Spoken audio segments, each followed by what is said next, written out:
What's up everybody, my name is Ron Empire and welcome to my channel.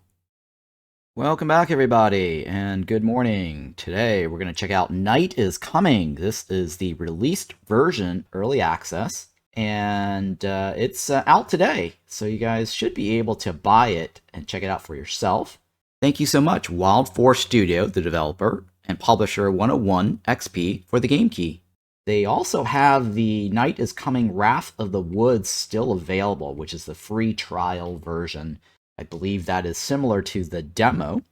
I did do 2 coverage of this in the playtest, and then a coverage of this for the Steam Next Festival. Yeah, the developers got back to me. They said they fixed a lot of the issues that I had. I think 99% of all the things that I asked them, they fixed. So I'm really excited. Anyways, let me tell you what this game is about. Survival strategy game set in a world inspired by Slavic mythology and the nature of Eastern Europe. Build your settlement, protect its dwellers, and help them prepare for the coming darkness. Let's go ahead and check out the settings. Alright, let me show you all the language choices. They've got quite a bit here, actually. Alright. Weather, we're going to leave it unlimited, it's fine. Subtitle on pause on enemy attacks. Let's go ahead and enable that. So that way when enemies attack us, we get pause. Show names of enhancements, sure, on. Enable autosave when night is fall, yes. Autosave when blood moon occurs. Show hints, yes. Streamer mode is on. Allow sending frames per second to server, yes, is on. Camera speed, I'm going to leave all this the way it is. So I disabled the enable camera movement on edge. So that is a feature that they added. It's great. And then graphics quality. I'm going to leave all this alone. I don't want to mess with it if that's what it thinks. Oh, you know what? I'm going to go with high. Let's go with high.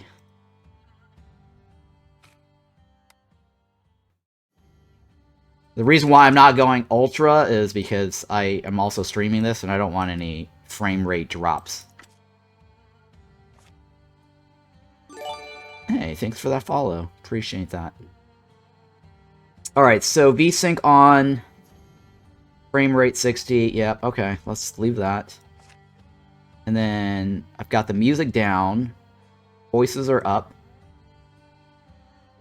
And then normal. Okay, so these are the keyboard controls. So I did do an offline test.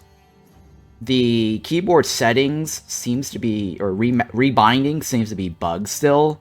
Because I tried to remap that to the plus key and minus key in my on my keyboard next to the backspace, and it did not save it. Even though it gave me an option to save and apply, it didn't actually work. So I did tell the developer that. Hopefully they'll look into it and fix it. I'm not going to mess with the rest of this because I think we also found the keyboard binding to be bugged during the demo version. So I'll leave this section alone. I don't think any of this is working correctly. Alright, so today, since this is a brand new release, we're going to do the tutorial again. It was pretty long when I did it during the playtest coverage, but now that I know how to play the game, it might go a little faster. In this mode, you can familiarize yourself with the basics of managing settlements and troops. Recommended for new players, the tutorial is configured with the standard set of hotkeys. If you wish to reassign them, it is recommended to do so after completing the tutorial. In this mode, auto saves are available upon completing key tasks. Manual saves are disabled. Okay, that's fine. Long ago, the Carpathian Mountains were home to a powerful tribe, ruled by Prince Velemir. A wise leader, he accomplished much in his time, conquered everything he set his eyes upon. It was the people's golden age. But as years in power passed, they corrupted the prince. They clouded his mind and hardened his heart. Darkness now dwelt in his soul and manifested in cruelty. As Velemir ruled over the people, a mighty warrior served in his army. As hungry on the battlefield as at the feasting table, Neither endless nourishment nor the blood of his enemies could sate his hunger. Velimir admired the warrior for his strength and fervor, and made him one of his barons in charge of provisions. The new baron's gluttonous instincts devoured him. Velimir enjoyed this. When he was a child in a town under siege, he learned well what hunger is. It scarred his soul forever. And now, even as the realm was in decline, the Baron threw lavish feasts for the prince. All those who dared raise a voice against this madness were brutally punished. Traitors and rebels were burned alive, their villages put to the torch. Time passed, and the burden of the prince's sins became too much to bear. He was driven to despair, and in his darkest hour, he ripped his heart from his chest. But the fate denied him death. The darkness inside him burst out, corrupting the land and everything living upon it. The prince's loyal barons have each taken a piece of his heart as trophy, and turned into horrifying monstrosities, reflections of his sins. Those who were not tainted by darkness escaped to the thick forests, where they fight for their survival, even now.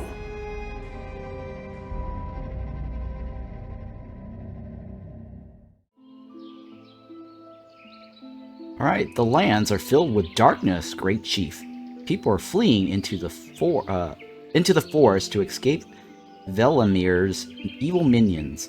We must help the survivors fortify the settlement before it gets dark, for the terrible night is approaching. First, I would suggest looking around, making sure that this territory is safe. Okay? I'm gonna pause that. Use the WASD keys or move the cursor to the edge of the screen to move the camera. Hold down the shift key to speed up the camera. Okay. And then, what else? Scroll the mouse wheel to zoom in and zoom out. And then hold down the mouse wheel to move the cursor to rotate the camera. Click on the button with the N key icon next to the mini-map to return to the default view. Okay, so holding the middle mouse button, I can do an orbital view. WASD moves the camera. And then zoom in, zoom out is scroll wheels. Now, I'll help you see the world from above through the eyes of a bird soaring in the sky. All the corners of your settlement and the forest explored by your people will come to life before you. You'll be able to see everything important and notice the danger approaching the settlement in time. Okay? Hint. Hold the left mouse button and move the cursor over the mini-map to move it. Scroll the mouse wheel over the mini-map to use the plus and minus icons to change the scale. Okay? And then use the home button next to the mini-map to return to the settlement center, which is, I think, N key. I think that is the home button, right? That's the same as the N key on our keyboard or something. What's weird is the N key down here is also priority. It mentioned N key earlier, right? Huh, weird.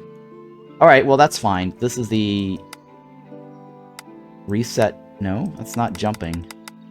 I think that just resets the map to North Center. Okay. This is the home key.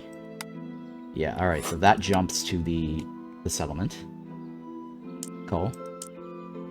And then moving in the mini-map mode.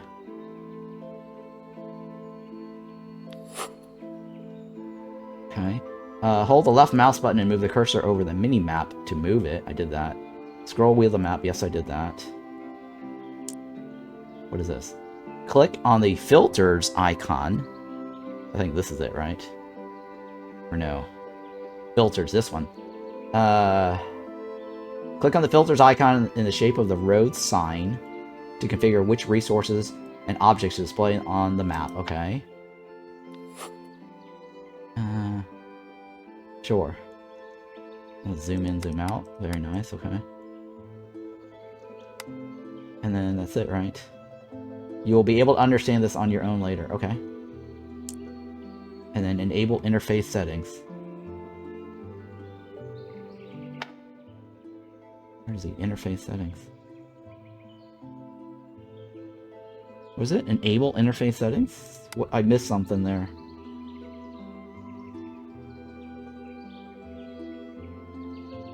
Where's the enable interface settings? Status? That's it, right. HUD settings. Indicator, icons, resources, health bar, displays. Okay. The, hang on. Are we paused? We are still paused. The villagers have needs, the main of which is eating. Providing the settlement with food supplies is crucially important. Otherwise, people will die of starvation. There are many wild berries suitable for eating in the forest. They can serve as food supplies for now, so let's collect them. The villagers can perform many tasks.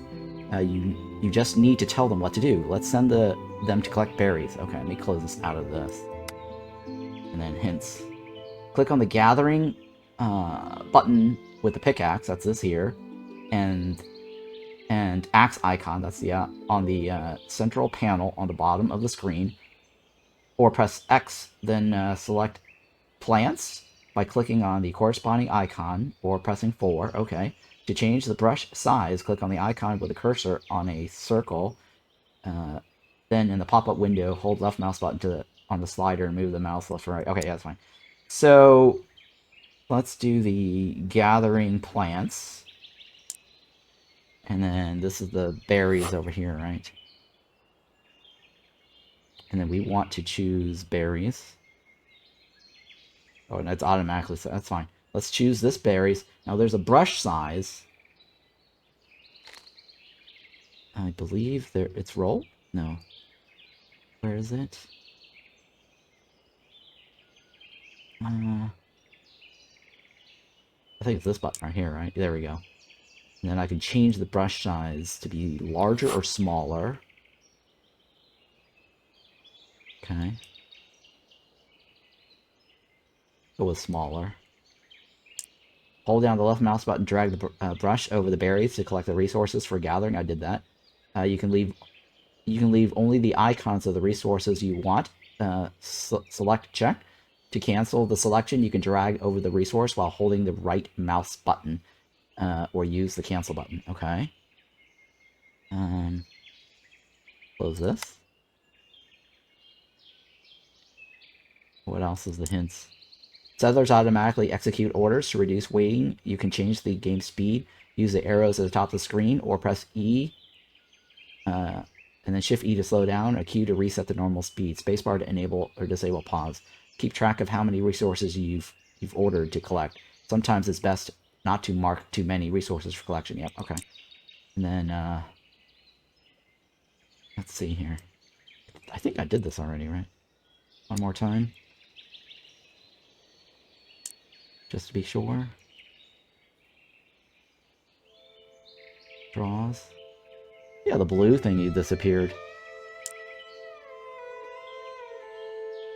Oh, there you go. That's blue again. I think it's not blue because we've already selected them. To cancel, I hit this button, right? To cancel. There you go. Alright, there we go. That's fine. Close. And then speed up time. I'm going to unpause. And then speed up time is Q and E. Q, right? E. It's E. There we go. And we collect the berries. Every bush has its berries. Okay, sure. Now, I do know a thing or two about playing the game, but I'm not going to mess with anything else right now. Normally, I would already set up, like, cutting trees and placing down tents, but I think we want to stick to the tutorial, otherwise it may break.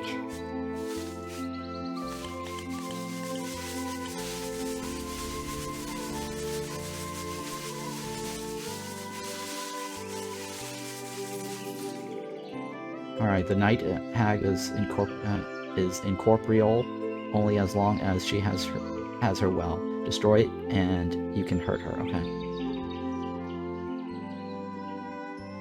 And this is auto save, so it's auto pausing. The game is not responding right now for me.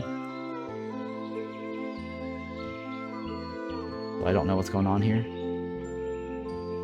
It's all white now on my screen, so it's not responding. Please don't crash. So every time it saves, it auto pauses and it pops up this little tooltip. Right now, it's not responding for me. You don't see that on your screen. There you go. I guess it's waiting for the next thing. Great job. You should always make sure there's enough food in the settlement. I see the altar is guarded by a couple of warriors.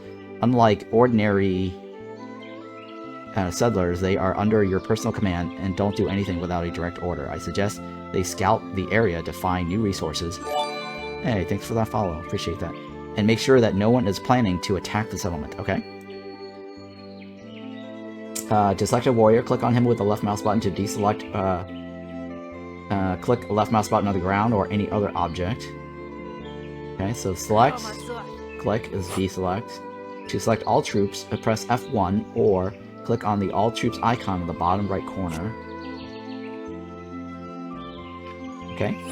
To select warriors with a frame, hold the left mouse button and drag the cursor, framing the troops. So let's go ahead and close this out. And yeah, that's what I've been doing. To create a quick group, select the desired warriors and press Control. Okay, so standard real-time strategy. Control 1 creates a 1 group. So now we see down here my 1 group is set with 2 guys in it. Got a little 1 next to it there. Click on the icon, press 1 key to select the created group. Okay. There you go.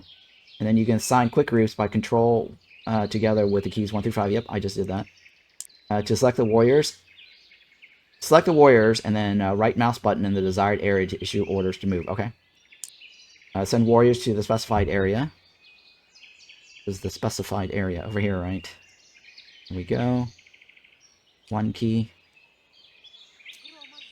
Unpause. Oops. Oh, shit.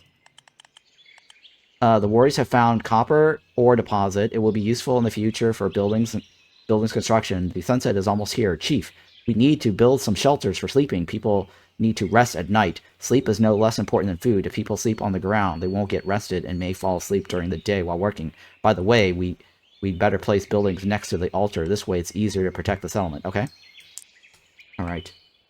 Click on the gathering button when the pickaxe and icon on the central panel at the bottom of the screen. Press X. Select wood to collect logs or plants to collect straws. Give orders to collect resources. Okay.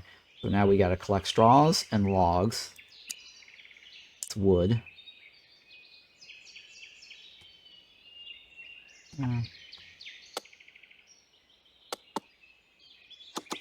Okay, right click. And then straws. That's these guys over here. Done. Right click. And then unpause. And my warriors, let's move them back. Oh, we can move them around, right? The tutorial didn't say we should move them back. Let's move them around to scout a little bit. First time seeing this game, the interface controls seem overcomplicated compared to the Foundation. Does it seem clunky to click the second button to change gathering? Yes, it does seem a little clunky, to be honest. But it's designed to have a filter here. Hey, thank you for that follow. It's not terribly bad once you get used to playing the game. But it does feel a little clunky, though. It's not meant to be a Foundation type of game, since Foundation has no combat. It's more of a Gord style Darfall and Cataclysma. Well, not Cataclysma as much. It's the only thing that's similar to Cataclysma is the nighttime phase and the daytime phase.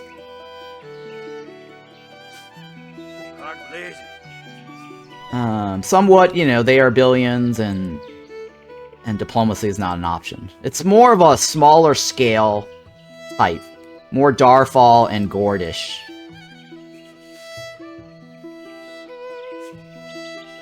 And then it wants me to collect this shit, right?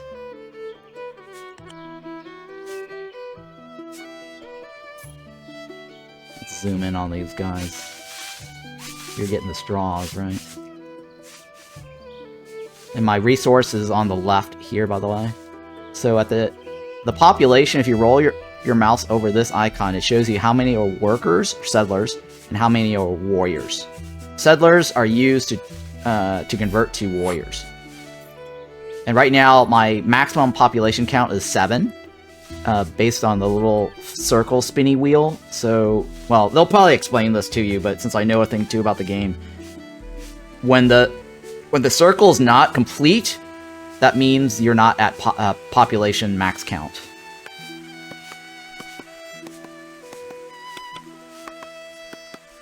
And there is also a seasonal timeline here.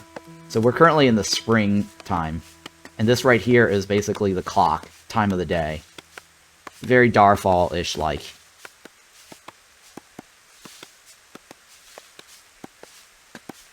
And then at the top here is how many days till the blood moon, which is basically the guaranteed attack wave when you get blood moon. And then there's another attack wave, the mini attack wave, which is the Force Vengeance. So similar to Against the Storm's Hostility of the Force. The more you take from the world, the trees, the forest, the higher this number goes, so the force will strike back at you. So keep that in mind. You don't want to just constantly gather resources unless you're prepared. So that's another game mechanic that I like. That's different about this game versus other games where other games is all about like getting as many settlers as possible and then getting as many workers and then just harvesting as much as you can and stockpile. Well, this game makes it so that, well, you don't want to go too crazy. Otherwise, you have to fight the forest. Let me read this. Click on the gather button with the axe. Yeah, I did that. On the building panel, click on building with the button house. Okay, that's this over here. And then the tent, right? At the bottom of the screen, pressing C. I don't need to press C. I clicked on it. And then the better the housing, the faster the settlers recover energy spent on working. Okay, that's fine. Let's go ahead and click on this. I don't have any other housing choices. And it is grid-based. Oh, another game that this reminds me of is The Tribe Must Survive. Alright, so Q and E rotates the building. Yeah, this part of the game feels very similar to The Tribe Must Survive. With the hex, and then also the campfire, and having to build the tents around the base. How many do you want? 5, right?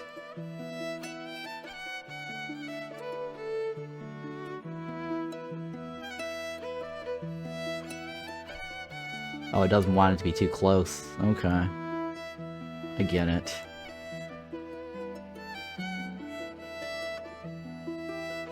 Yeah, because they want pathing. Alright. That's fine.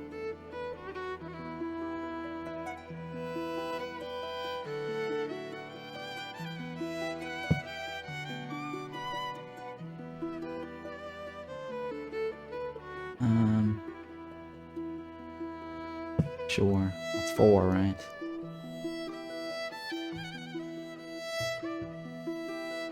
Sure, let's go with that. That's 5, right? What else do you have to say? Task priorities? To change priorities, open the task priorities or press Z. That's down here. Task with priority 1 are completed first, then the rest in descending order. Move building up by holding the left mouse button or clicking on the arrow to the right of the word. Icons on the right allow you to disable specific types of... Yeah, let's click on that first so you guys can see it. It's somewhat similar to that other game we played recently, Roman Triumph, right?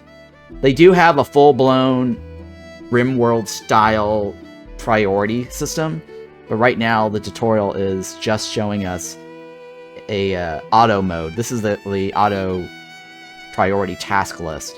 If you switch to manual, you can actually go into it Rimworld style, mind over magic style, and adjust individual workers' abilities.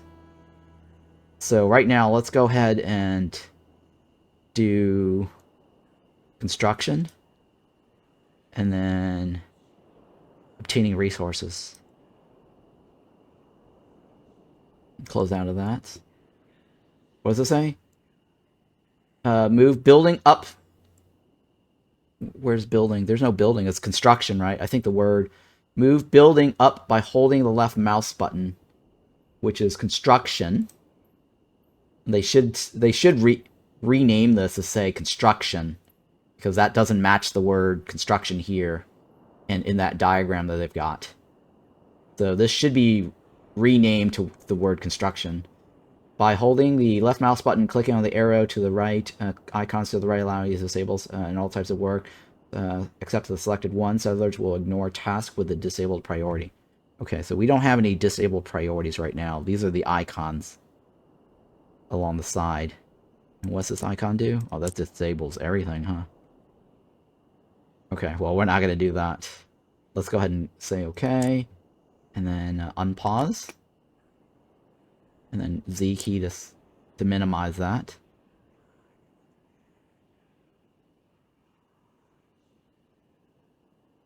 Am I giving keys away for this game? No, I am not, but I may get keys later for this particular game.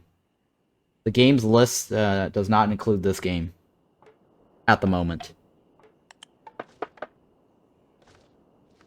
But yeah, I'll let you guys know in my Discord if this gets added. Roman Triumph is on the list, I believe. I recently added new games to the games list.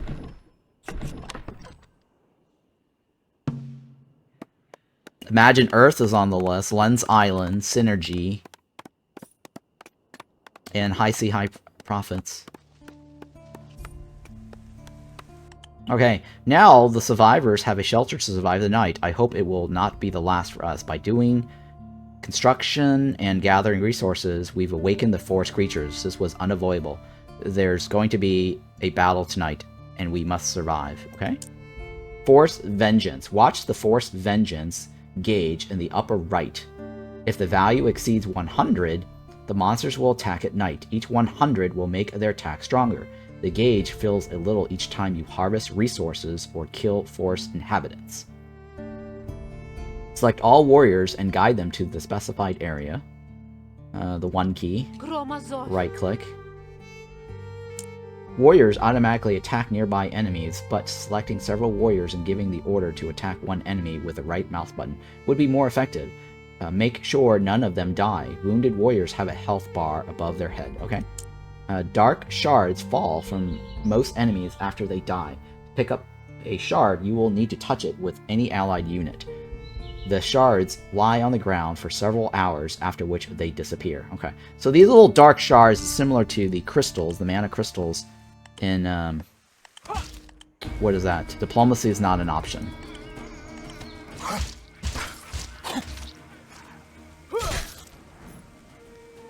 Okay, and then repel the attack. There's 3 enemies left, and collect 3 dark shards. We've got 2. Where's the other ones? Should be 2 more, 1 more coming, right? There we go. And it auto-pauses whenever an enemy engages us, since I enabled that in the settings.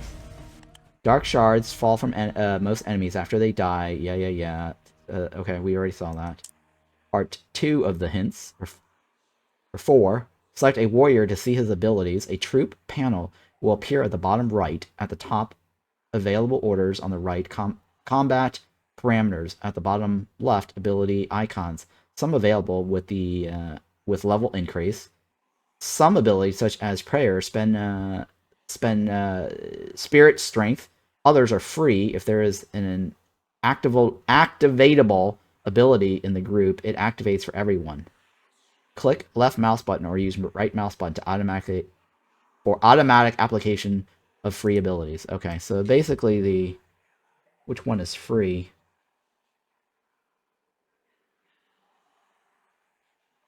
They're both the same, right? Not available. Requires veteran status. This warrior reads a prayer. So I don't want to activate that one automatically. I think right click is automatic right now. Okay, well, I guess I don't have an automatic option for that one. That's good. Because it is a cooldown, and the cooldown is quite long. Oh, it wants me to use the prayer.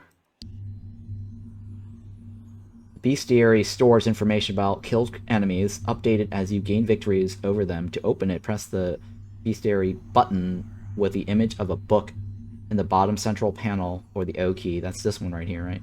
To speed up the night, use the E key or buttons on the top panel. At night, settlers sleep, but warriors are always on duty. Okay.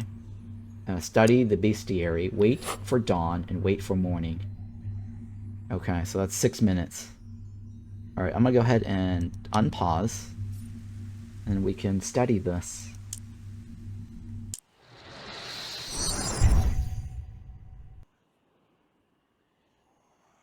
Night hags, huh? Cursed hut. This is the boss at the end of the tutorial. Or sorry, no, at the end of the regular demo. I think I beat that one barely. And then my village died, though. These are the ghosts. I think it's keeping track of my demo coverage. Yeah, it is. Yeah, all the numbers here is using the demo coverage numbers. I had to go in there and delete all my save files too, just so I don't get confused. So this is the night phase right here, and we've got 4 minutes on that. And then these right here is the number of days left in spring. And then we're gonna get a moon, a blood moon right before summer. And then on the top left is the settlement spirit. We get a cap of 300 only. And what else? Winter preparation. Now, the demo did not go past winter. So we were not able to experience any of that. It ended right at winter. So we'll see how that goes. And then this is the spell book, right? I don't have any spells yet. So yeah, the spirit's resource here is used to cast spells. And then the dark shards here is used for research. Let's go ahead and speed this up a little bit here. Is this game based off of Valheim, at least aesthetic-wise? No, it's not. Not related. It does have that Valheim aesthetics.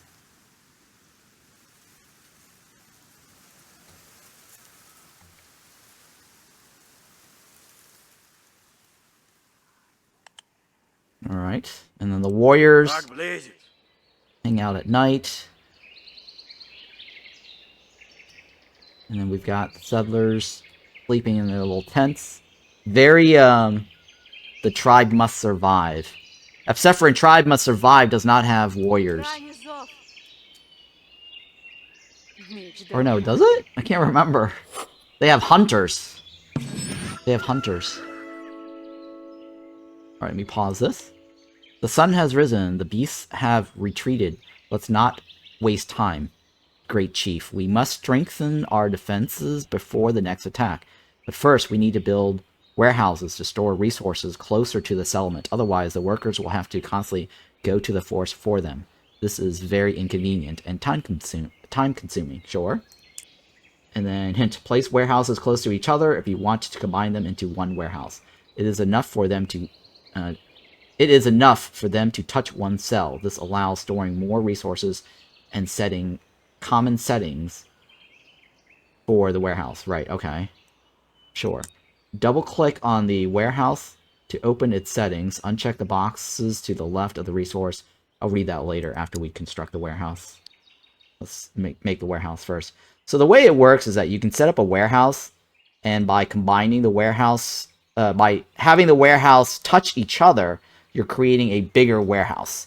Now, it's possible to have smaller warehouses separated from each other, which you can do individual settings, which is what it's telling us over here. So, for example, you want to store a specific item, like wood only, in a separate warehouse, and then everything else could just go into the giant lumped warehouse. Very similar to Manor Lords, but Manor Lords doesn't have this touching mechanic.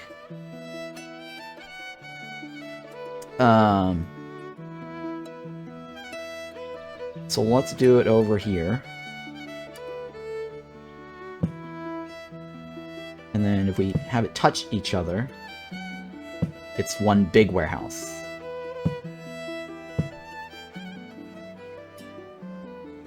Like that. Alright, so while they're doing that, let me read this. Marked resources will automatically be transferred to the warehouse. Resources for which no warehouse is selected will remain on the ground. Uncheck the boxes to the left of resources or resource group that you do not want to store in the warehouse. Okay. It's basically a control system. Now, I believe in Timberborn, the warehouse is one warehouse per resource only, which is a little different. But this does allow you to store specific things if you isolate the warehouse. That's destroying, right? Alright, so here we get to choose what we want. And it says unselect. By default, it stores everything. Okay, that's fine. What's this button? Oh, it's showing you everything that's in there. What's this button? It shows everything. No, this is everything, including zeros. This is what you actually have. Okay. Useful. What does this one do? Okay, that's a locate button. Okay, that's fine. Turn off resource food. Alright, so we don't want to store food in here. Alright, let me pause that. A smart decision, Chief. Correct placement and configuration of the warehouses can save a lot of time. And if the space in them runs out, you can always add a few more warehouses. We will need some stone blocks for the next building. You should build a workbench so that the sellers can produce them, okay? If a production building touches a warehouse with at least one cell, it binds to it. Such a building uses any resources in the warehouse without spending time on transportation. Very useful. Double-click on the workbench, select a recipe from the list on the left, specify the quantity, and click on the order to speed up the stone processing. Okay, this doesn't mean anything until we create the warehouse. That's fine. So if I have this touching the warehouse, it automatically uses the resources in the warehouse. Very handy.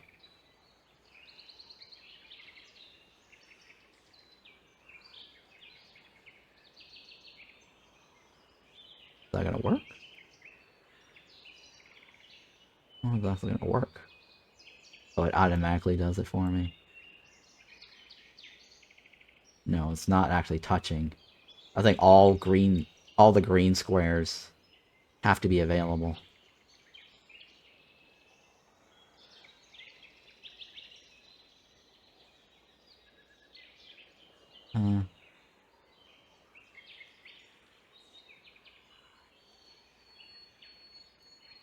Okay. How about this one? Maybe towards this?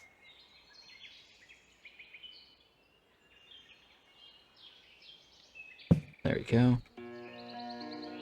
Okay. And then... oh yeah, it's nice that you can just expand the warehouse so you don't actually have to reconfigure it. It piggybacks off of the settings that you've had before. Kind of like zones in RimWorld.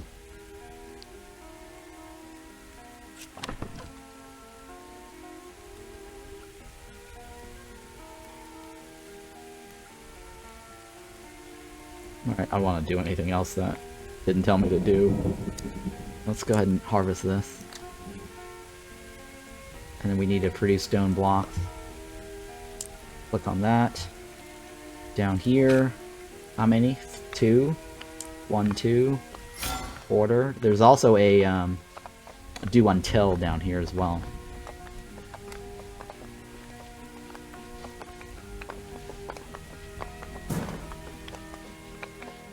Alright, you know what?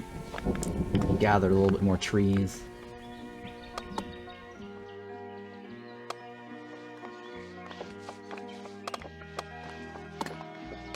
Those are bushes.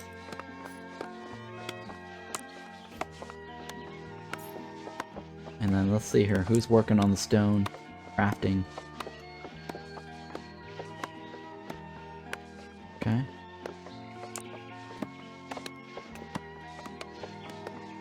And our vengeance level is 3. The force resets your presence. Or sorry, the force resists your presence. Every resource you obtain, animal, monster you kill creates the force vengeance. Every 100 vengeance points, one of the layers on the map prepares monsters to attack your settlement. Revenge will occur every few hours until you destroy the layer. Destroying such a layer reduces the force's revenge. Okay. Now we have some stone blocks to build one of the most important buildings. And this is the Sage's Workshop. In it, you can research new technologies and recipes. A library will help the settlement become more developed and noticeable to other survivors. Now, they can join us.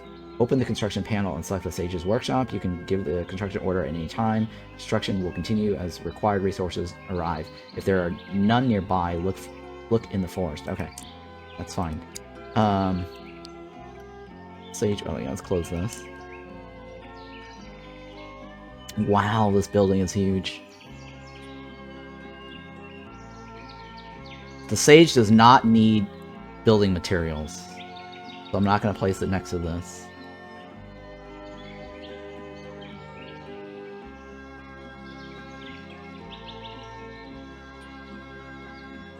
I think the dot is pathing.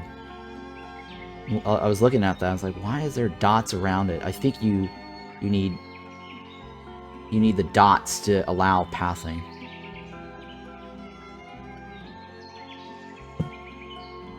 Alright, now it wants ores, right? And that is the ores over here. Ores. What's that? That's coal.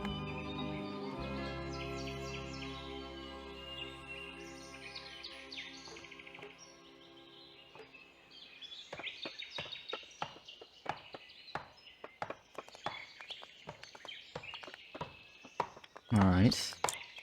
And we have gathering resources on the list, right? Okay.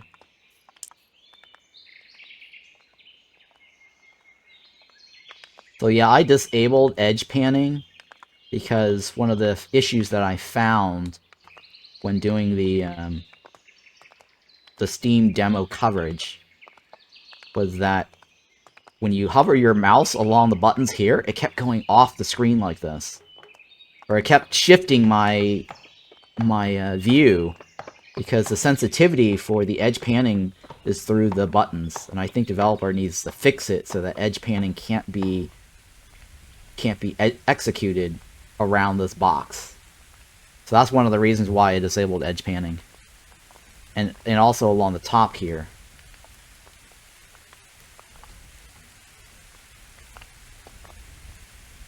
And plus, I'm so used to WSD that I don't think edge panning really is important. What the hell? Give me a second.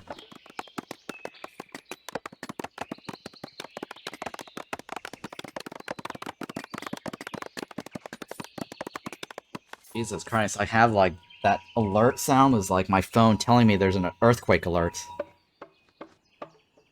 My phone is giving me an earthquake alert, guys. I'm not feeling anything yet. Open the construction panel and select the Sage's library. You can give the construction order at any time. Construction will continue as resources yet. When a wanderer arrives, his icon appears on the screen, clicking on it, you will see information about his characteristics. Remember that with pause enabled, the Wanderer will not come. In the tutorial, you cannot deny hospitality to the Wanderer. In free mode, the decision is up to you. Okay, so we are in pause mode, and after building the Sage's Workshop, see how the population wheel, or the population circle now is bigger, or it's reduced, I guess. So before we had like a full circle all the way around. That meant that I was capped. Now that I've got this little segment here, that means I'm not fully capped on population. And then this is the Wanderer that's coming right now. And since I'm in pause mode, he's not coming. But he's here. Let me slow this down. And then I could choose him, right? Accept the Wanderer to the settlement. It's a woman. Let's pause this. 18 years old. I hope you've got a place for me in your settlement. I've been wandering for too long. Rumors of a drifter. So this is a little bit of a lore text. At the same time, it gives slight clue about what type of personality trait she has. This affects the personality trait. Like, sometimes they'll say stuff that hints the guy's lazy, or he's not good at carrying something. You'll get that information here. The most important thing is to be done with the spirits. The rest doesn't matter as much. You can fill up on faith too. Okay. That's all I can read, right? I can't see the traits on the guy, or the chick. I'll go ahead and accept. And then the woman we accepted told us that she had been wandering through the forest with her husband for several weeks. They got soaking wet in the rain, and they had no food left. Her husband lost his strength and fainted not far from the settlement. She begs us to help him and bring him here. We need to send a squad to search for him. Every person who joins the settlement is our ally against the army of darkness. That is a movie. Wounded warriors are shown with the icons on the screen. Guide a warrior there and click on the icon to make a decision. Rescuing a wounded warrior or wanderer requires resources and is time limited. By the way, don't forget to build shelters for the new settlers so they have a place to sleep. Sure. Do that. We need 2. 1 for her and her husband.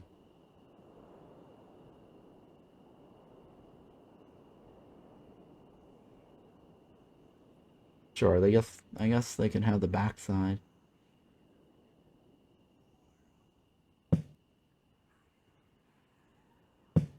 There you go.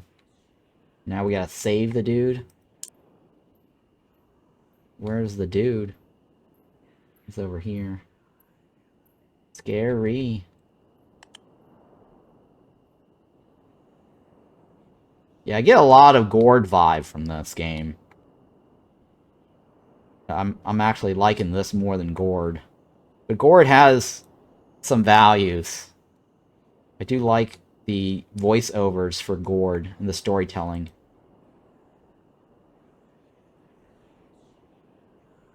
I think the problem I didn't like about Gord was the constant gold drain. That was a really bad mechanic.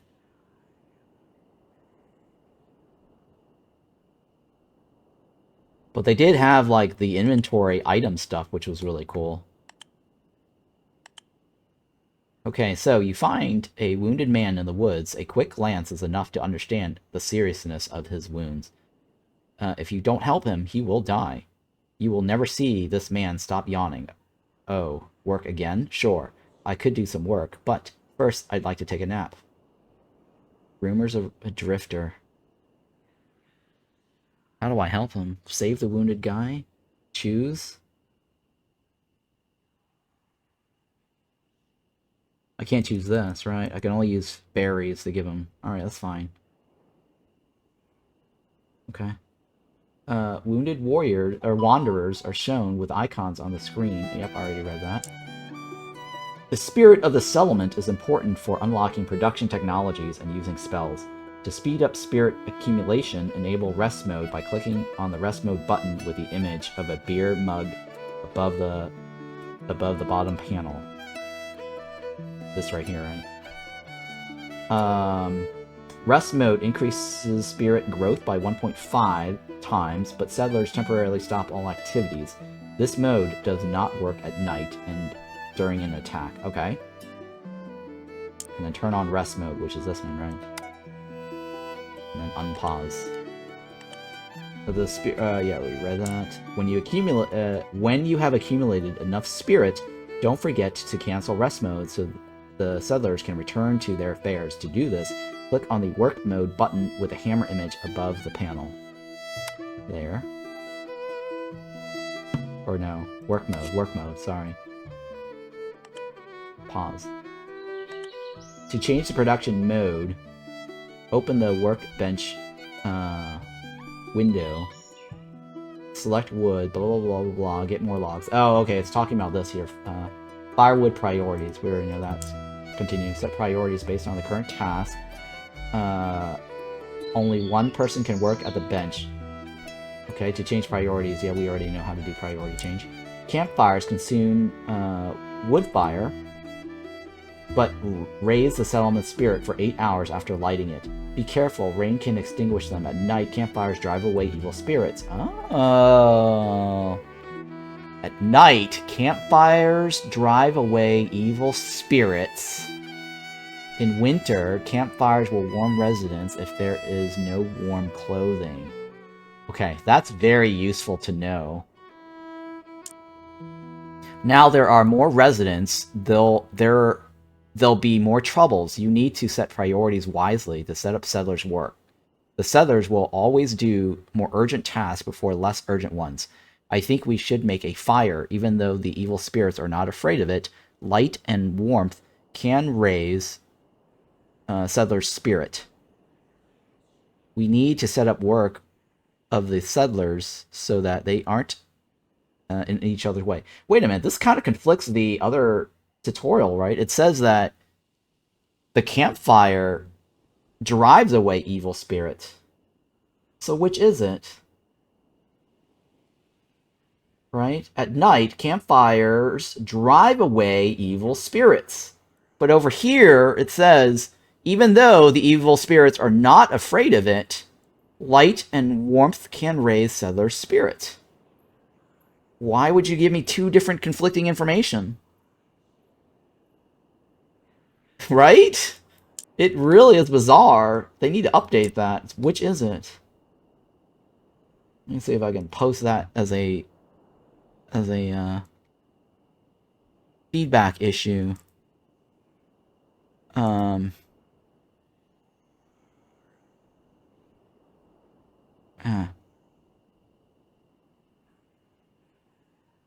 Right? It's got N key, right? Home key.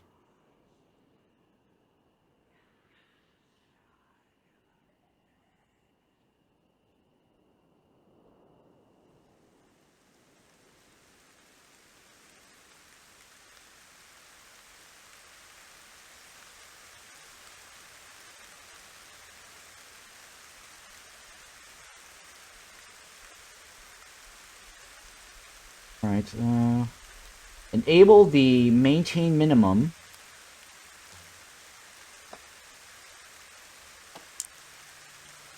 Which one is it? Enable the maintain minimum to 10 mode. Select the trees to collect the resources. Okay. Managing priorities. Put the carpentry profession in the first place. Obtaining resources in the second place. Build a campfire. Okay. That is this key. What is that? Obtaining resources in the second place. And then carpentry in the first. There you go. And then build the campfire. Let's go ahead and gather some more wood.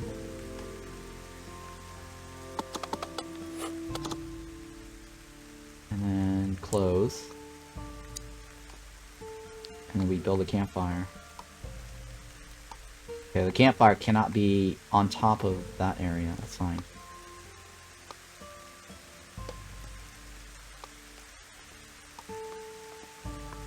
It's fine. 5 out of 10. Huh. Nice, Kratos, you know, your stream streak. Oh, okay, Posoupy, I know you... The question is, I know you covered it already, but I forget what you said. How do you lower the Force Vengeance? You attack the lair. It actually says here, revenge will occur every few hours until you destroy the lair. Destroying such a lair reduces the Force's revenge.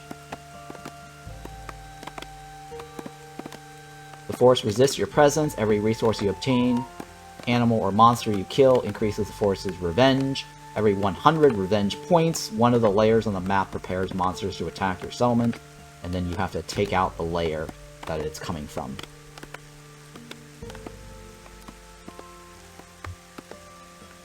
And then we're gonna do the construction, right? Yeah, that's number 1.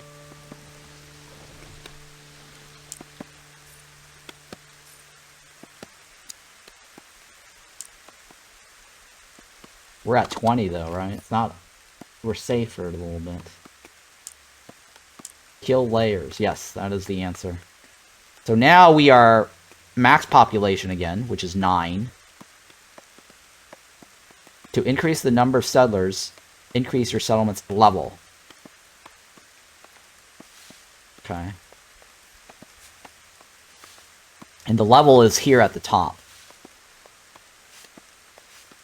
To get to the next level, I need 20 points, development points. As the settlement's level increases, so does its population, and new technologies are unlocked in the research tree.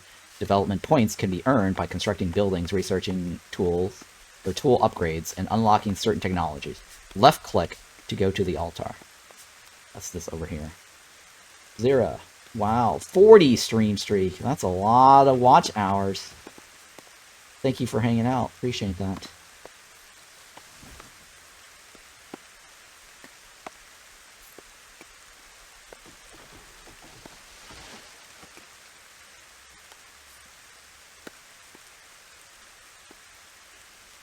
Okay, let's speed this up a little bit.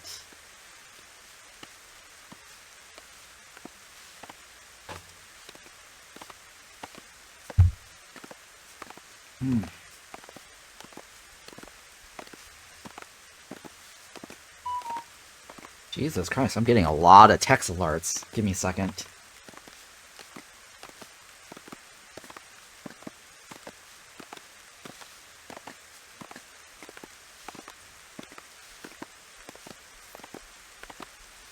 They're not actually text alerts. There's just constant beeping that sounds like text alerts about the earthquake that I did not get.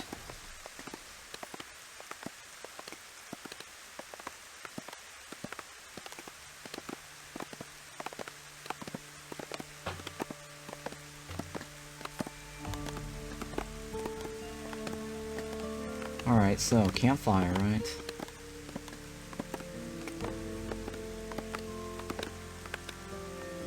Construction moves to the top priority.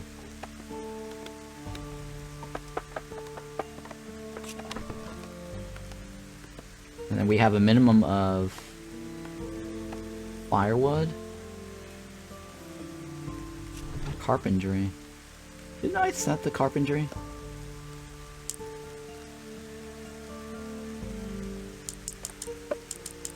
It says set it, right? I did do that. Oh, wait, whoa, whoa. Hang on.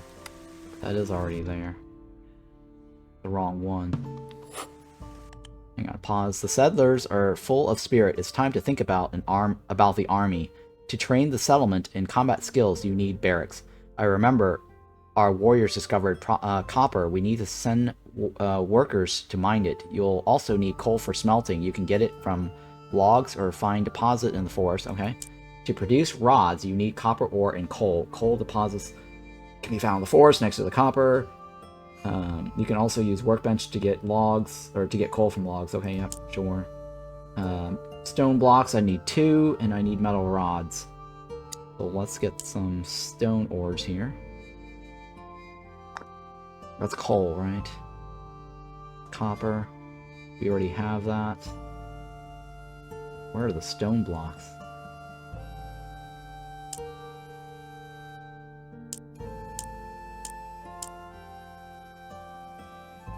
I need stones, guys. That's not stones, right? It should light up blue. Here we go.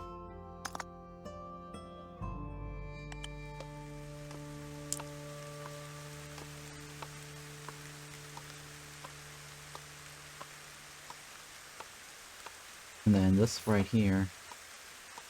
That chick is getting the fire, right? Or dude, or whoever.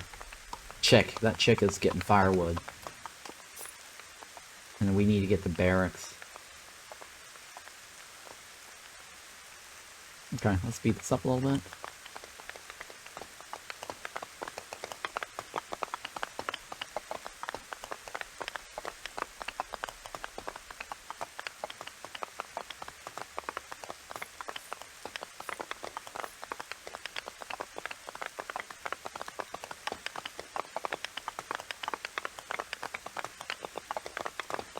Did my mom fall down again?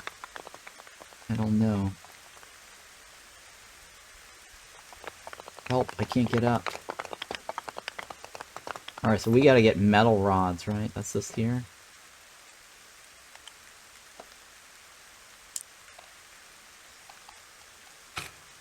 I need 2, right?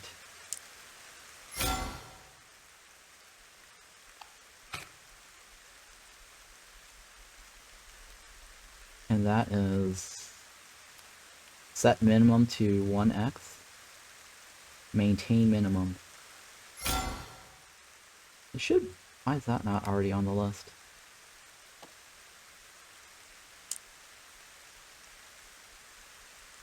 Yeah. I guess it's not on the queue because it's already reached the minimum. That is not it. Yeah, that's the minimum. Okay, yeah. Alright, that's fine. Let's speed this up a little bit.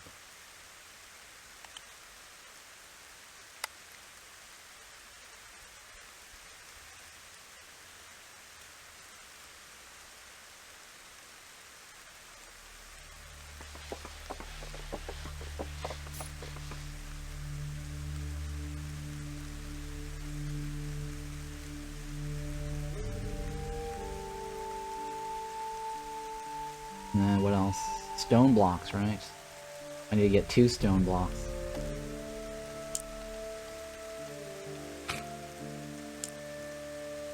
There we go. And then obtaining resource. Carpentry is that one, right? Stone crafting. And then obtaining resource.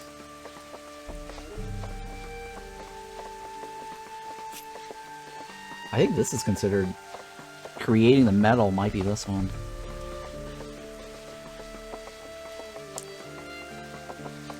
Alright, let's speed this up a little bit.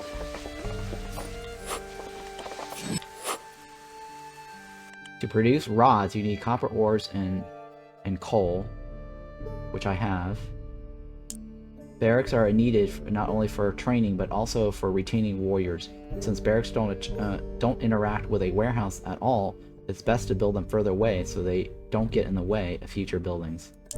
To train a warrior, double-click on the barracks building and select a candidate in the left column. Settlers' traits affect their combat and peaceful attributes. The influence on combat attribute is marked with a diamond on the right side of the screen. Currently, only the swordsman's class is available. Select a suitable settler and click on the Train Warrior button. Okay. Let's build the barracks.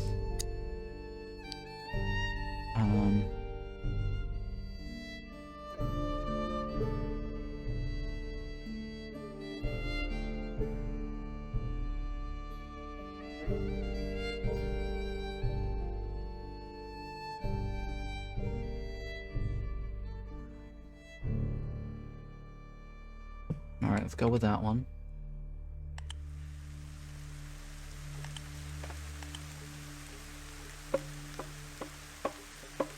And then I need to train a warrior. And it's kind of funny how they build the stuff, because they just bounce around. It feels a little weird, the art, the graphics, or sorry, the animation style for this. They just kind of like teleport all over the place. Hopefully that is something that'll tweak. Just doesn't look right for some reason. For this, for the rest of the vibe on the graphics. Alright, they're just gonna like, oh, I'm just gonna bounce around, right? I mean, I don't mind if they just have one guy standing here and it just automatically gets built slowly in animation. But the fact that they just teleport all over, that looks way too weird.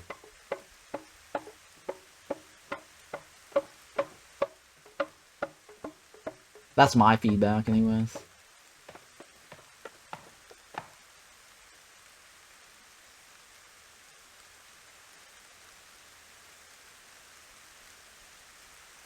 What's it say?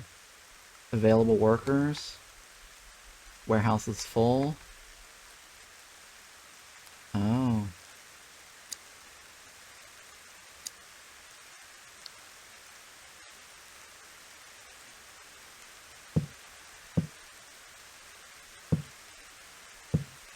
What's that?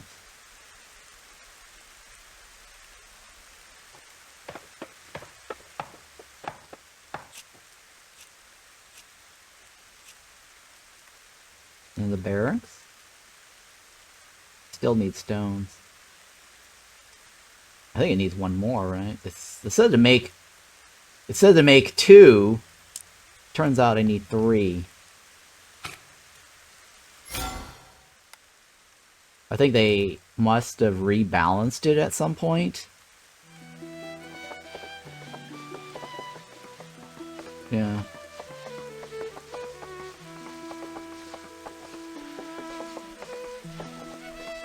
Yeah, I think that's something that developers might want to pay attention to.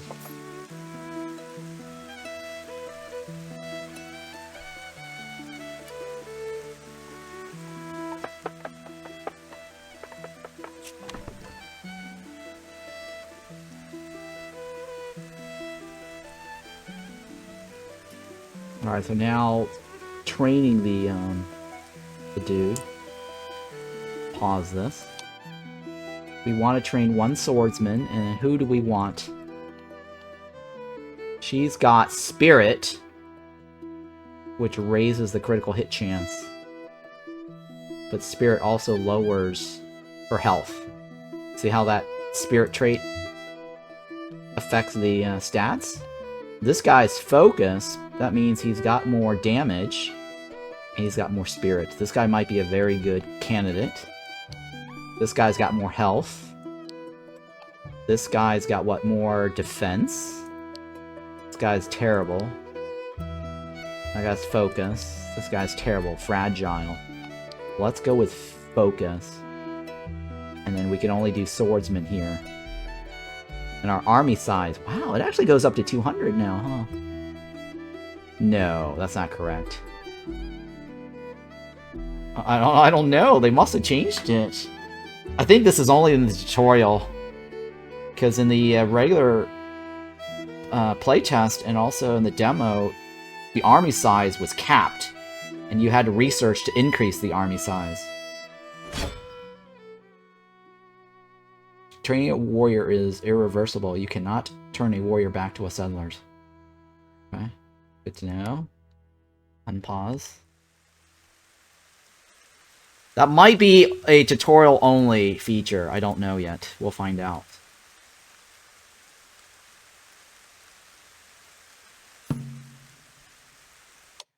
The blood moon is approaching. Velamir's forces will be especially dangerous that night. We must prepare properly. Right now, settlers can only learn the art of wielding a sword, but the settlement will also need archers.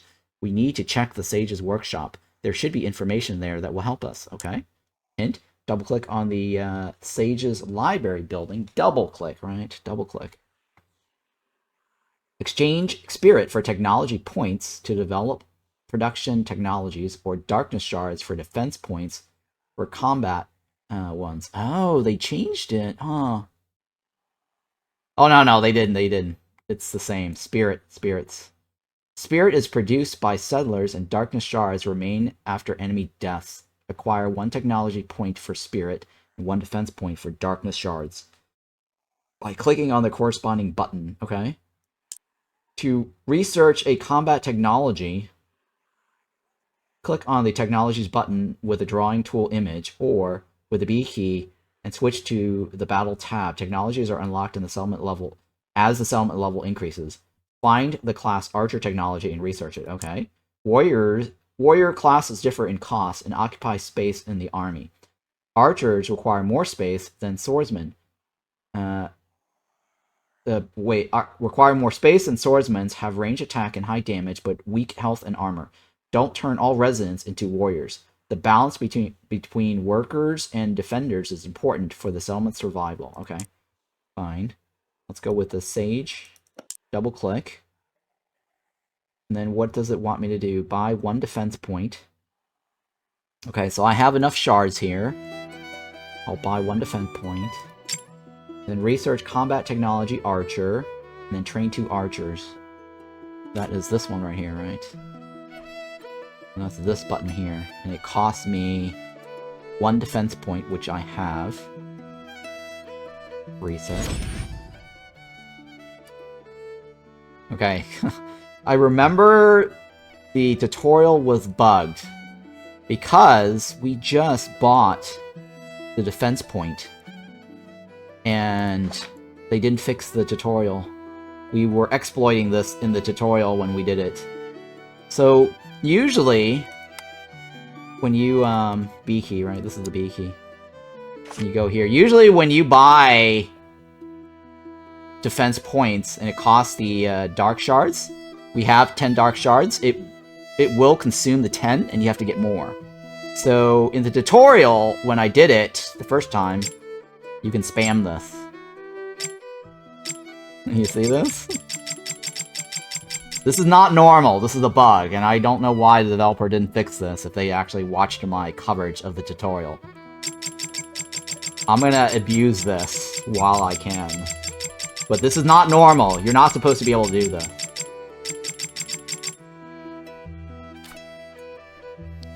Yeah. Alright, I'm not gonna go do this yet. It'll probably tell me to get the archer tower later.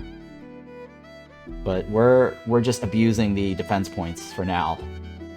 Unpause. And then train 2 archers. Let me pause this. So who is good at the archer? Okay, so archer takes 2 army points.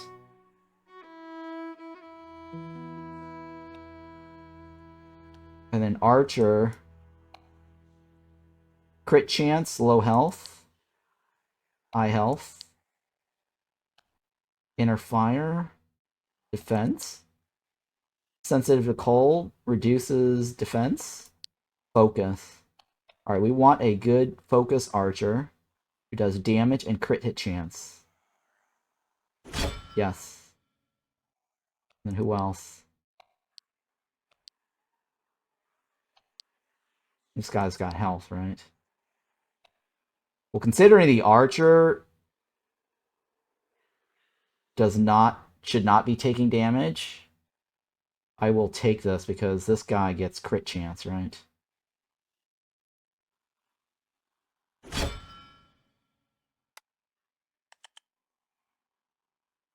Unpause.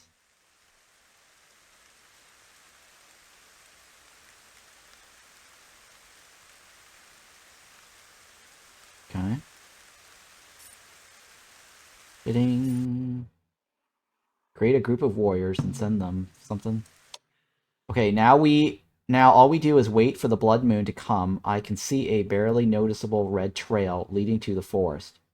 Into the forest. That's how Velamir's warlocks show their troops where to attack. But we can get a benefit from this as well. We know where to expect an attack from. We need to prepare for battle. Okay. We don't need that. Wait for the blood moon to begin. And it's overlapped, right? I think it's 1 minute. Alright, let's select all of our warriors to hang out over here. Including the archer.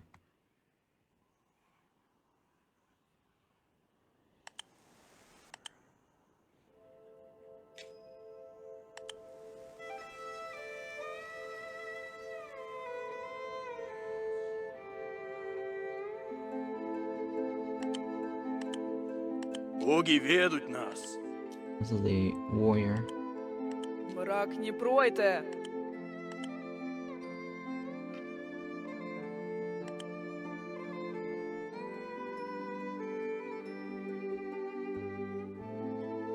This is the 4th night, right? Or the 3rd night? Huh, I think the tutorial doesn't go by the timeline.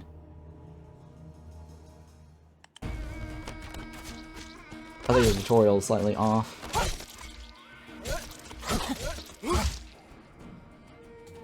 Yay. Мрак не пройде. Defend the settlements.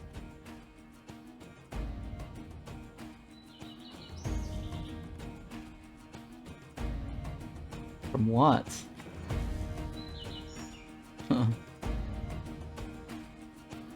Oh, here we go.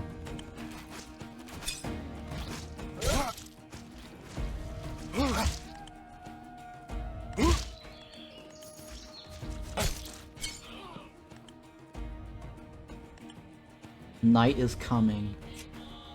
Click, right click, right click. Бежьте, I'm gonna give you a prayer to heal faster.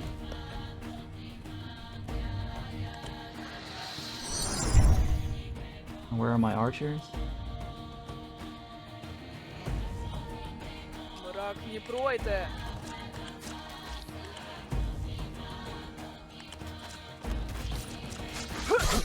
Oh. That guy needs to back off a little bit. Громозой. Меч да рука. Alright, so we've got shards that we can collect. Now what's this guy say? Or this chick? They are attacking from all flanks. We don't have enough warriors to protect the entire settlement. We don't have any choice. We must use the Spirit Charms spell. Find and study the Spirit Guardian technology in the Sage's library. Spirit Guardian belongs to Spirit Guardians belongs to the production technologies, and to study it, you will need to acquire 1 technology point. Open the list of spells by clicking the Spirit Charms button with the image of the magical symbol on the central panel at the bottom of the screen, or by pressing V, then select the desired spell and take the game off pause to cast it. Okay. All spells spend spirits when activated, and charms like Spirit Guardian spend spirit constantly while activated. Okay, constantly.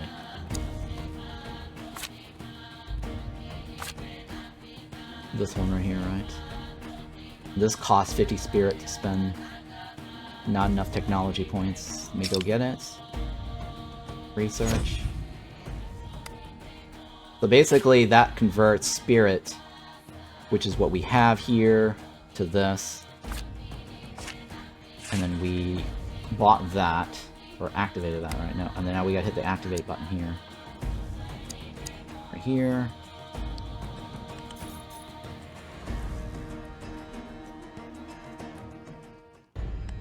Alright, survive 1 blood moon. I got an achievement.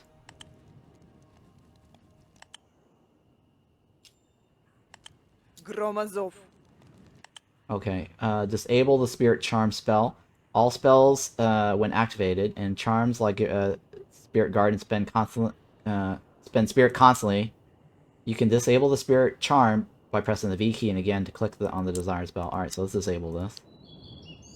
That way we don't drain spirit. We repel the enemy's attack. I think we've gained some time. We'd better use it wisely. We'll use a carpenter's workshop and a lot of wood to repair damaged buildings.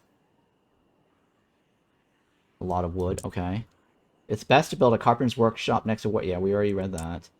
Materials are a universal part of universal parts that are used for repairs and building defense structure. Sure. Damaged buildings can be noticed by smoke and fires, as well as the durability bar. To repair, press the left mouse button on the building and select Repair button. Repair happens automatically at 10 units per second It is not available in combat. Okay, so we can't repair during combat. Keep track of building durability, as repairing is cheaper than rebuilding. Okay, alright.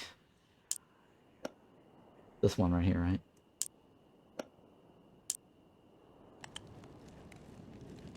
What is required? Construction materials are used to repair. I think we need to make construction materials.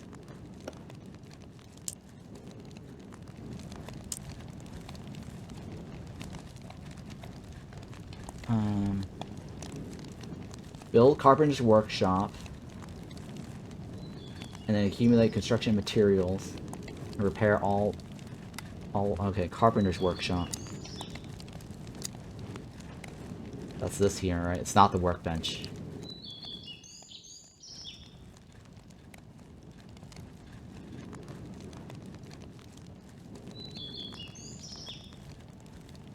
Okay.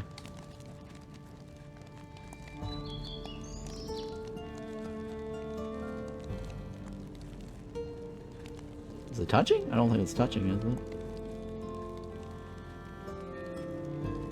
That's touching now, right? Yeah, let's go with that. And it needs stones. Ah, shit, guys. I think we're gonna have to salvage this and rebuild it. Because we don't have stones. It requires stones blocks.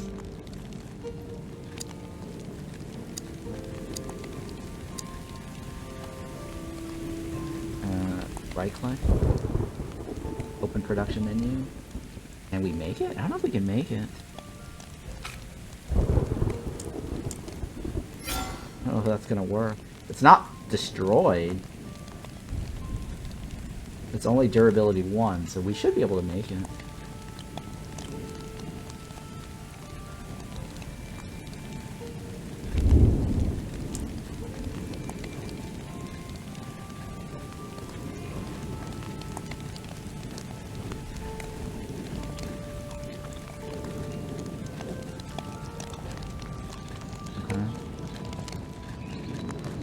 If not, I might have to build another workbench.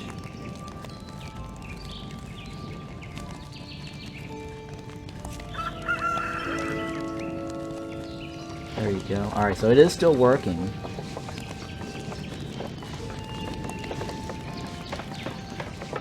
Alright, stone crafting. Right, correct.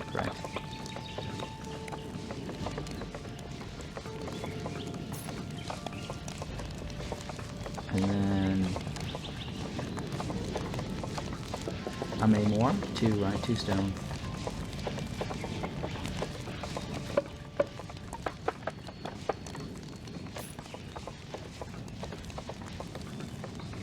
Okay.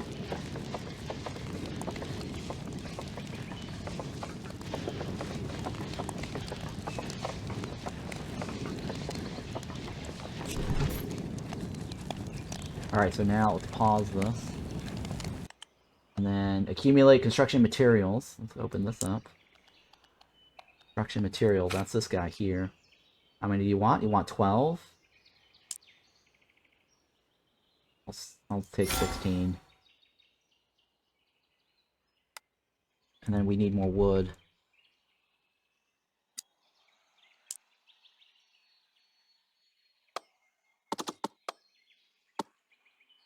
There you go. And then repair everything. More work. More wood. More wood.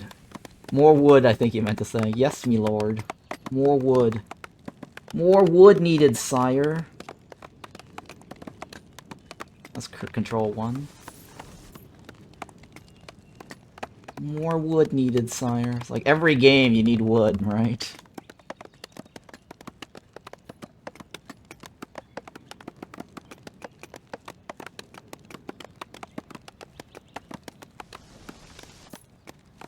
Alright, so let's go ahead and repair this. I think it was right click. Right click. Oh, well, let's see here. Are they making it? Carpentry, right? High priority.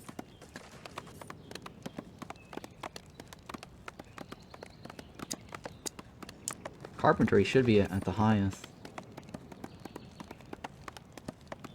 What is everyone else doing? Is that not finished? It's finished, right? We made the thingy, right? Oh, okay, let's see here. Where's the repair option? Construction, then.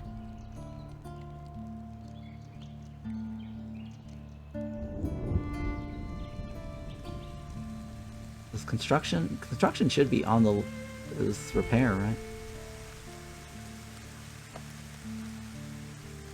Repair all damaged buildings, which I did a right click. Oh, there we go. I did finish.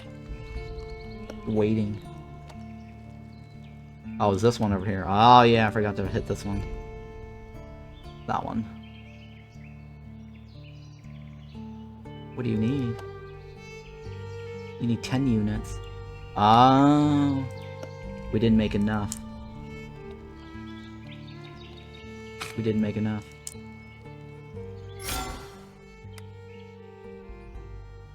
It requires 10 units of construction materials.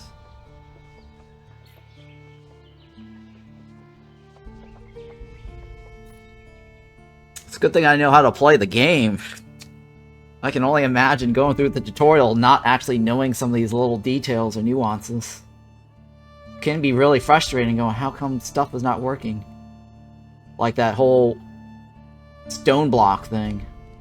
Because the tutorial guided you to get 2 stone blocks, but it actually needed 3. And so I can see some people might have some issues doing the tutorial. Not paying attention to the details. That's probably why it took me 3 hours to complete the tutorial last time when I did it for the first time ever.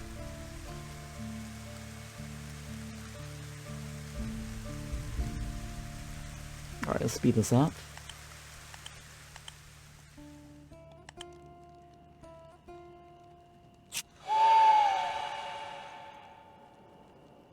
No, no, don't touch, don't take my soul. What? What in the guy? He's probably having a nightmare.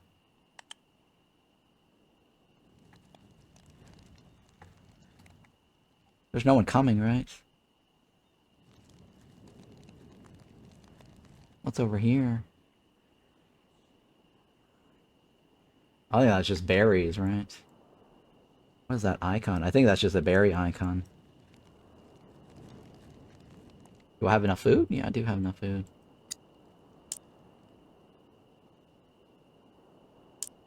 Yeah, that's a berries icon.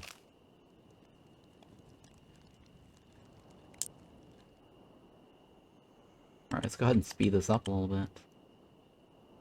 There's no one's attacking us. And then we get a blood moon in 1 day, right?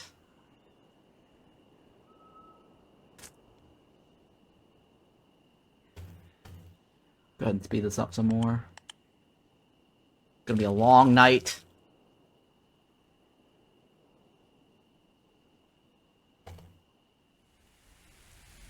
The storm shakes the earth like all the gods are dancing above. That's his thought. The night is long. Vigilance is needed.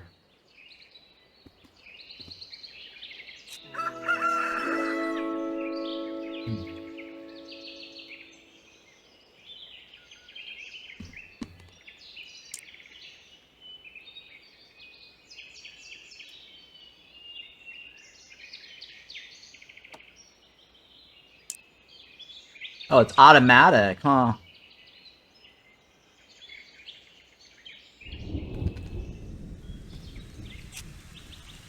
Okay, I guess I didn't need to right-click on that. Don't blink. Huh. That's like from Doctor Who, don't blink. Chief, what is this sensation? The wind has changed. We've cut down too many trees in the forest, trying to fix up the settlement. Now we are open to an attack by forest creatures. We must find the nearest monster lair and destroy it. Let's deploy our warriors in the direction of the last attack came from and prevent another one. the direction the last attack came from and prevent another one. Okay.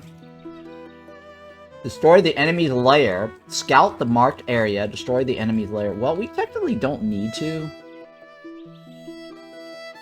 But I guess it will reduce the vengeance, right?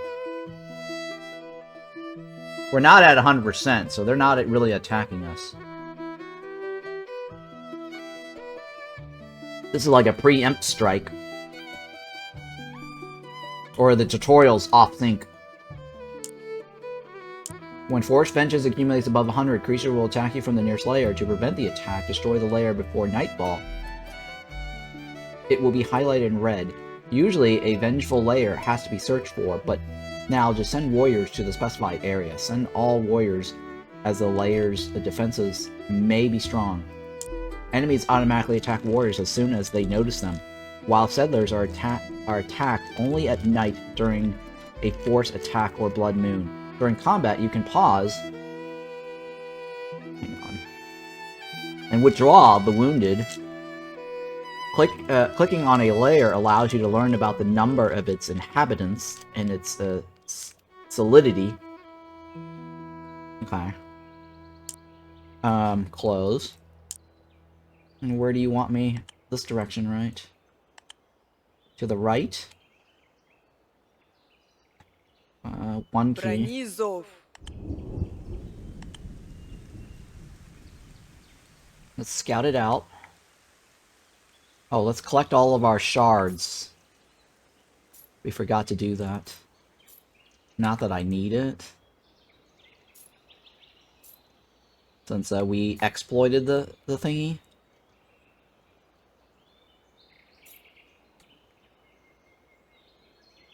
Scary, right? Creepy eyes.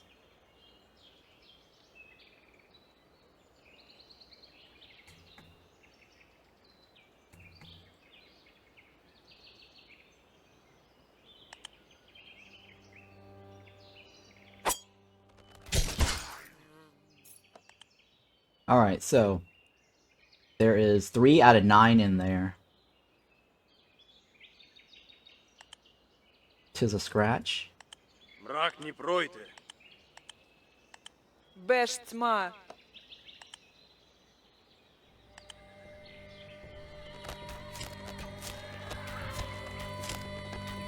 I'm gonna let all my archers do the work, right? There's one left now. Меч да рука. That's it, right?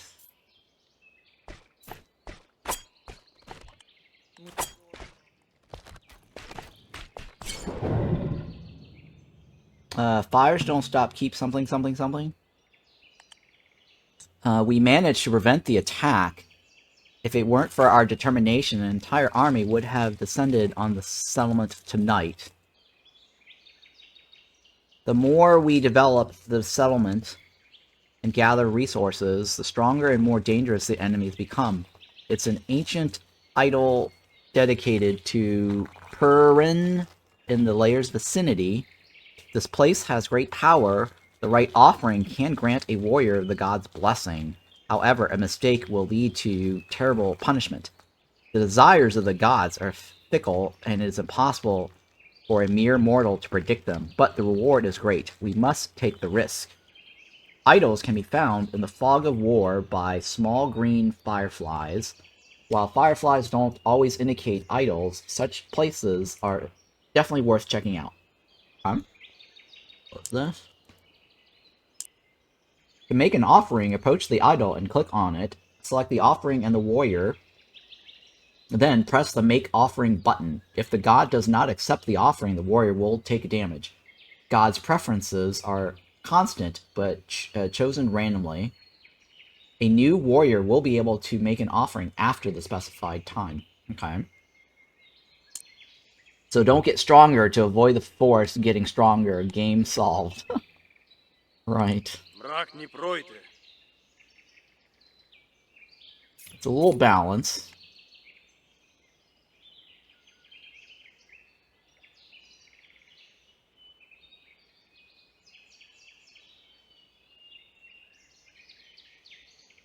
Okay, that prevented that layer from attacking us since we destroyed the layers, even though we're at 100. For some reason, it didn't lower it. It could be because we killed the 3 guys that was there, that it went up.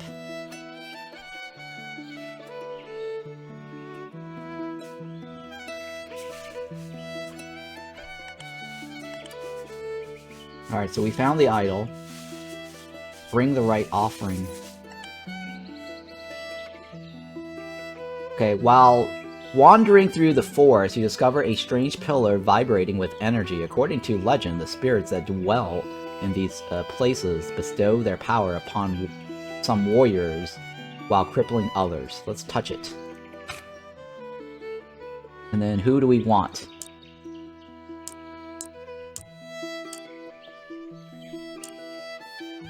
Let's make an offering, right? Grants warrior the strength, speed, and endurance needed for a fierce battle. I get health, damage, and movement speed. We could give coal. On the way to the idol, you smell a thunderstorm. People respect and fear Perun, but the Lord of Lightning may give his blessing to true warriors. This warrior can avail himself of this blessing. You can reset a blessing, you can receive a blessing for your settlement, but only if the warrior makes the correct offering. You can only have 1 blessing at a time on your settlement. Oh, it's the entire settlement. Depending on whether or not the spirits are satisfied with the offering, the warrior may either be rewarded or punished. I mean, I guess the only thing we can do is give them coal? Or give up some health. Or berries. Let's give up some coal. God's favorite. I got an achievement. Receive blessing from each idol in the game. Oh hey, I got a blessing from each idol already. That's probably because I did the tutorial, or my previous coverage. Perun blessed him. In my opinion, it was a small price to pay to get a boost in combat skill and vitality. But if you start worshipping another god, the previous blessing will be lifted. After all, the gods are very jealous. You can develop a settlement further by constructing more buildings that improve people's lives. First of all, you will need a farm. It will allow you to grow vegetables in the fields. You need to collect seeds from the forest turnips. They are quite aggressive, but our army can't handle them. Okay. So the turnips are actually mobs that you have to fight to get the seeds. The area with the field spirits can be found by a green... Yeah, we read that. Farmers can sow, fertilize fields, harvest crops. Different vegetables differ in growth speed and harvest amount. To sow, send out farmers. The farm is researched in the production technologies and built from boards, which can be produced in the carpenter's workshop. The farmer building does not need to be attached to a warehouse. Good to know. Let's close that. Slow this down. And we need to fight the field spirits in the marked area, which is the turnips. Over here for now. Let's go ahead and research farming. And that requires me to have technology points, which cost 50 of these, right? I'll bite. And then, what else? Fight the spirits to get the seeds.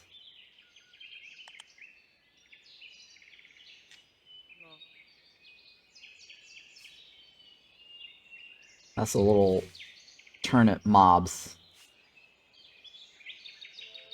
That's right here, right? Or no, that's the mushroom guys. Or the mushrooms.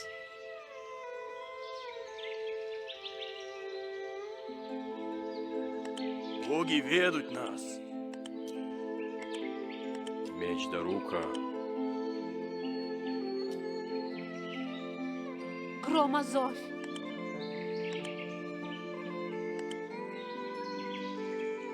Беш тьма. Okay, so they're not... Oh, alright. So let's stand right here then. Вража напасть. Here it comes. Брони зов.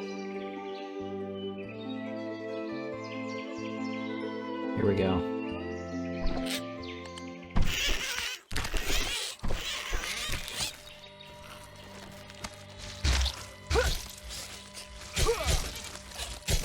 Easy peasy. Except for it's raising the Force Vengeance, though.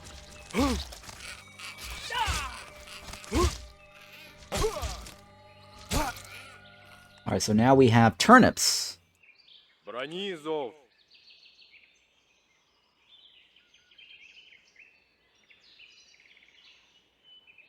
There we go. We collected every turnips. Oh, that's just a spirit green ball. Alright, we'll go back. And now we build a farm. It does not need to be connected to the warehouse.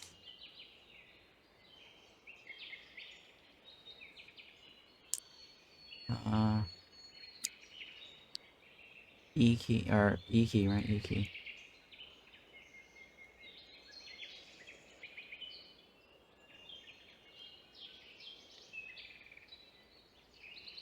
Kinda sucks, the logs are sitting on the floor there.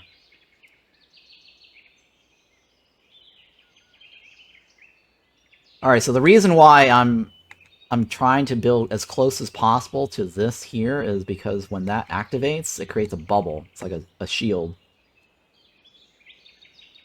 A dome. And it's coming from the center where that little blue thingy is. Because if I build all the way over here, it won't be inside the radius of the dome.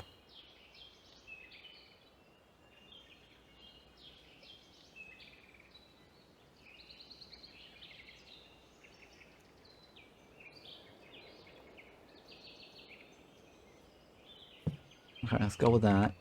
So we need stones and we need planks.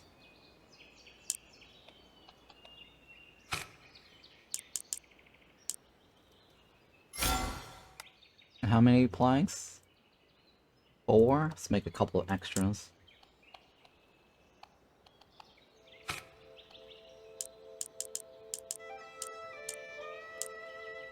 Requires... oh, that's a lot of logs. Oh, it's only 1, actually. Oh, it's not terribly bad. I'll take it. It's a 1-to-1 ratio.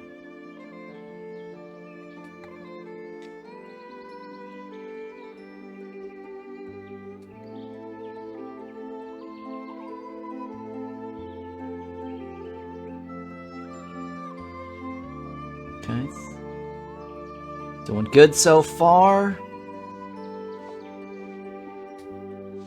We need... hang on, let's take a look at this. Stone crafting, carpentry, construction, right? And farming.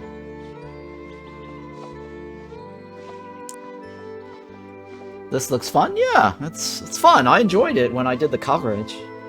They've improved a lot of the issues that I had while playing, especially the continue to play out of focus. Because before, whenever I click off the screen of the window, the game would just completely pause, which is kind of annoying. Especially for streaming.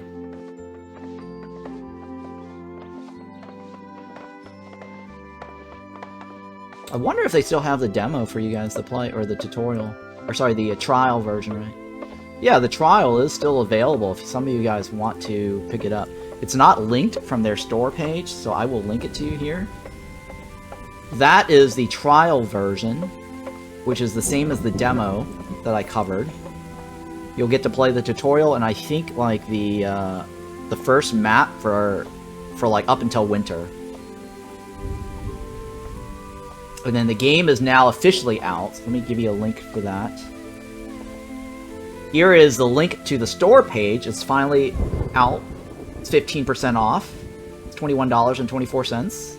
It was not available this morning, last I checked, but now it's fully out.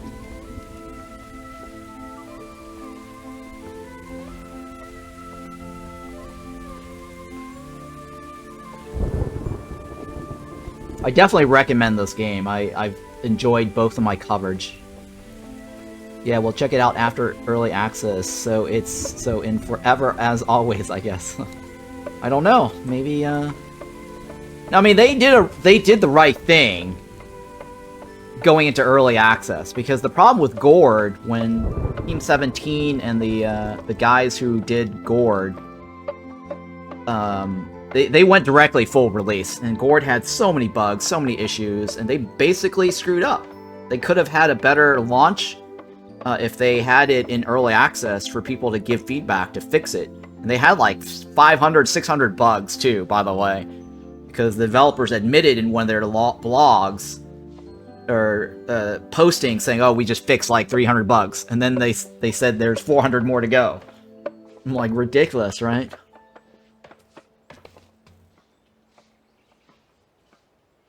Is the demo a little bit different now? I don't know. I didn't try the new version of the demo. They renamed the demo and called it Wrath of the Woods, but based on the description, it looked exactly like the Steam version of the demo.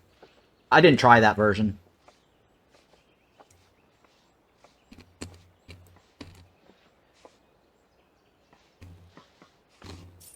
Speed this up a little bit.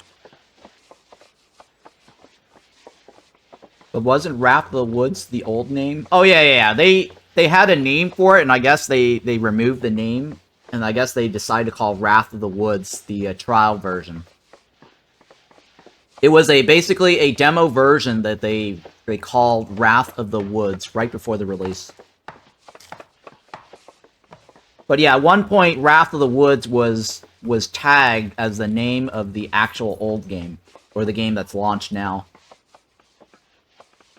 It's kind of confusing, but usually a lot of these demos developers do, they add in something like Prologue or Origins. I guess the developers decided to call it Wrath of the Woods instead.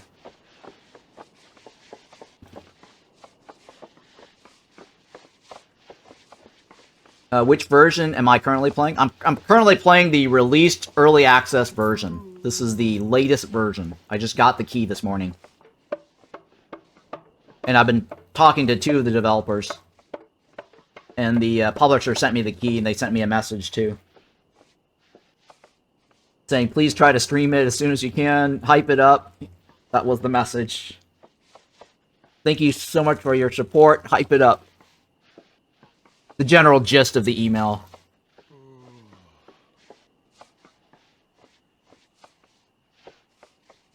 I don't know how many other people are streaming this. I think there's only one other person, right? And he's a partner too, a YouTube partner.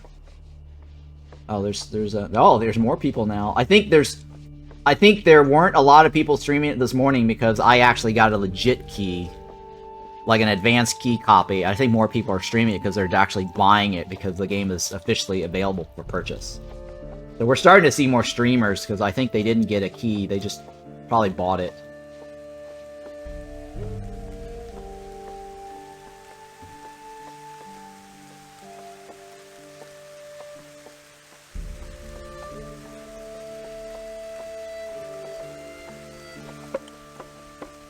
Yeah, I was really excited for the release. I didn't expect it to be released so soon.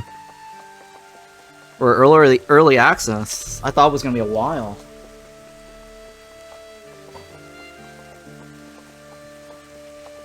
So we're trying to build a farm, right? And it needs one more plank. Carpentry. Cool. You can pause this. Now we can grow our first crop. Food can be obtained by picking mushrooms and berries or hunting, but farming is more reliable. In addition, it does not require your people to leave the settlement and go to the dangerous forest. Got it. Click the gathering button with a pickaxe. Okay, this is the first step talking about gathering berries. We've already read that. For some reason, the hints reset to the beginning for some reason, related to food. Crops need time to ripen, but if you fertilize the field daily, it will ripen twice as fast. To fertilize, press the left mouse button on the field and click the Fertilize Field button, or double-click on the farm building, select the needed sown field, and click the Fertilize Field button. If you are patient, the harvest will be greater, but you can also harvest before full ripening, and then the harvest will be smaller. Interesting. So you can actually get food faster. Sow a field of 15 seed beds and fertilize the seed beds. Okay. Sow new seeds. We got 19 instead of 15. That's good. Technically, I could do more.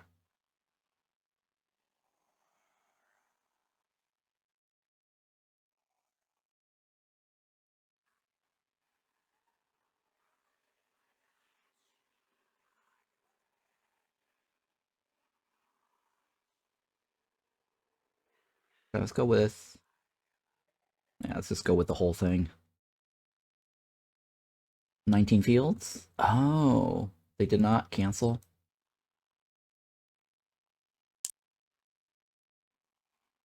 There you go. That's zone 17. Is that 17? That is 17, right? I get 2 more to go. 19. Sure. And then that's it, right?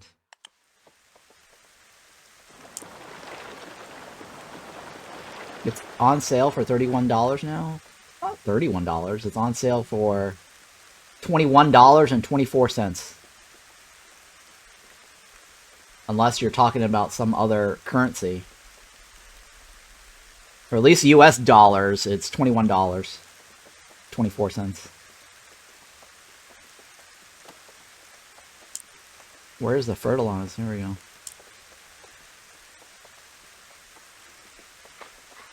Ordering settlers to fertilize field allows you to harvest crop faster and increase the yield of the seeds. Fields can only be fertilized once per day.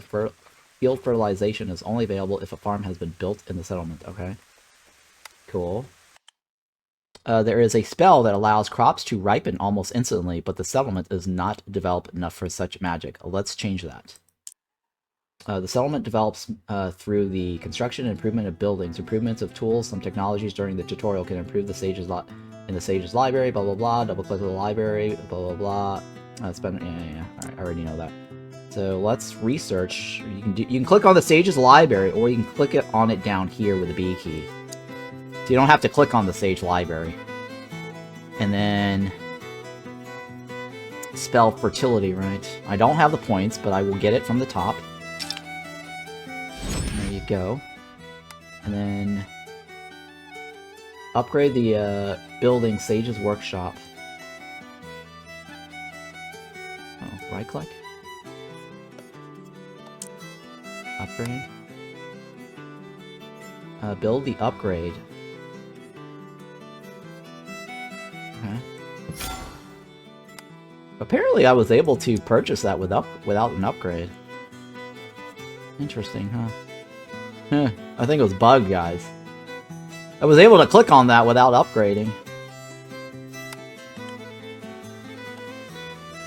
Weird, right? The tutorial steps are out of order.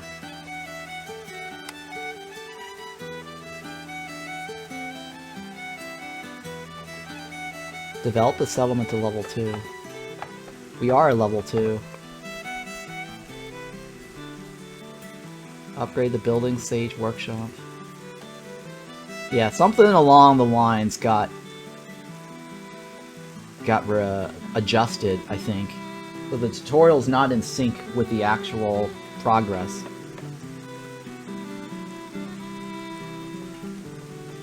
I need 2 rods.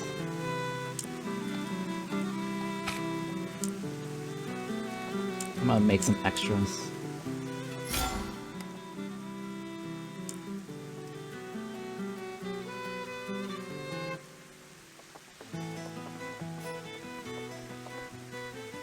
And wood, right? Planks. Oh, it is working on planks. No worries. This guy is idle. And the warehouse has full berries.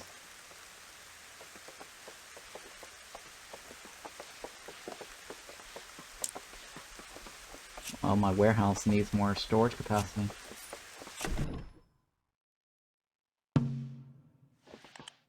The spell I mentioned earlier is called Fertility. We asked for Goddess Mokash's help.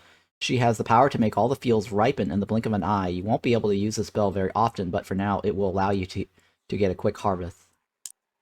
The fertility spell becomes available after researching the production technology farm. Research it in the Sage Library. Got it. Open the spell. Blah, blah, blah. To harvest, left mouse on the desired field and click harvest button. Or open the farm window to select the ripened fields and click harvest. Okay. So let's go ahead and click on the spell button here. Fertility.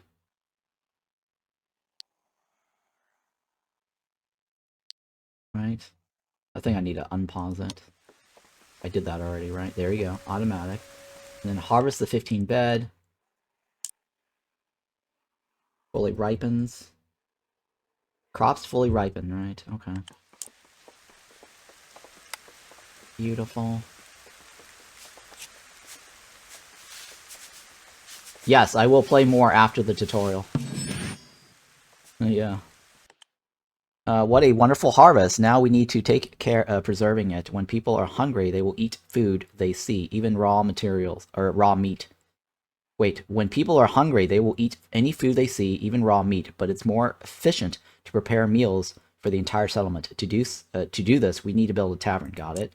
A tavern is research in the production technologies. It is best to build it next to the warehouse where food, meat, vegetables, mushrooms, and berries will be stored. For the construction of the tavern, parts will be needed, which can be made in the forge from iron ore, which will have to be searched for in the forest. Rare metal deposits are guarded by monster lairs. Okay. Double click on the tavern building. Blah blah blah blah blah. Since we don't have one yet, let's not read that. We'll come back to that later. All right, so we need iron, right?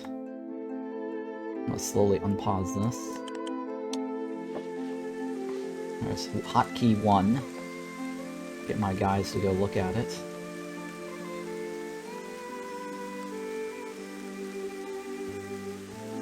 We can't build a forge without iron, I think, right?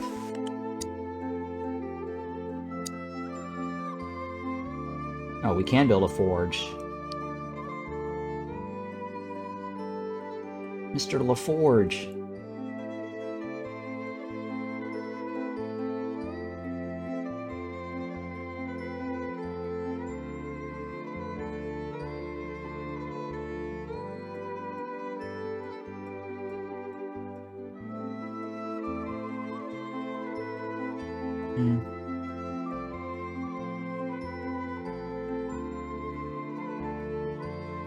Okay, that's fine. Add more warehouses.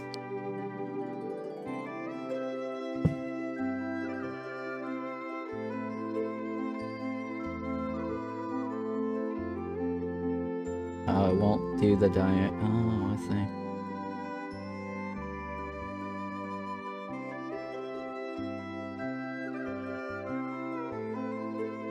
Ah, interesting.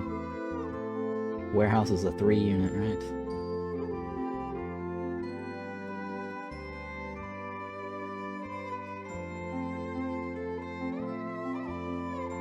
Alright, that's fine. Let's do that. Requires boards, right? We're getting boards. Do we have straws? We have straws. We're just short on the boards. That's carpentry work. That's this guy here, right? Now that we're at level 2, I should be able to get more settlers soon.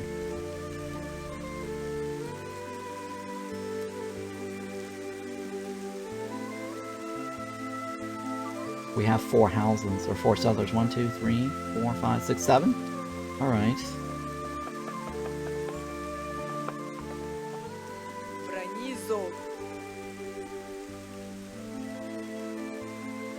Well, there's nobody here.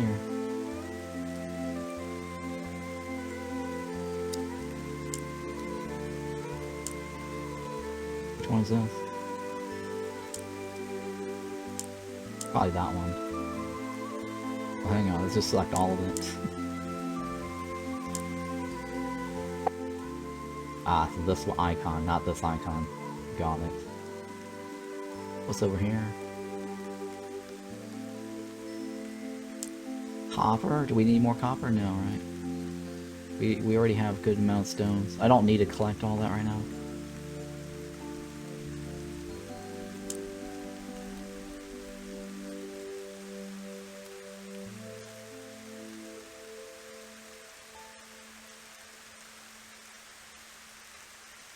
Hang on, do we have gather?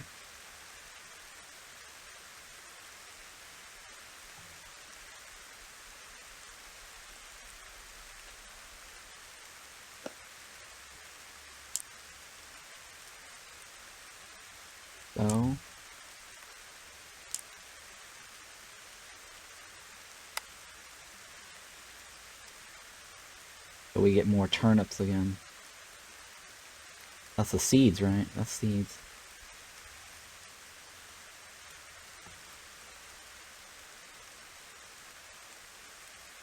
Okay, we're gonna get a blood moon in one more day.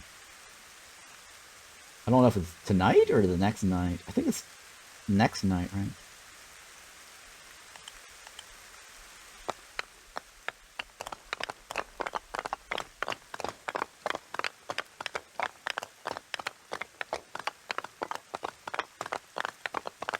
Chop, chop, chop. That's exactly the 4 villagers. And that's all of our villagers. Sounds like an applause. Yeah, maybe.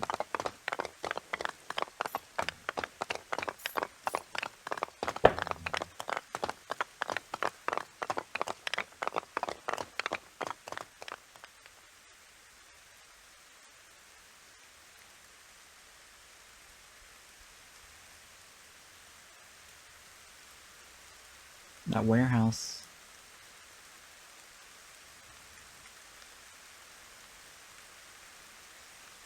Okay. That needs planks, right?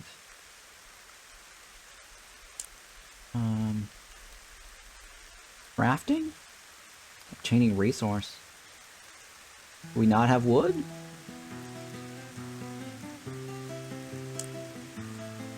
Why is that not? This is the highest priority. I don't know why this is being worked on. They should be crafting my wood.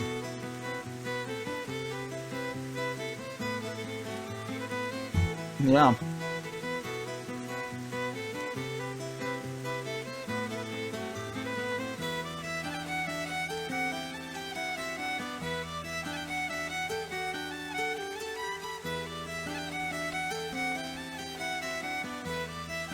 It's weird because they're bringing logs, but that's not oh, it is planks.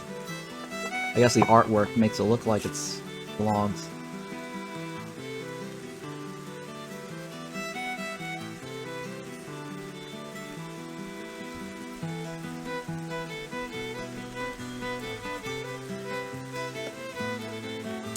Oh, we didn't make enough.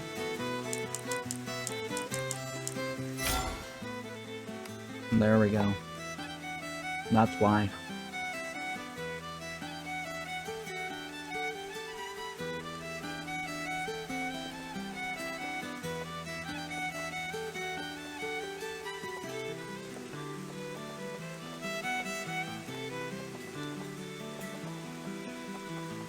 Oh, we're gonna need... No, we have firewood. We might need more wood, but I don't know. We'll see.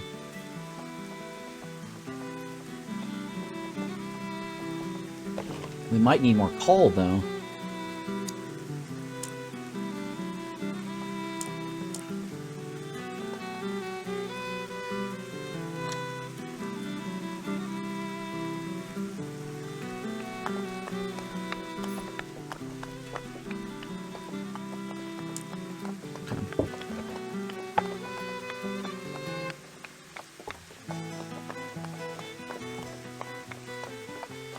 We gotta make baked vegetables for cooking, right? There's only like 4 more steps of the tutorial. It's probably gonna be build towers and walls and fight the last wave.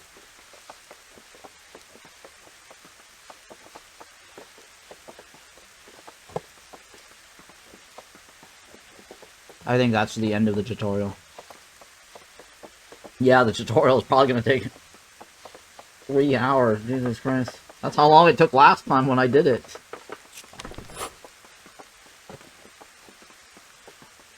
Well, at least we're getting this sooner than 3 hours, right? It's only 2 hours and 14 minutes. And I did start stream about, what, 8 minutes? 6 minutes? Okay. Tavern needs what?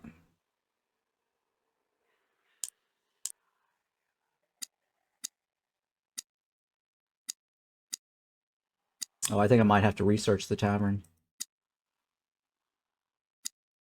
Yep, I do. Need technology points. There we go. And then tavern is food. Food.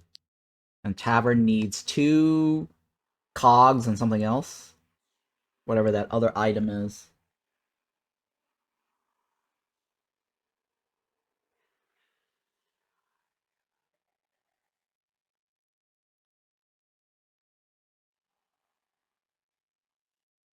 What I could do is probably put a food building nearby. A warehouse nearby.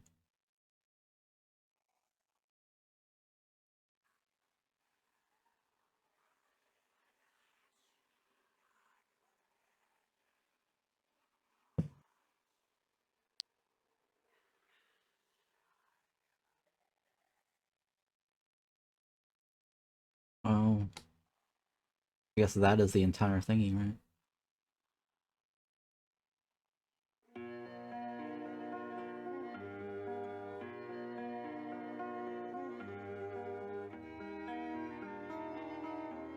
Oh, okay.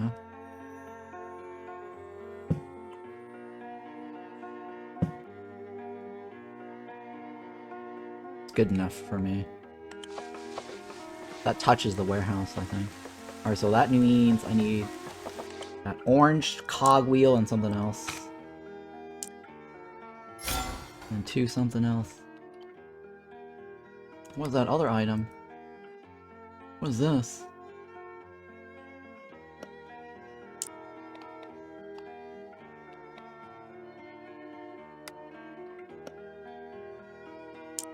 Ah, parts. Is it parts? Wooden cogs, and I think it's parts, right? Yeah, it looks like parts. Wooden cogs and parts. I need stone blocks.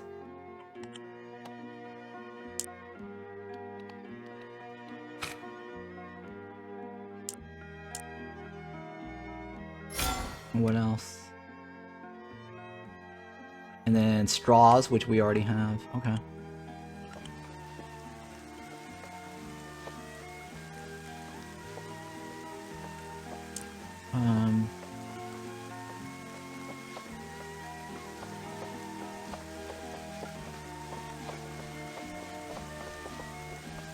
Okay. Speed this up a little bit.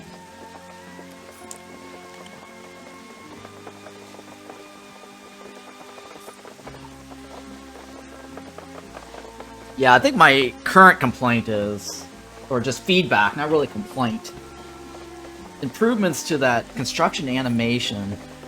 I think I would have preferred if they just stand still in one spot and then the building gets slowly animated to being fully complete.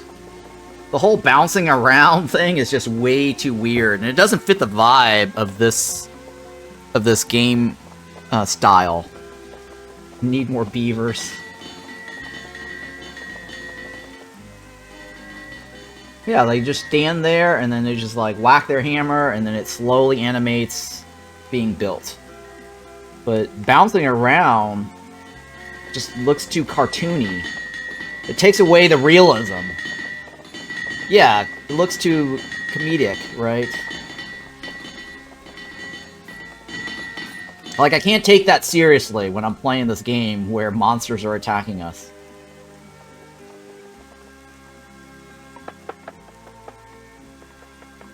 Right? Like, you see that? They're just, like, bouncing around on the roof, teleporting. I mean, if they could teleport, well, why not just teleport to the bed?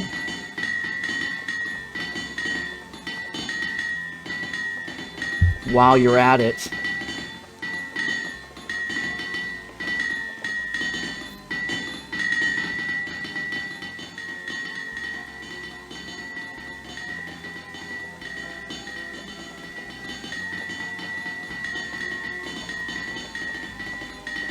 I really like the fact that I can now click outside my window.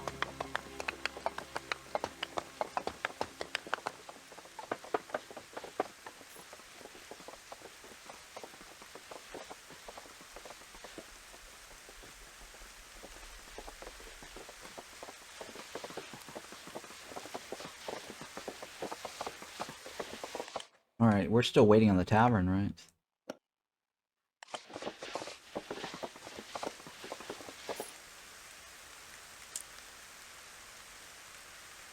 Громозов.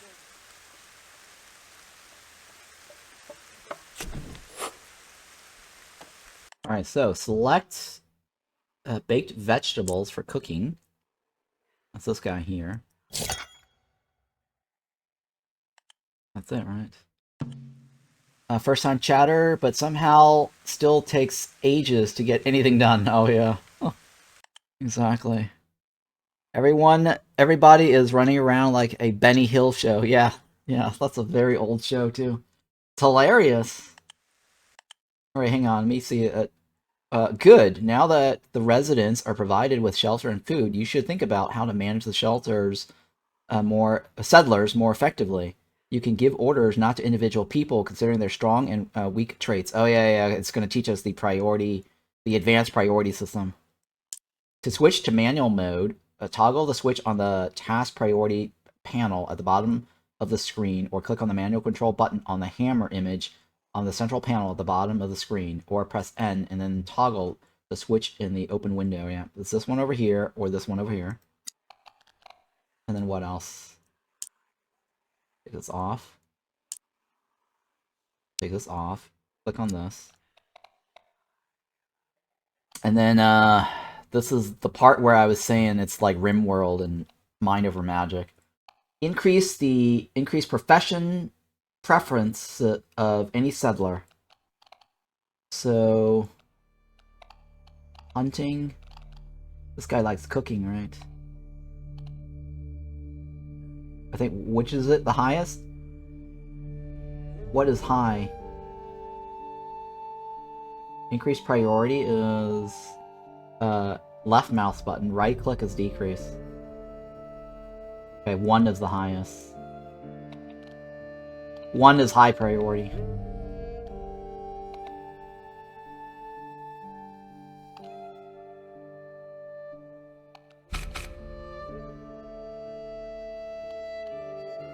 Um,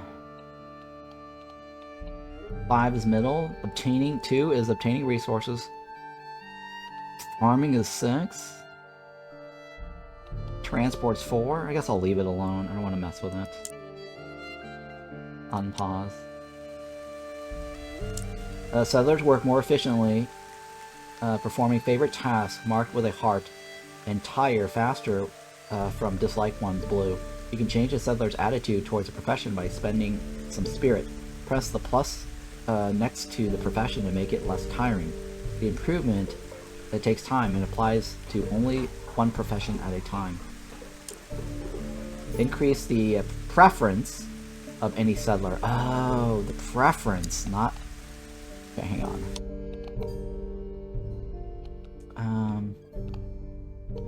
Where is that plus symbol then? It says plus symbol. How do I make somebody love to construct? Preferred work.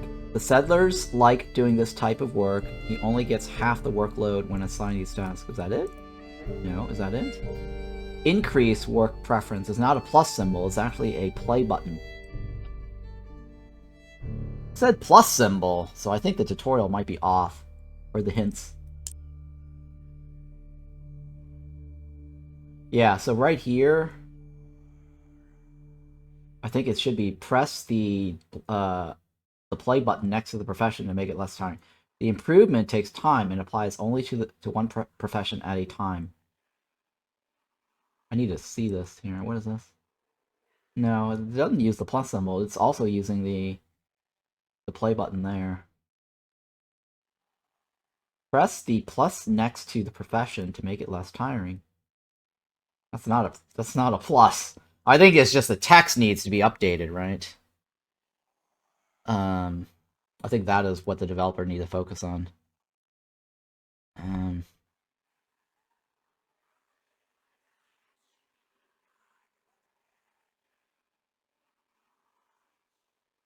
Okay, what else? With too many tasks, settlers move into the yellow, then red load zone, shown on the left, causing them to fatigue faster and work slower, reducing the number of jobs and assigning favorite professions can decrease the load. Press the left mouse button to increase or right mouse button to decrease the work priority of the settler. I did that earlier.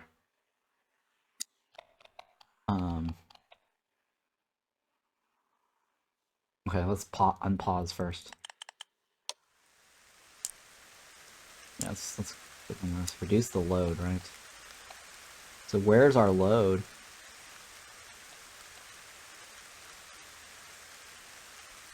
Right click, right? Wait a minute. It shifts everything else. How do I reduce the load then?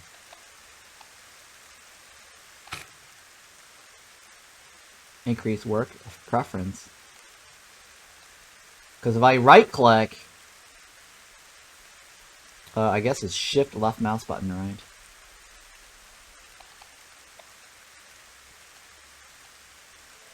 No. Shift right mouse button.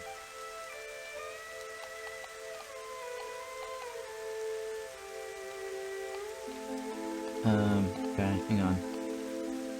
We don't need hunting. We don't need you to cook.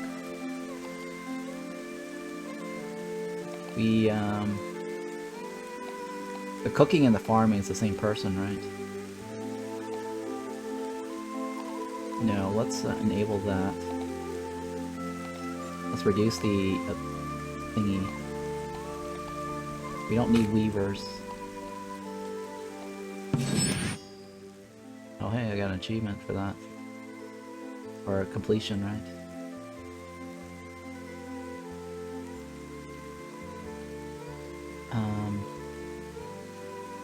Hunting.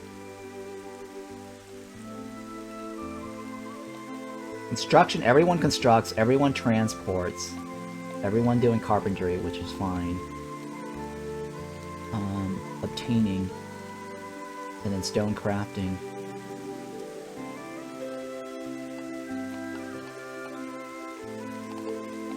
Blacksmith is one person, right? You know what, let's take that off, that's fine. I think that's fair. Alright, well, let's pause this. I feel that you are close to a full understanding of how to manage a settlement. This is a high time, because I sense the presence of Prince Velimir. His next attack will be the most powerful. Velimir will send his nightmarish servants into battle. We need to surround the settlement with walls and build a defense tower. Got it? And defense structures are built from the materials produced at the carpenter's workshop. Walls can be placed one by one or by stretching a line holding left mouse button. Settlers simultaneously deliver resources to several adjacent walls.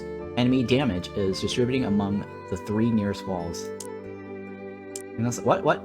Enemy damage is distributed among the 3 nearest walls. What?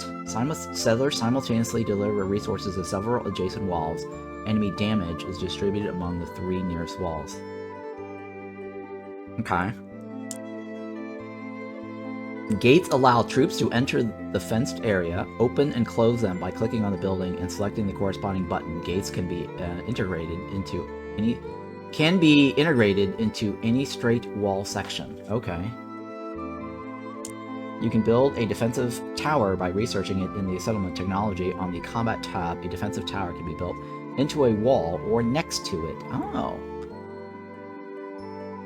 Towers into a wall or next to it. Okay, useful to know.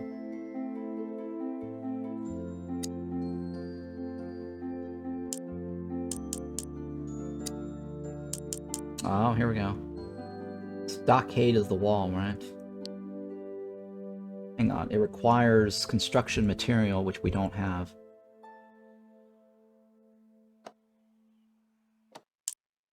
No, that's not it. Well, you know what? Let's do that. Hang on, let's get the tower. And then we need the construction materials. We're gonna need a shit ton, right? Is it shift? Shift. Shift gets 40. That requires 40 wood, which we don't have.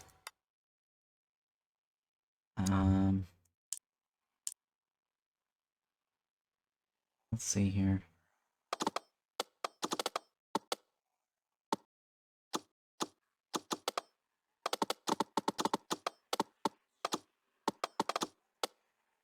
I'm giving myself a space around the edges there. And then, which one of you guys obtain resource?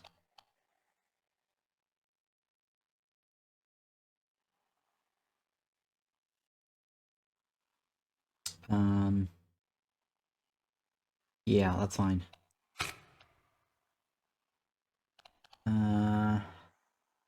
Weaving is the highest, right? Farming is, let's increase this.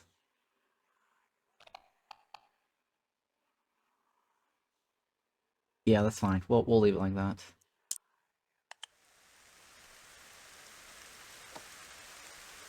And that guy is construction.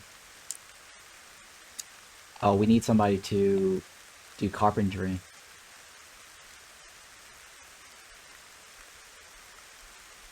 Right. Let me increase this. Transport is not as important.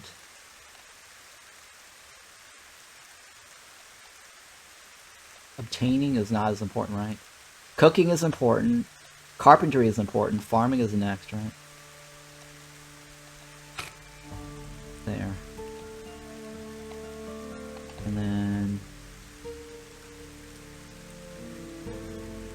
4.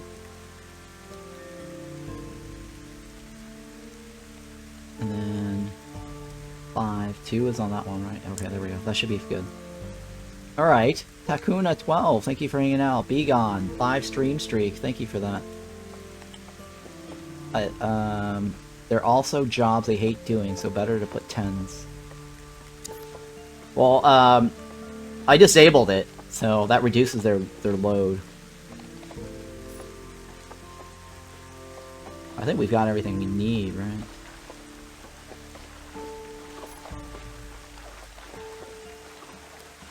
And we're telling this guy to make it his preferred work in the future. We're gonna give this guy a preferred work status. And then this will be your preferred work status. I like this idea of preferred work. It's a good idea. Instead of like randomizing and making them love something, or getting them to love something randomly, you can actually pick who you want to love something.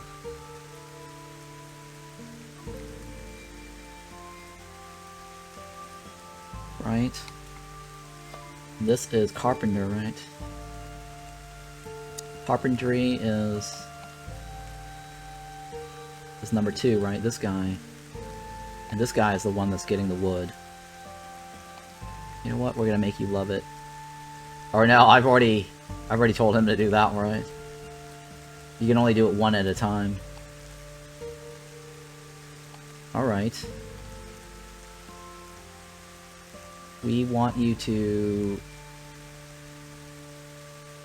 love doing farming. Oh, he's already got 1. Did we already set him? We didn't set him, did we? Increase work preference. I don't know. That's not doing anything. Well, I'll figure it out later. Speed this up a little bit. This looks like a bit more Dwarf Fortress from the mechanics. Maybe. I haven't played Dwarf Fortress.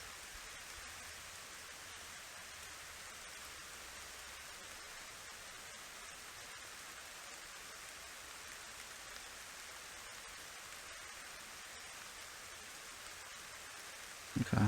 Sorry, I'm reading the news announcements to see if there's anything else that is important.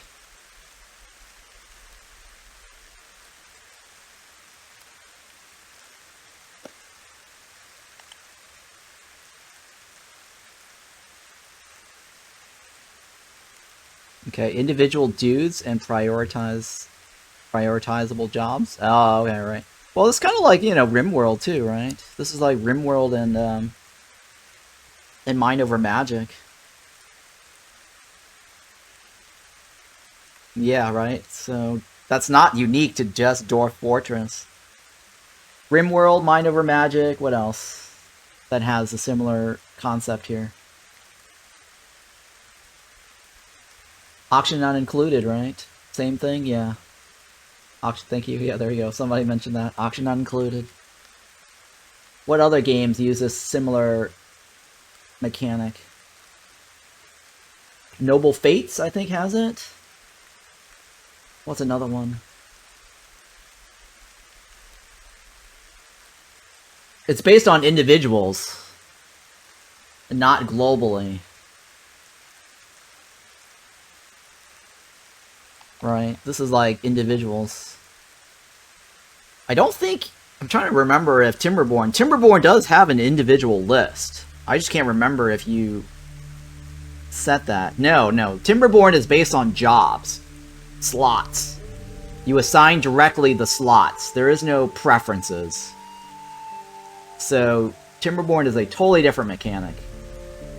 Too much micromanaged for my taste, though? Well, there's only, like, what, 3-4 guys. I think this is also similar to Gord, right? I mean, I think it would be a huge management problem if it's something like diplomacy is not an option, where you're constantly managing, like, a large number of individuals. Diplomacy is not an option, it's just based on the slots, similar to Timberborn. Will be more at some point? I don't think so, Takuna. The game is heavily focused on keeping the population count low. I don't think it's going to go to a point where you have like 30 or 40. I mean, you can kind of get to that in RimWorld too. My playstyle has always been trying to keep the population count low.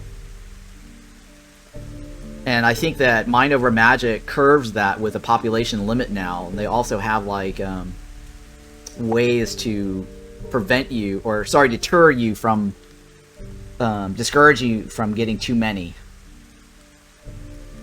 Yeah, I like this system when it's, like, a few guys. So annoying, though, once you get, like, 20 dupes in Auction Included, for example.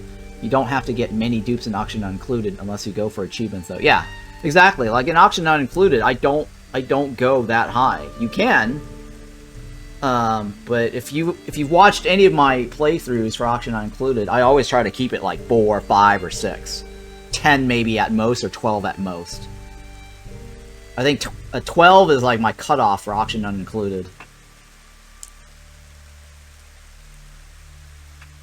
Or even like, what, I think maybe 16, right? Because that's like, what, 4 bedrooms? Like it's basically 4 bedrooms with max.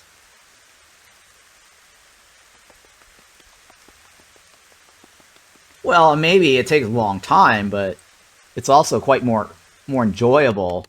Manage like a small handful. It's not like Auction Not Included requires you to win fast, right?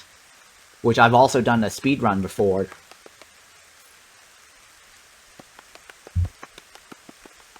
Well, see, the thing is, the more people you have, the more work they have to do to provide food for themselves, right? The farming gets bigger, you have these large farms, you have these large housing, your settlement gets bigger, so I like to keep mine small. I've had to create like a large industrial farm in Auction Not Included before, but that was no fun. And then you have to, like, start automating stuff, too, right? At least Auction Not Included has automation features. So that is a positive. Alright, where's my Carpenter. That's this guy, right?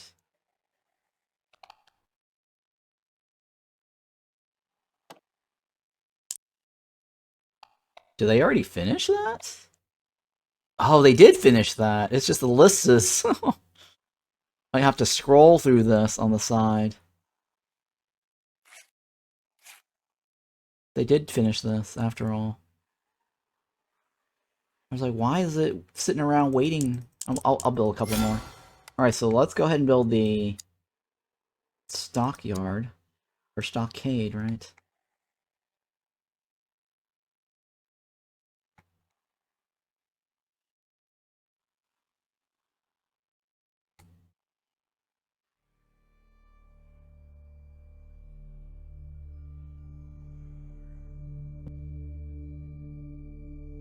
And then... which side is it? Oh, I think they made it so that... so there's no backside or front side. I think that's good, right? Let's find out, though. Because it used to be they had like a front side and a back side to the wall, which was very annoying. Like the little thingy that supports it.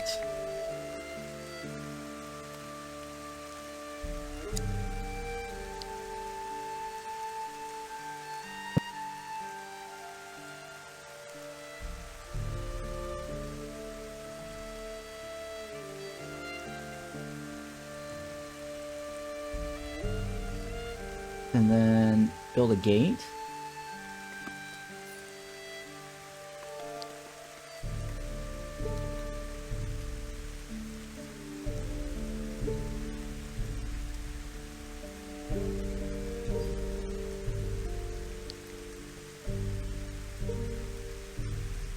What is that? What is that arrow? Is arrow front or back?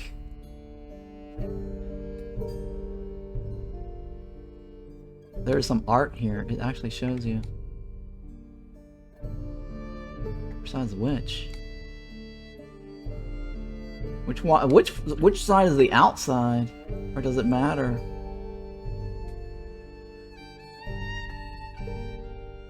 I'm gonna go with this. I don't know. Oh, okay. The wall is open. Hang on. I think that's supposed to be outside, the direction that you want. Can I cancel this?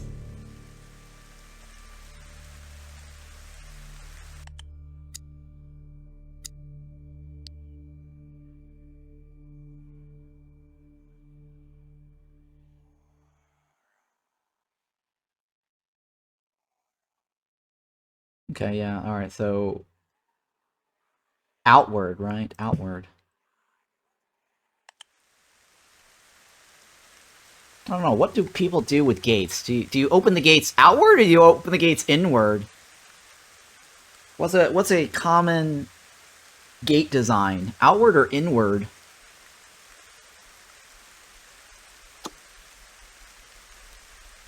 I think inward, right? You want to open the gates, the doors open inward, because otherwise they would destroy it as you open outward. Hex grid feels interesting, yeah.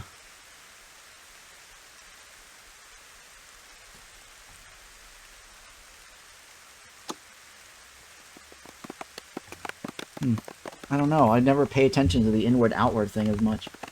Outward is the defensive answer. Inward is easier to break from the outside. Outward is the defensive answer. Inward is easier to break from the outside.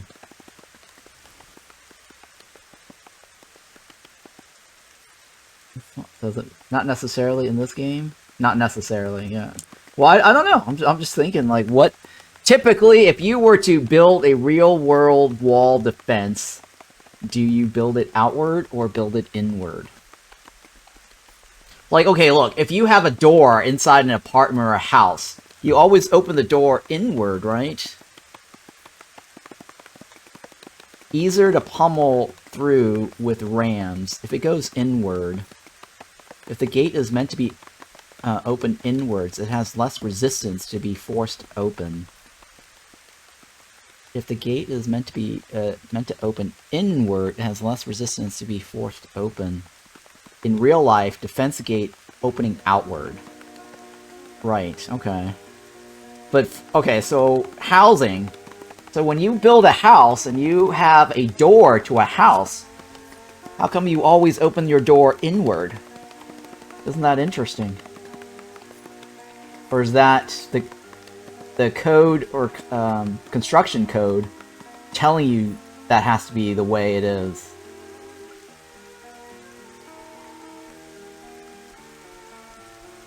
Huh, I don't know. It's an interesting thought.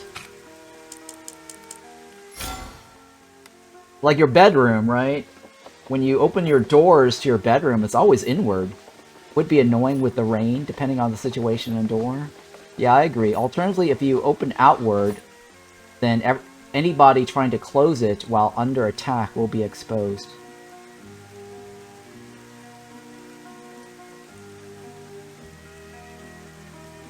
Oh, yeah, you're right. So, if you're trying to close the door, opening outward is actually bad, right? I have inward gates on my fence. Keeps the hinges inside. Yeah, so if you're trying to be defensive, you want the door... Well, in this game, it doesn't matter, of course, but in real life, if you had to close the door, that means you're exposed if you're opening outward, right? If it goes inward and outward. Sorry, outward, right? Outward. It is a fire hazard if it doesn't open outwards.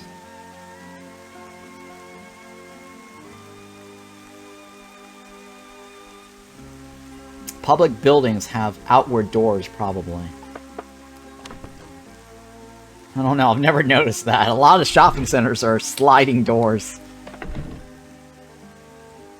They are pull, right? I think it's pull. Yeah, a lot of... Okay, so I do... Okay, now that I recall, some of the places that I go, shopping centers, it's always a pull, not push. And then the people that's inside the building, it's easier for them to push. Right? It's easier to push if you're trying to get out. But defensive-wise, you definitely want it to go inward, right? Because the people inward can stay on the inside to close the door. Because you do expose yourself if you're trying to move forward and then pull the door inward, right? So technically, I should be changing this to be an inward. Right? Just to be safe, right? Not that it matters in this game, I don't think.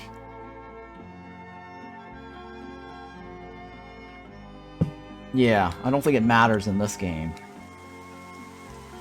Plus, you don't use your body to block defense in current military. If it opened outward, medieval times, you could not block the gate with your body. Outward is more secure against attack.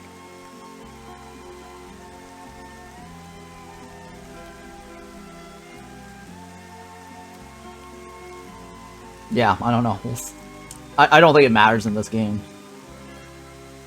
I need more construction materials, right? Holy shit, I need more construction materials.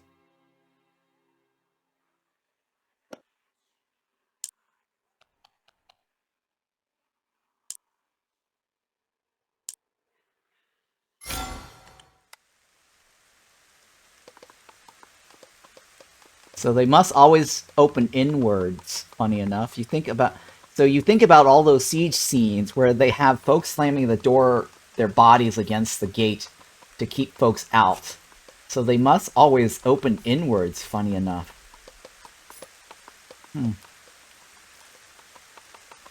Yeah, you're right. They have to be open inwards because if you want to prevent people from coming in, you basically can put people here against the inward to prevent the doors from coming through, right? Because, look, you have to pull. If this goes outward, that means people are sieging your town, you're constantly having to pull the door. It's actually easier to press against the doors to prevent them from coming in. So inward is actually the right defense, right? A better defense. Sure, night is coming, but is your girl. Can barricade it too. Right, yeah, you can barricade it too if it's going inward, right?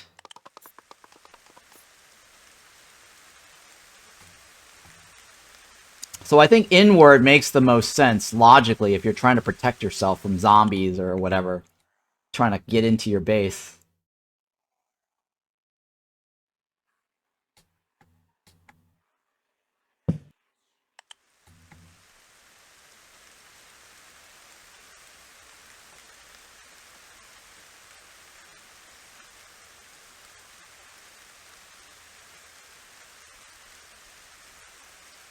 So, very interesting thought there about inward or outward. Inward, I think, ideally is the best solution for defense. Not good for safety codes, though, because if you're trying to get out of a... Well, okay, look. Inward is good for wall defense. Outward is better if you're trying to get out of a house. If it's being caught on fire.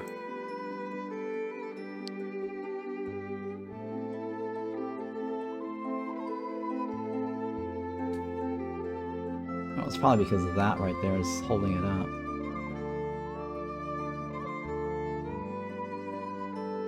It's probably because of this log right here.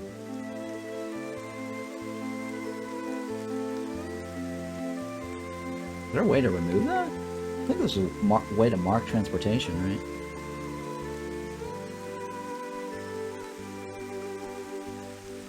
I forgot if there's a way to mark the transportation.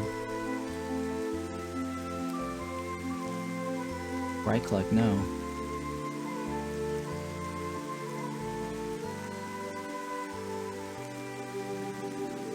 I'm not in pause mode, right?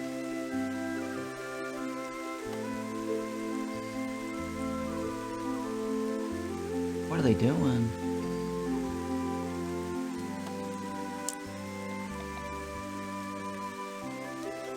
Oh, they're done already. Jesus.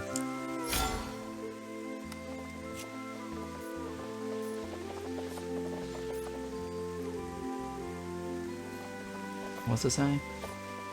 Warehouse is full? Oh, shit. I forgot to change the warehouse,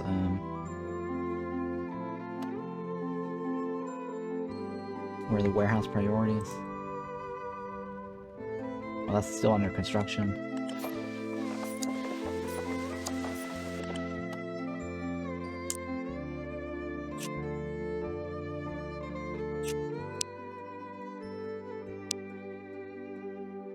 We want just food only, that one.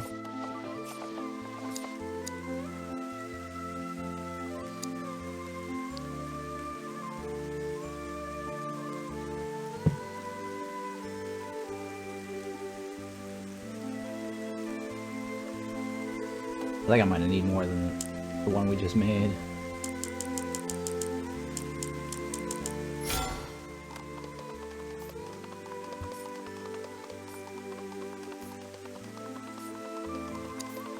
Okay. Yeah, so I can't place it right there.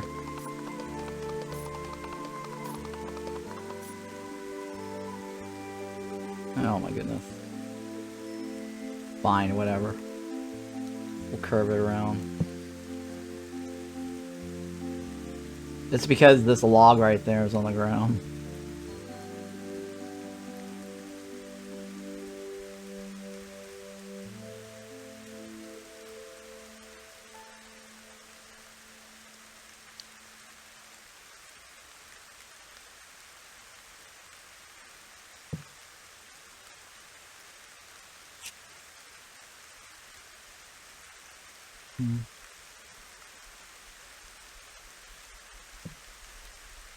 I don't know if the towers work by themselves or require somebody.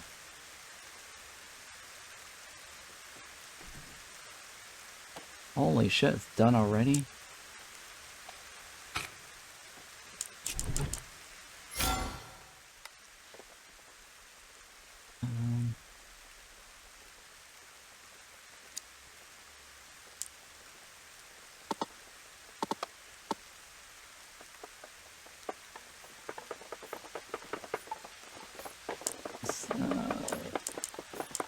Get a couple more of that.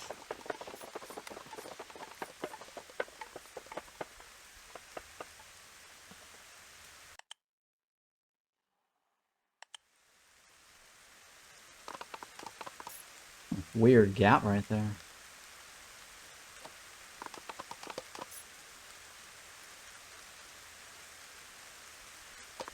Yeah, it's weird gap right there.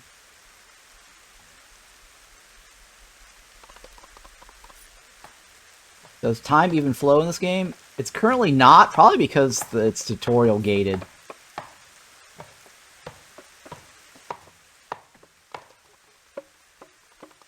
Yeah, I think this is... It's trying to get us past the defensive tower tutorial part. I think that's my reasoning for... Or that's their reasoning for pausing everything. They don't want you to get destroyed by the attack wave until you have the defensive tower up.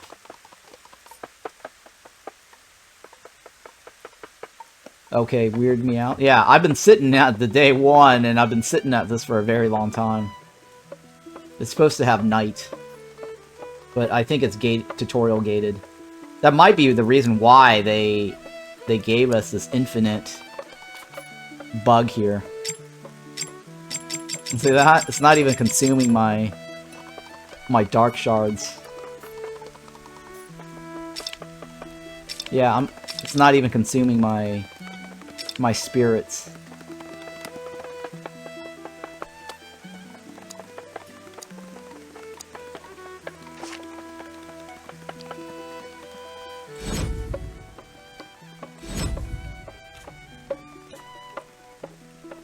Yeah, I think I bought everything, right?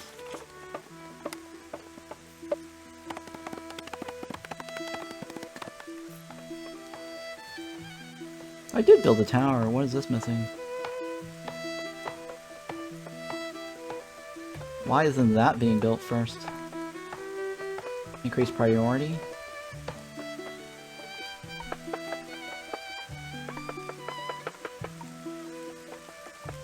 Now let's see if we have workers.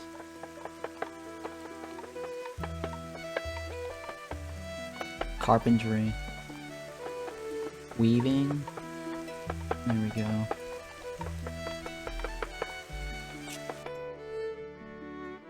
That's construction. Alright, so now it says, the warriors are ready, the walls are built, all that remains is to resort to the help of magic. Trained wizards can support fighters and attack enemies with spells. Some monsters, especially vulnerable, are especially vulnerable to spells. You can always check the bestiary to learn valuable information about different enemies. Fire Whirlwind is a powerful combat spell capable of damaging a group of enemies and slowing them down. I just researched it. To research a combat technology, click on the technology button. Yeah, I already did that already. The enchanter belongs to the wizard class. Unlike melee and ranged fighters, wizards have a large number of spells. This technology is also among the combat technology of the Sage's Workshop. Yep, okay. The enchanter do little damage with a common attack, but have a powerful spell. The enchanter is great for supporting other fighters. Select the enchanter, then choose the Touch of Stone ability to the troops in the troops panel. Left mouse button on the allied warrior. Right mouse button on the spell. Okay, yeah. I think they changed it, right? Enchanter? Yeah, so the complaint during the demo was Enchanter and Sorcerers got flipped. Sorcerers are supposed to be more damage dealers. Enchanters are supposed to be more buffs. So I think they did fix it. Or at least the naming. Train an enchanter.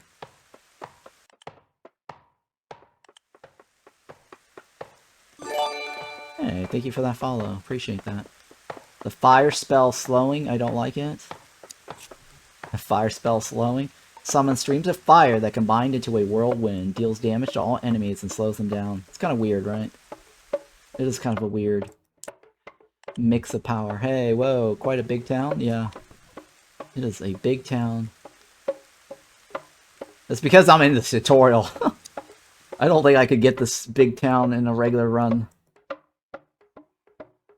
Alright, well, let's go ahead and hire the Enchantress. Inner Fire.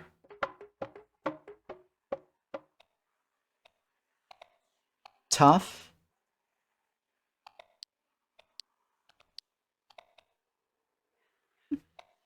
Sure, she's tough. Enchanter, right? Train the warrior. That means we get one less worker now. Building. Yeah, booting up my game. Let's see if they changed anything. They did change stuff. I did that this morning. Right before stream. I'm really happy with some of the bug fixes. Or at least the complaints I had during the demo coverage. And the playtest coverage. Huge improvement, by the way. I think the only bug that's still in the game is the key binding.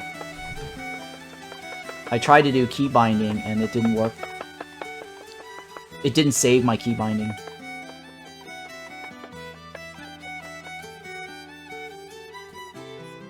Sorry, which way was the arrow? I forgot which way the arrow was supposed to be. Outward, right? Here we go, outward. Inward is the correct answer. Inward is the correct answer, right?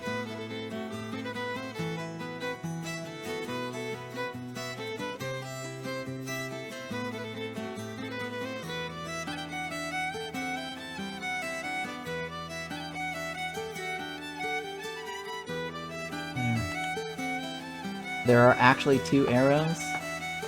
Yeah, I don't know what the 2 arrows are. I'm just judging it by the door direction. Because when you place it, it actually shows you the door, and then the green hexes are where it's actually lined up against the wall. I don't know what the arrows are, or why that is the case. But yeah, I agree. The arrows are kind of confusing.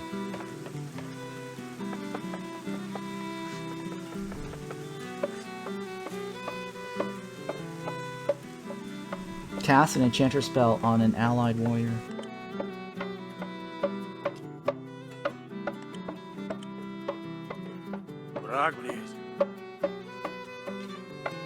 Which one is this?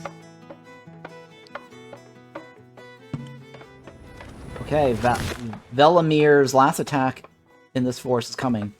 If we succeed, we can leave the settlement and move on. The miller will come tonight. I feel in a few hours the earth will shake in this very place. Remember that millers are more vulnerable to magic than to physical damage. And may Purin show us the way to victory. Alright, left mouse button on an enemy. You can read a short description and see what abilities they have. You can read this information again in the bestiary. Perhaps you should read about the miller's trait. Good luck. Alright, well. Let us read about the miller. The miller in here? The miller. A dangerous enemy. Be cautious of them until you're strong enough. Kill more enemies to unlock description. Oh, I don't know anything about them. Alright, well, whatever. Survive the attack, right? Okay. I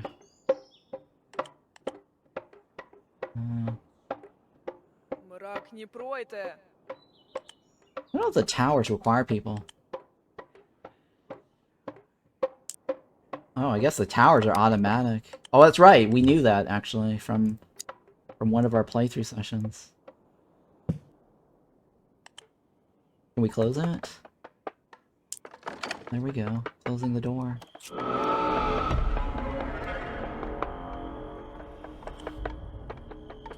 Here they come.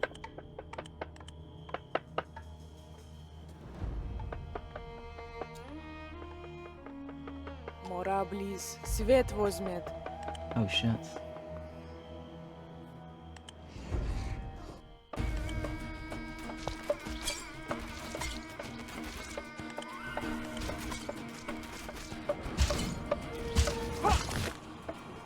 Oh shit.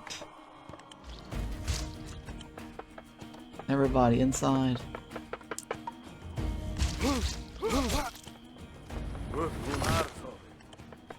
Oh, easy.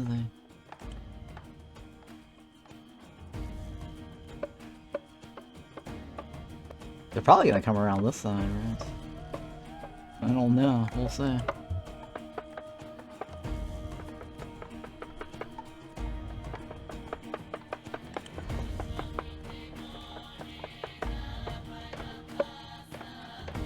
He's coming, right? That's the miller.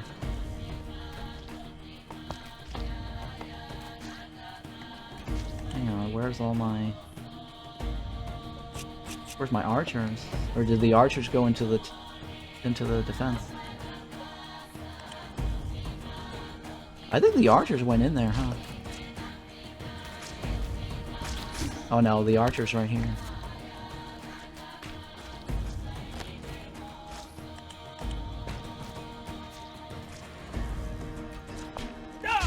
This is the tutorial. Should be easy.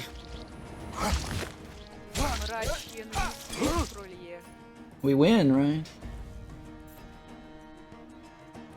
There's another attack? The Miller has been defeated. We've done it. Great Chief. This is what people can achieve when they are led by a worthy leader. Yes, I'm a worthy leader. The settlement has become a stronghold in the fight against darkness. Now, these lands have a chance to get rid of evil forever, and we must move on. The more settlements are built, the closer our victory over Velemir will be. It's time to go. There is still so much to do, Great Chief, and I will return to you and show you the way when the time comes. Complete the tutorial. Congratulations, you have successfully completed the tutorial and are now ready to challenge the darkness. Hooray. Hooray. So what's this load game? That's all the autosaves, right? New game? Alright. So I will do a new game, but before then I'm going to use the bathroom. Take a quick bathroom break here, guys. And we will do the tutorial. Sorry, do the brand new game. So BRB.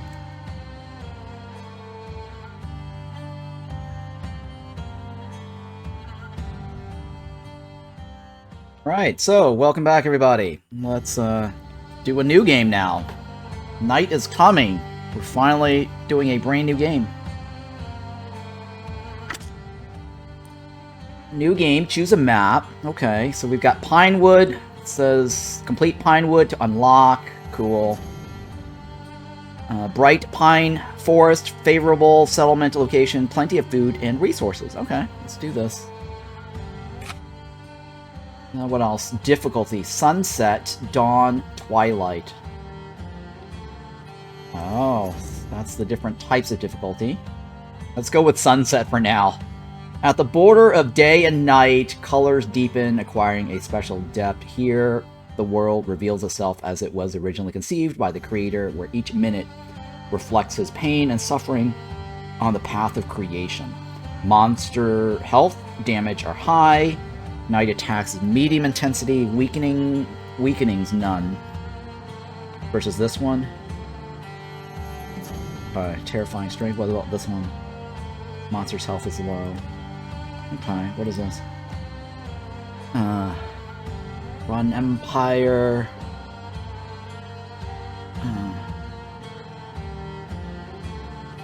Pinewood. No, I'm thinking of a name. Run Empire. Pineville.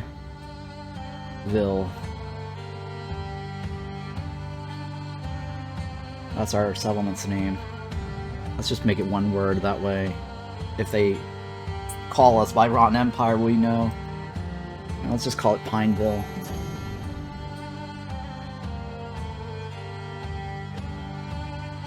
Okay, that is the name of our settlement, Pineville.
Вража напасть!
Град наш стоит, мы зону.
Oh shit, I am muted. Huh.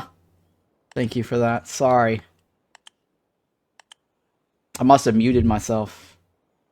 Oh shit, all that time I was talking to myself. Oh my god. That's fail. I must have muted myself during the intro. No, that was terrible, guys. I might have to dub in some audio commentary when I do this offline editing. Yeah, there was supposed to be audio. Sorry about that, guys.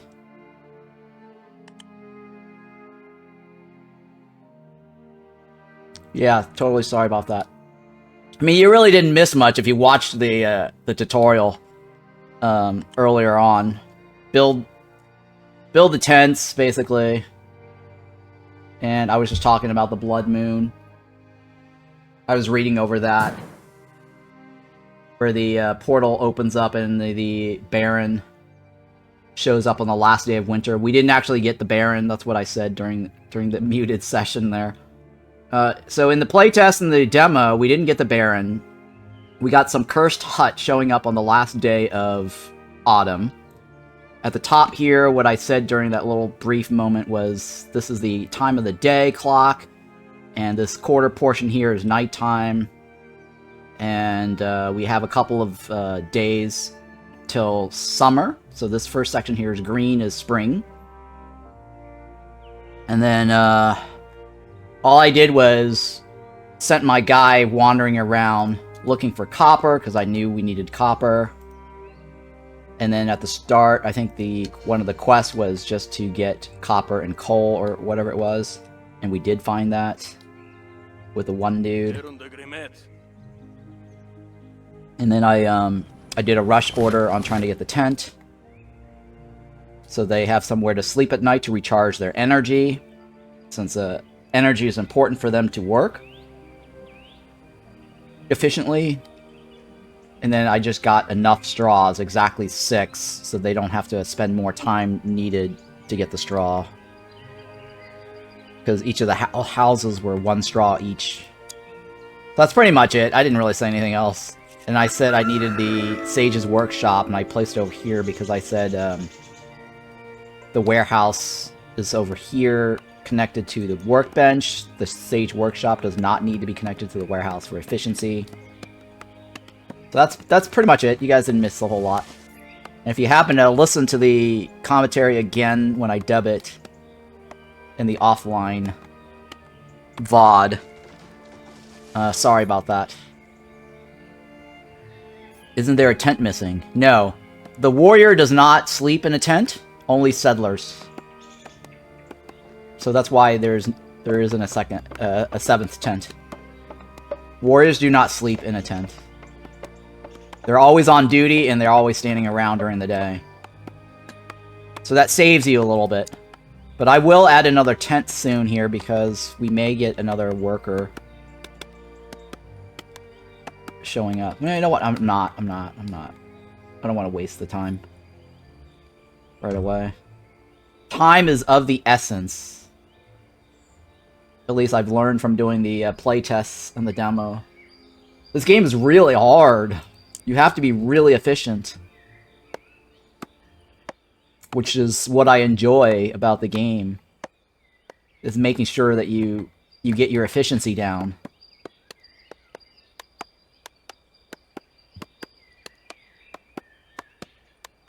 Alright, new quest, right?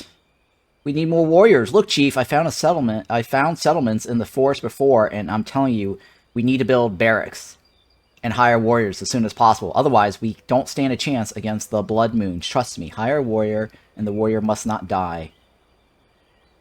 And then, failure would be minus 50, right? But we get construction materials if we do. Thank you, friend. Let's get started as soon as possible. You're giving me advice beyond your rank. I'll decide for myself when to expand the army. No, let's take that for the reward.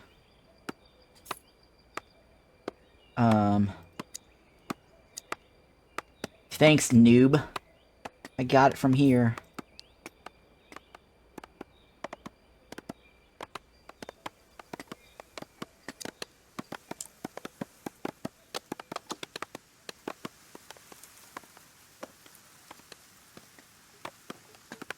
We need transporters. We need the transporters to remove all this wood that's sitting on the floor.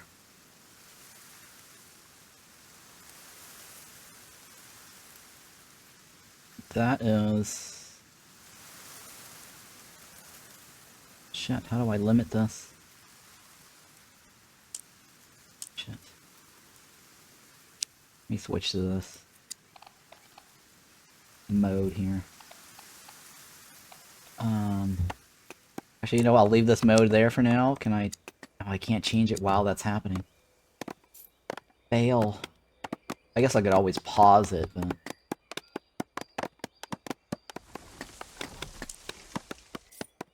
I just want them to get rid of the shit that's on the floor because I can't build it. I think my only problem that I have, sort of ish, is that the trees on the floor are objects that take up floor space. So I can't actually build a tent right here because they're sitting on the floor. That is the only issue that I'm having right now.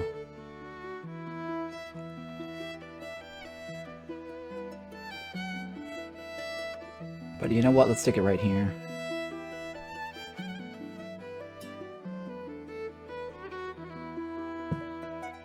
Alright, that requires straw.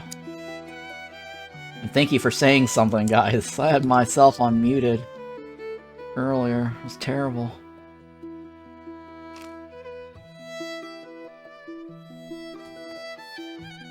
Alright, that is the other straw, right? 6? Oh, I don't need that other one. How do I cancel just that section?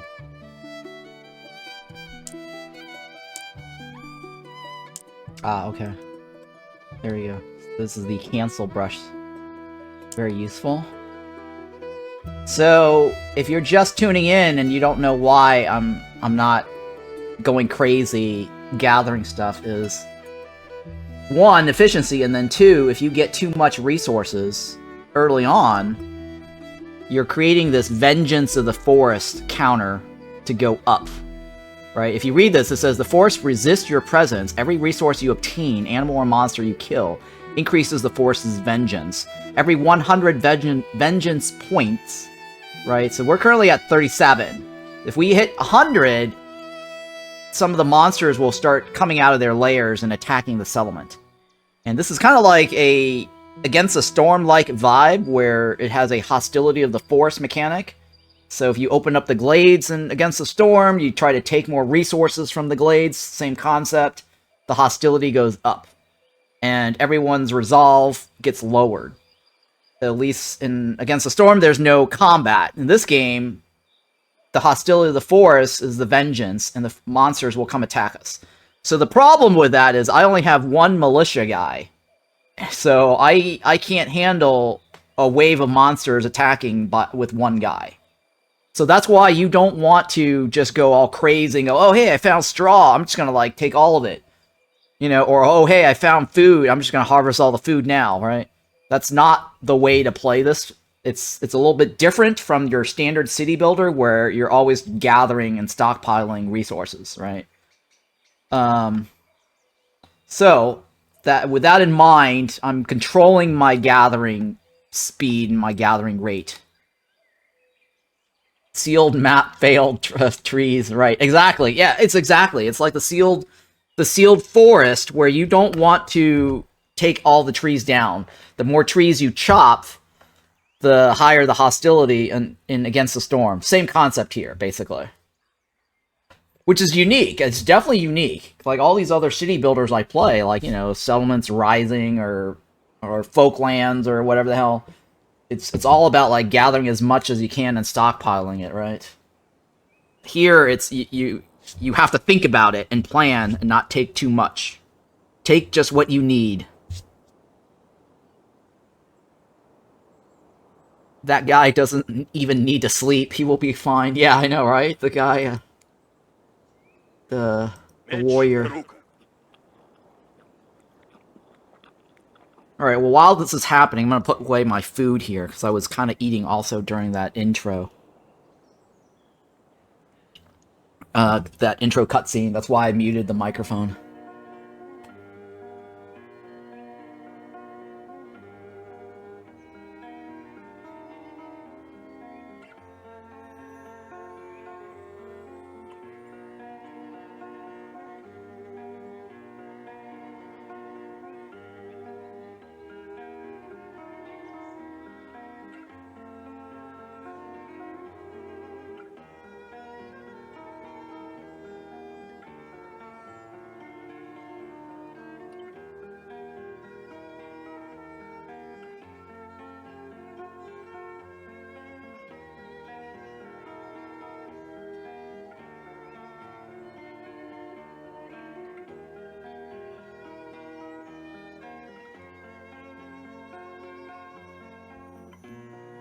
No one's attacking us, right? Alright, good. And then, what is it? So this one requires stones. That's this right here. And then, let's make about 4, maybe 6? Let's do 6. How many stone pieces go into that?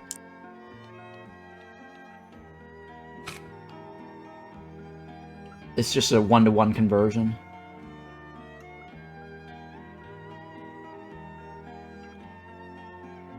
Yeah, it's a 1-to-1 conversion.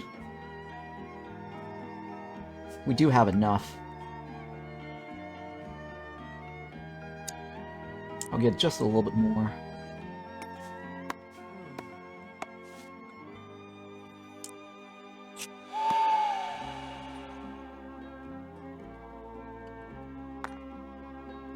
A blood moon, they are coming in 2 days. I need somebody to do the carpentry, right?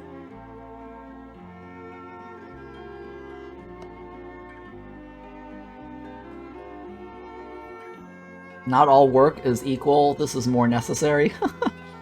The sleep.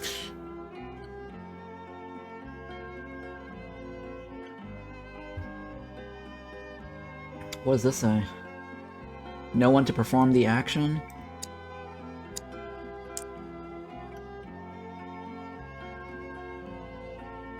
Creating tools, items, and materials from wood. I think it's stone crafting, right?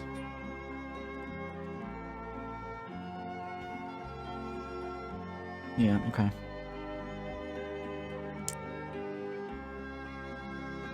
Let's speed this up a little bit.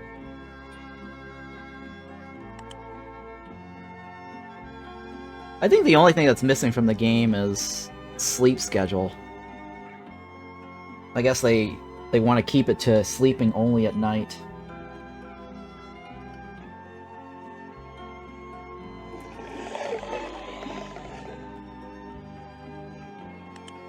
Oh, that's a spirit. Oh, okay, well, it didn't attack us, so that's good.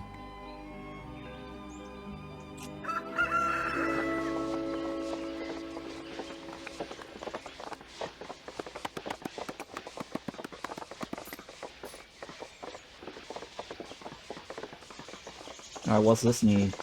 Stones, right? Work in rest mode. Your settlers haven't rested for several days. Remember to periodically enable rest mode. During rest mode, settlers accumulate spirits faster, and if rest lasts more than 2 hours, settlers will work faster for the entire next day. Oh, okay. Well, let's go ahead and give them a little rest mode.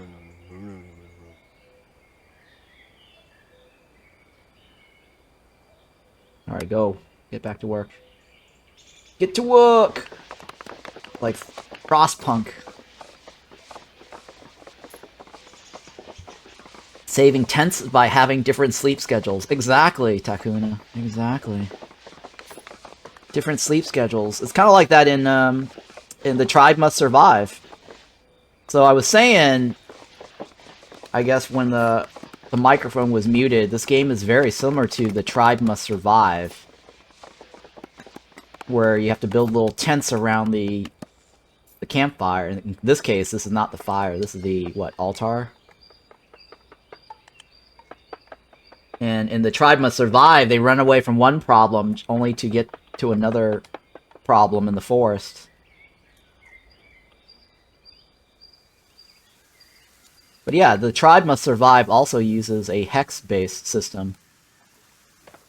I actually enjoyed the tribe must survive. The only problem with the tribe must survive is that it was way too short. It was more of a run-based game, and it always ended. And it was always the same. There was no different randomization mechanic. Settlement level, right? You've just reached a new settlement level. You can find your current level in the upper left corner of the screen. Your level determines the settlement's population and the technology available on both branches of the tree to level up your settlement, build buildings, and upgrade tools. Right. So we're at level 1. We can take in 2 more villagers now at this point. The reason I know that is because from experience. But yeah, when this bar is not full, that means we can take on more villagers. And then the population count is the total between your settlers and your warriors. So you can't just convert your settlers to warriors and then free up more spots. It doesn't work like that. I don't know where it says your total population count is.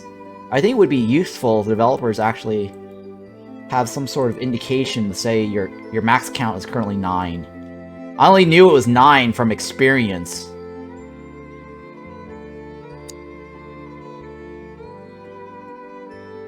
Yeah, there's nothing here that indicates my total.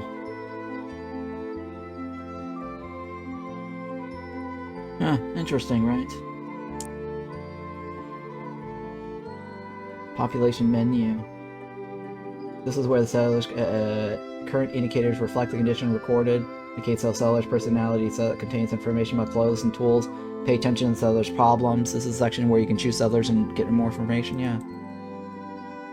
As 7, yeah, it's 7 out of 9 filled, that's correct. As 7/9, that's our current count. So the 9, where I got the 9 was because I got that from experience and knowing how the game plays. But yeah, I don't see a thingy on the screen that tells you how many you have, or how many is the max. I'm looking around the interface. This is population, but it doesn't actually tell you anything. Am I missing something? This jumps to the home, right? Yeah, that's a home button.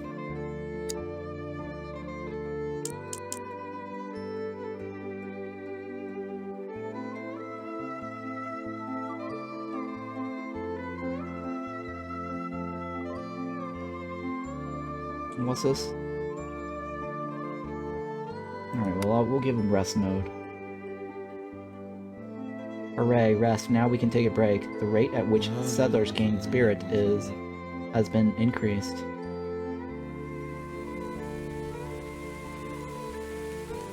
And that's wood-based, right?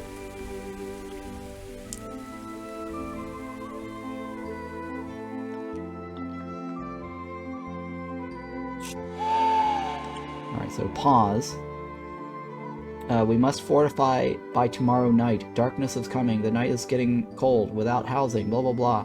Blah, blah, blah, blah. Okay, so this is the hag that is fighting us. You have encountered an ash hag. These are ghost monsters that pursue settlers at night and drain their energy.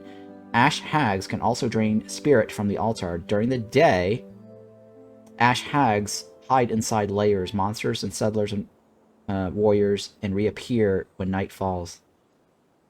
Oh, they hide inside settlers? Really? Oh, he can't see it yet. He has to pray. So here's the other thing too, right? Prayer allows your dude to be able to see the ghost. The warrior reads a prayer for a short time, after which they receive increased regeneration and attack speed, as well as the ability to see intangible beings for 2 hours. So now, since he's... Well, he has to finish his prayer first, I think. To be able to see it. And so now he can see the hag, and he can attack it. So that's a handy little button to see ghosts. But it has a cooldown, though. So you have to be careful when to click on that button. And rotate it with other guys.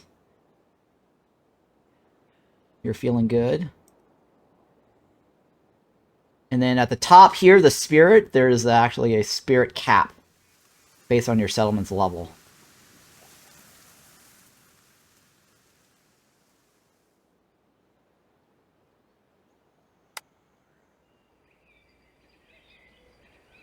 They're in sleep mode, huh? Fourth mode. Alright, so the blood moon tonight, they're coming from this side. This needs to hurry. Because we're gonna get screwed.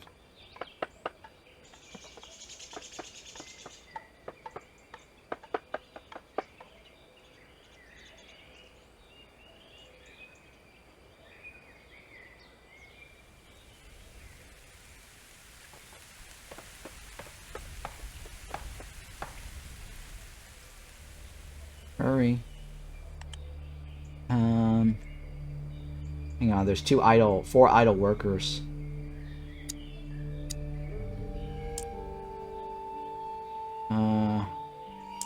Let's chop some more trees.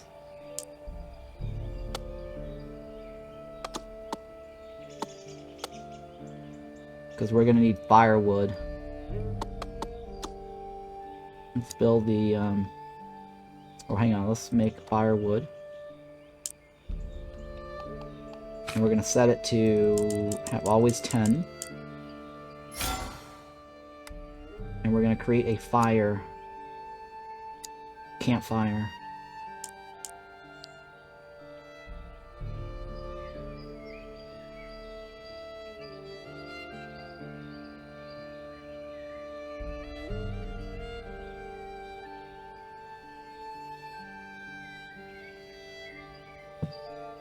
Go with that. Soldiers can never be settlers again. Right, that is correct. It's one direction only. Now, you can retrain a soldier to a different class.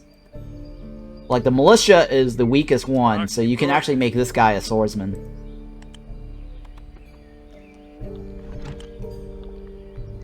Okay, each burning campfire produces additional spirit and deals small damage to all ghosts in the area around it. In winter, campfire allows settlers to restore warmth. Right, okay, spirit, not ghost. Spirit is this bar right here.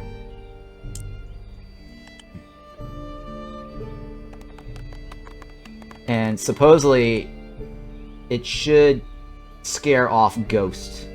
That's why I kind of built it a little bit closer to this area. I think what I should have done was put that there, and then put the other house here. I don't know.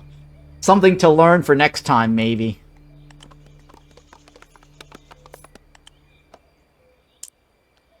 Alright, which one of you guys are good for a soldier role? High stamina. Focused, right? Focus is actually really good for Archer. I'm gonna leave the Focus girl. Defense, right? She's got good defense. This, the percent all incoming physical damage is reduced. I'm gonna train her to be the swordsman.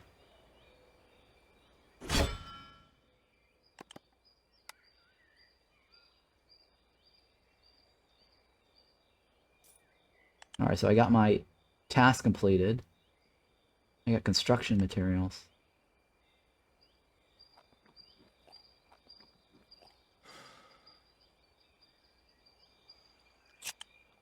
Wounded wanderers. A wounded wanderer has been spotted somewhere in the forest. You can find them with a special icon. You have a little time to travel through the forest to them and decide their fate. Well, I might need food for that.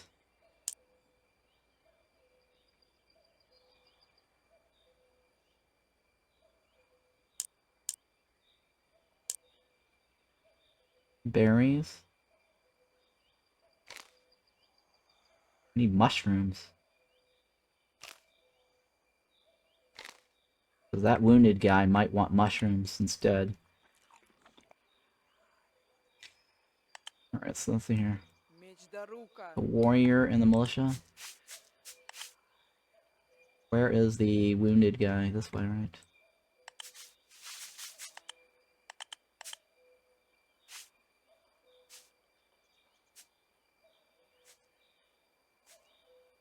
And what do you need? Oh, the mobs. Yeah, shit, guys.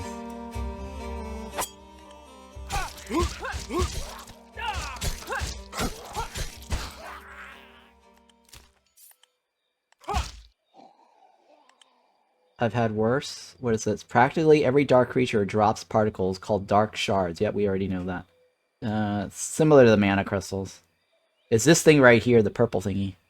Shards can be turned into to spirits or exchanged for defense points to learn combat technologies.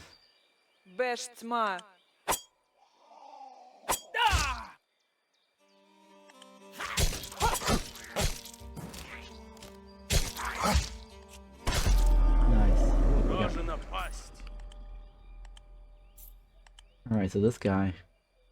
A blood moon is coming. Every few nights, Velamir's forces comb the area and attack survivors.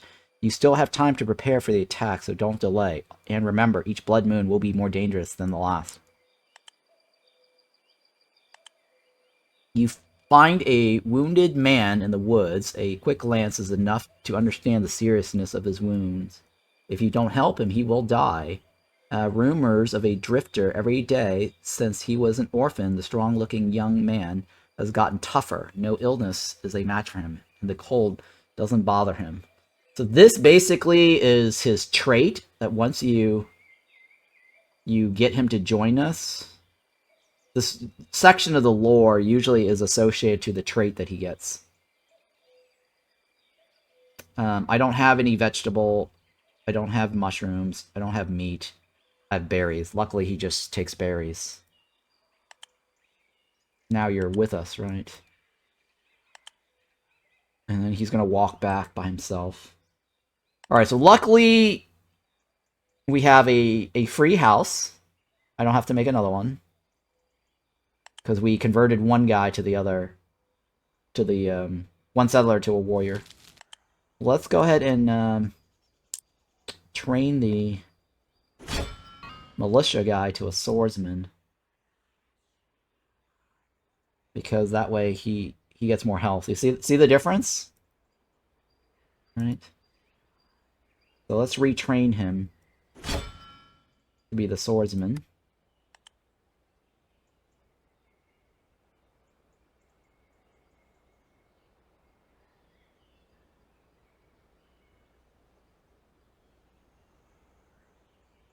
It says I have time to prepare, but...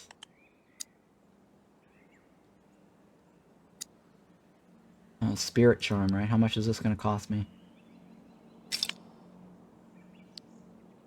This is very, very useful. It's actually a bubble that pushes them outside of your town.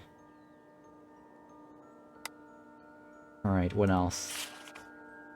Enchanter. An enchanter is a buffer. And then what else? Yeah, okay, army size, right? Not that one.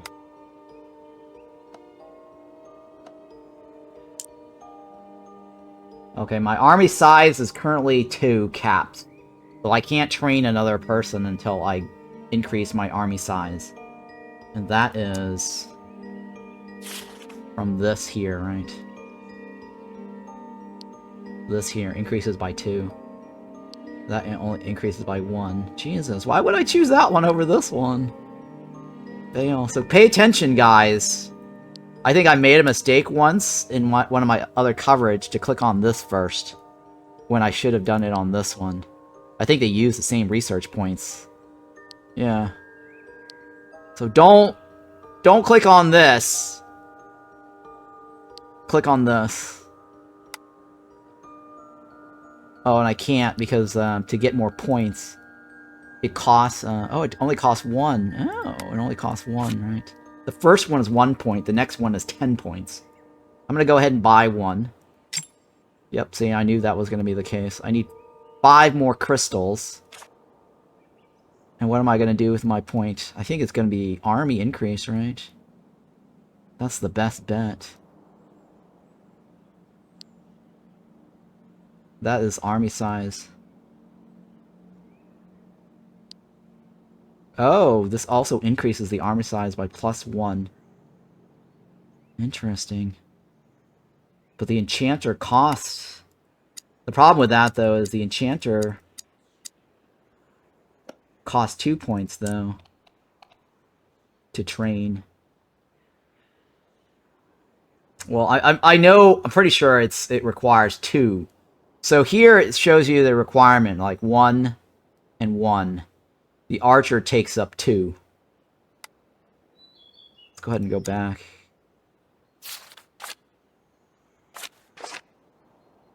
I'm gonna go with this, though. But now I have 2 points. So here you can see my army size now goes up to 4. You know, that just tells you space in an army is freed up when warriors die or is retained to a lower class. Retrained to a lower class. But it does not go back to settlers. By lower class, it means lower class like militia. Or swordsman, right? So archer is 2. If I want to get more points, I could take the archer down to a swordsman.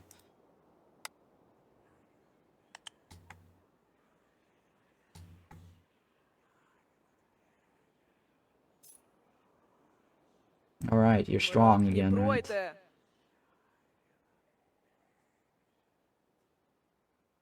And I need to kill some dudes to get more of these crystals. Yeah, 1 isn't full health. He'll get there. He'll eventually get there. There's like a regenerate. I mean, I can pray him. Increases regeneration rate. But it does slowly increase over time.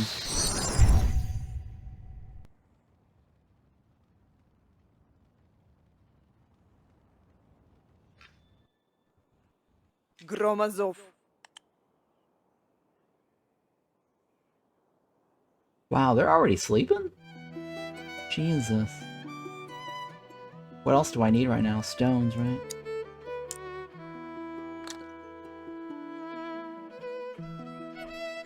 That's Cole. Nicole Kidman.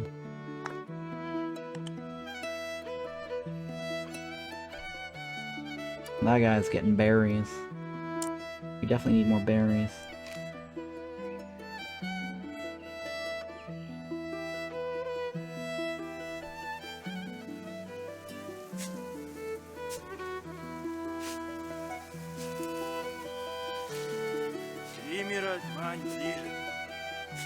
Alright, let's take a look at the new guy. See what his stats is all about. Oh, fail. The autosave kicked me out. That guy is crit chance, right? That guy is defense. Inner fire looks like it's a good deal. Oh, this guy's got terrible cooldown. Inner fire is actually very solid. Cooldown is also reduced. I'm gonna train this guy to be a warrior.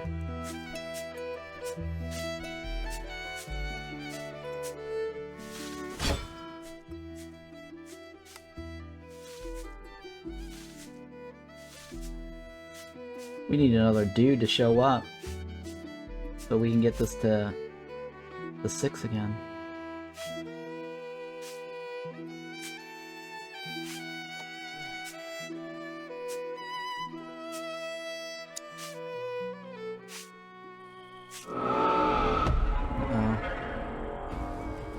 Here it comes.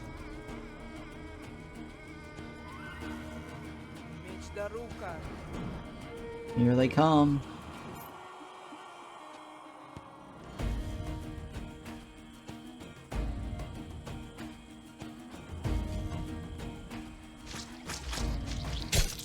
Мрак не пройде. Dude, that guy is just like, la-di-dee. You see how he's walking? He's like, oh, I'm just gonna march over here. Ignore these dudes. Брони золот. Jesus Christ. Baron de Grimmwood. Громозов. Oh, that is the witch that steals people. Fail. Ман не пройдет.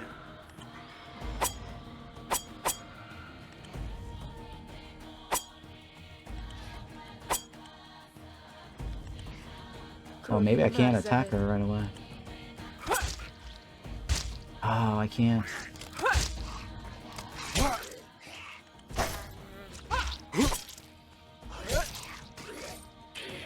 Зодно. Oh, fail.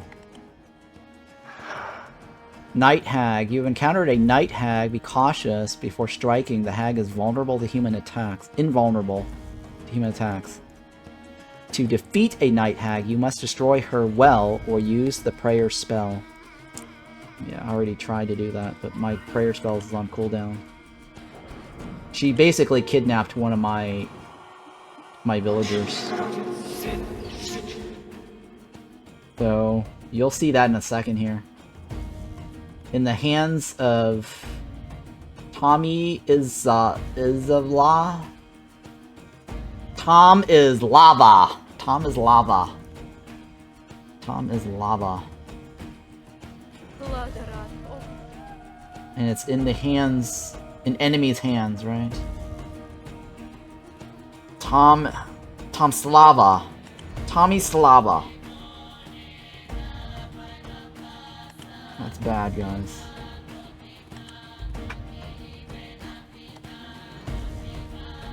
I think what I want to do is learn the archer skill. Oh, I can't learn the archer skill. I need rank 2. Shit.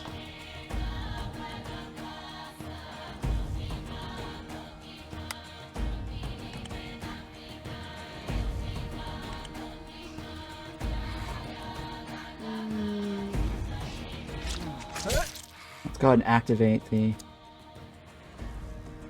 Scorched Beam here.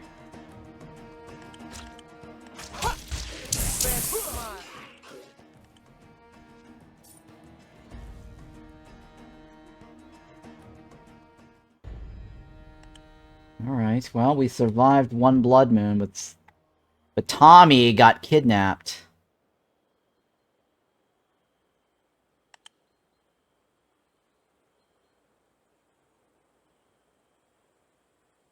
We have to go rescue Tommy. Nighttime, right?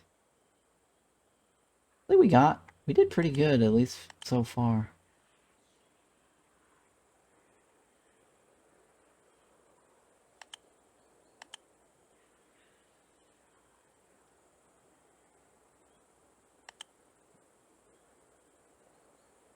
Night is coming. Kind of reminds me of the Hooded Horse game, He is Coming. All we need now is a game called She is Coming. Everyone's coming. Kingdom Come Deliverance, right? Okay, the settler is about to die. Some of the settlers are in critical condition. If nothing is done, they will die soon. Thank you for that. That is associated to this. It's the first day of summer, which means you still have enough time to prepare for a gloomy fall and harsh winter. Be aware that in the winter, vegetable, berries, and mushrooms do not grow.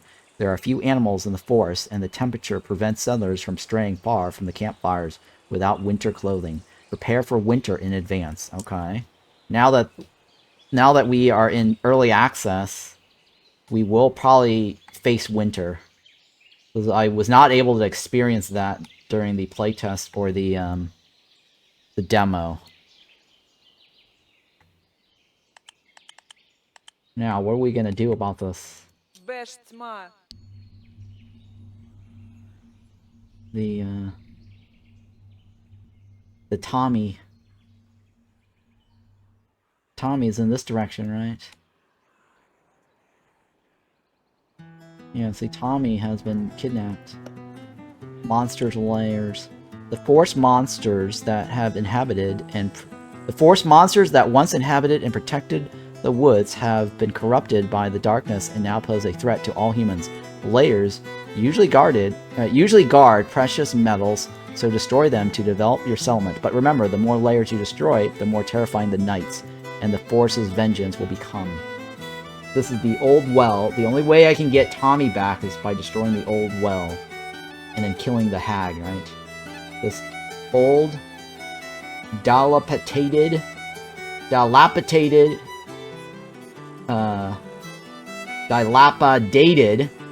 well protects Night Hag from any damage except spirit magic. So we need spirit magic. I wonder if I can do this.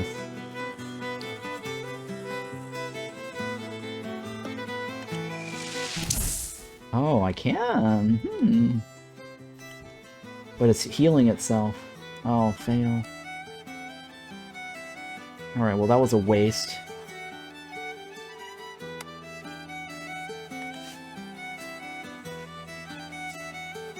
Velimir atman bliže.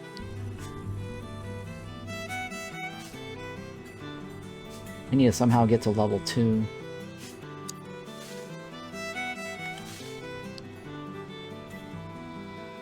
Carpenter's Workshop. We need Sabrina Carpenter.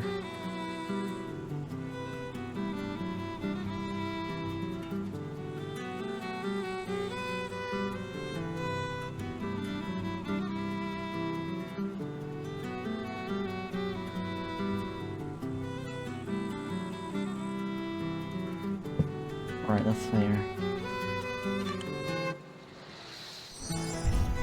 What do you need for that? You need stones. We need more stones.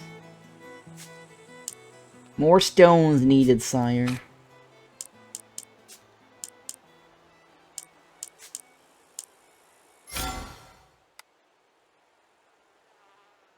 Беш тьма. I'm not gonna charge in attacking the well until I get my guys Не healed up. пройте. I might have to train another warrior.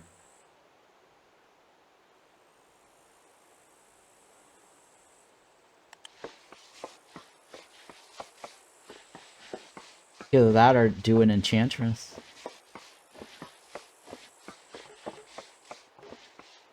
You know what? Let's do an enchantress.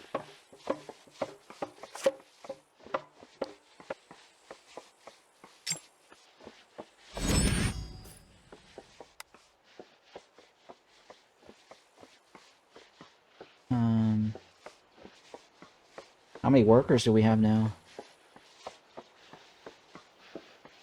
4, right? We only have 4 workers. Shit, guys. Should I convert one of my soldiers? Hang on, we might get another worker here. She dragged someone into the darkness, a ghostly beast from the well. She came during the blood moon and dragged her victim into the forest. Maybe there's still hope. We must do something. Destroy the old well, rescue the settler from captivity before they die. We get 50 shards, right? We do not leave people behind to be torn apart by monsters. Let's go look for the well. Okay. Ми зодно.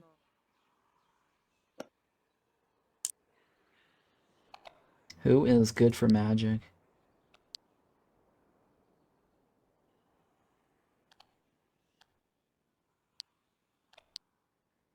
Oh, what is this? Health? And it's defense. And that guy's crit chance. This guy is cooldown, right? Temporarily increases an ally's Critical hit chance. Oh, reduced cooldown, right? High stamina. Go with high stamina. Takes up 2 limits, right? Which we have 2 limit spots.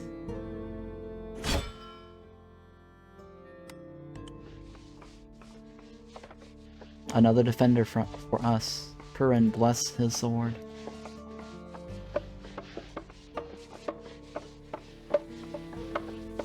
We need another worker to show up.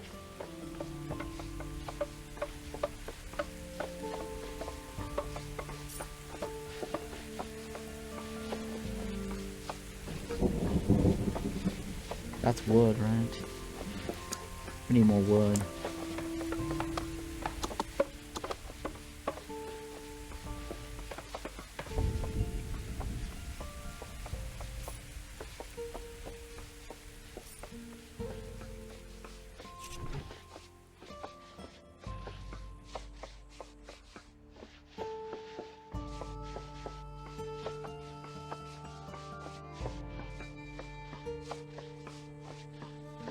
Okay.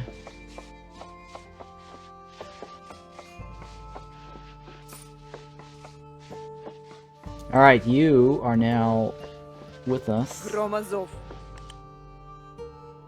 Can we save? Can we save this person?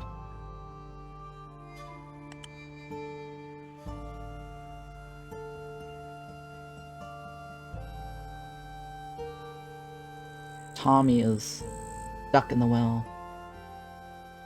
It's she, right? Tommy is lava. It's the lava.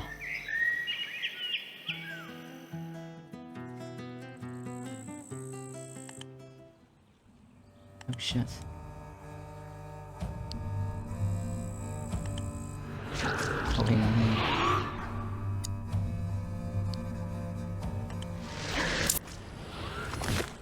Why are you guys not fighting? Oh, that's because they need to see her to be able to fight. What does this one do? Cheeky.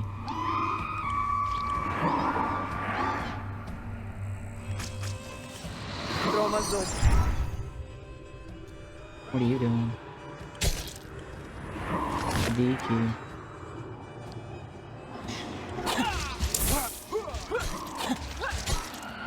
We got the hags, right?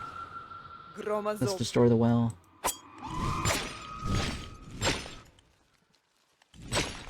Well, that was easy. It was much harder in the demo. Oh shit, what was this? Shit, guys.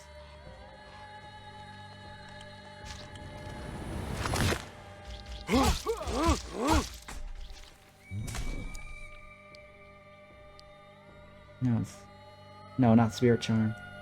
Scorch Beam. Громозов. Get the hell back.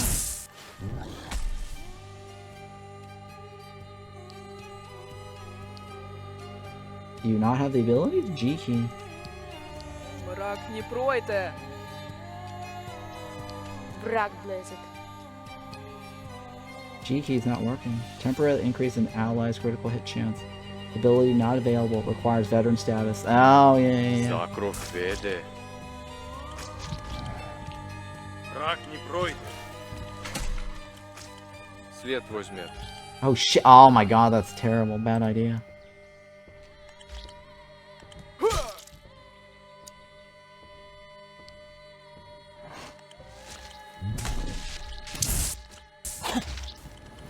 We got it, right?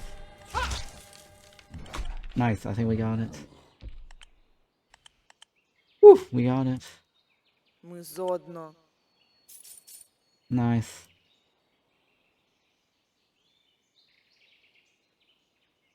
Wait, what? What's that? Do we stand there to collect it? Мы зодно. How's this work? Мы зодно. There we go. Oh, you just click on it. Cool. Alright, cool. We saved Tommy.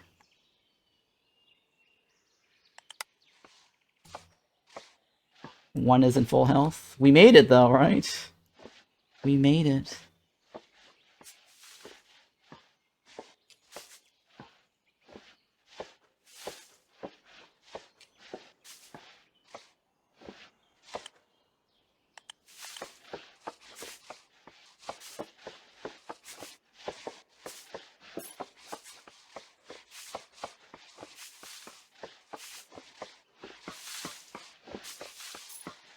Zakrov vede. Alright, you need a heal.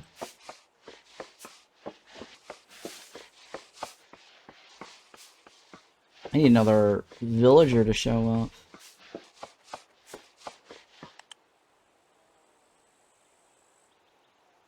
Alright, what else do we need?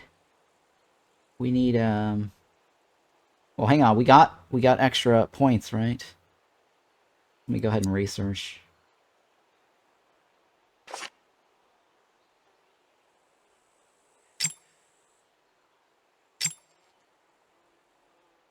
Technology points? Jesus Christ, that's a lot of spirits.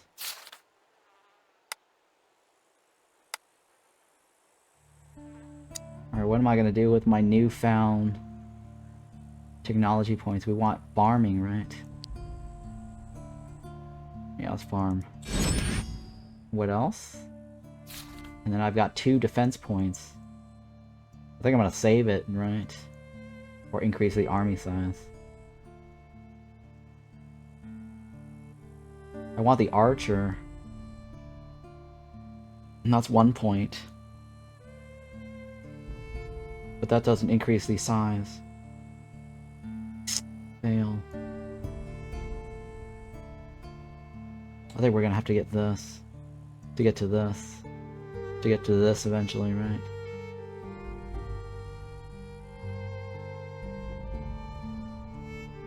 That gets me 1 person. For army size of 1. This allows me to increase their skills. And I only have 1 more defense points. So I'm probably gonna go with this right here next, right? Was this healing spells? Ooh, healing spells. Alright, I'm gonna probably spend it on the archer. Having an archer is very helpful.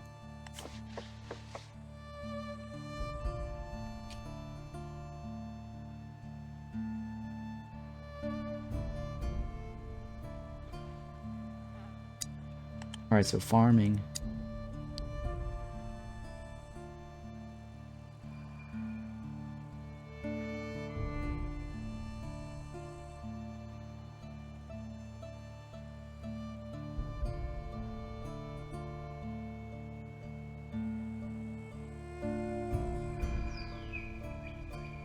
Well, it doesn't need to be near the thingy, right?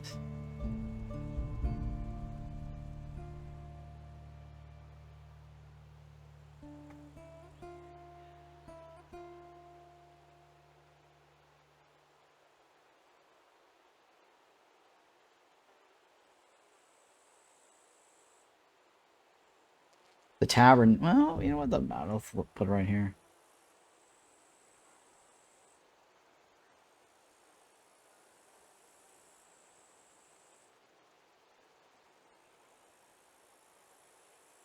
Sure. Okay, well that's...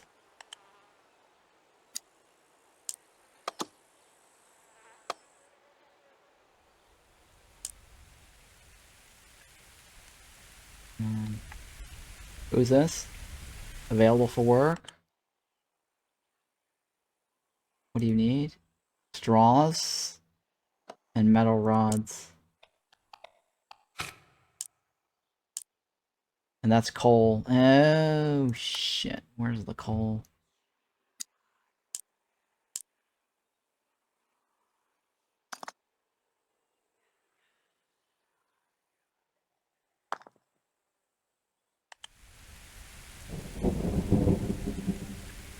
Somebody's exhausted, no one's performing the workbench. That's because we're missing the coal. Firewood is fine.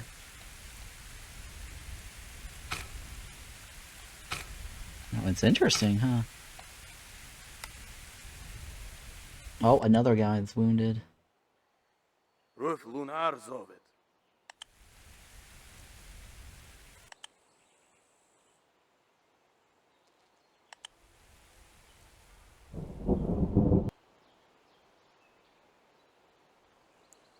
That is turnips or something, right?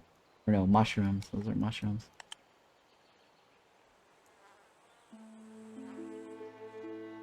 Please be easy. We're gonna need more food. Oh shit.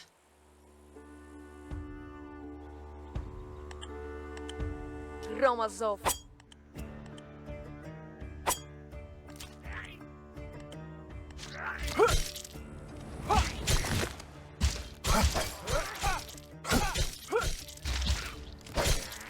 Nice. Боги ведут нас. Alright, what do you need, dude? What can I help you with? Food, right? Easy. You may join us. Life is wonderful. Yasna. Alright, let's go. Tommy, he's like sleeping in the woods. Jesus, Tommy?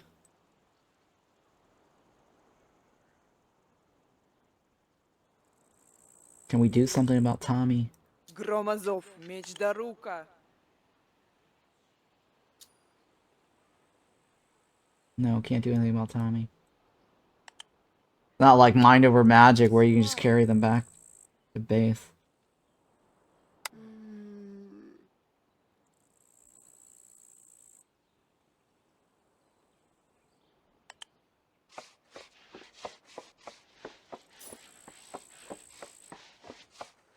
How many workers now do we have?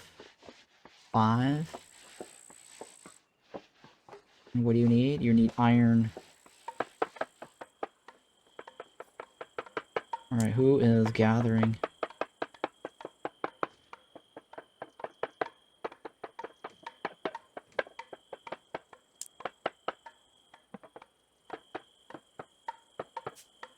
How much more?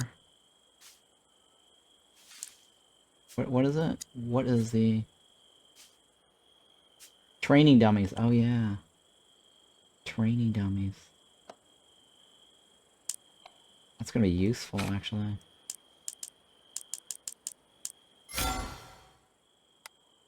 We need more wood.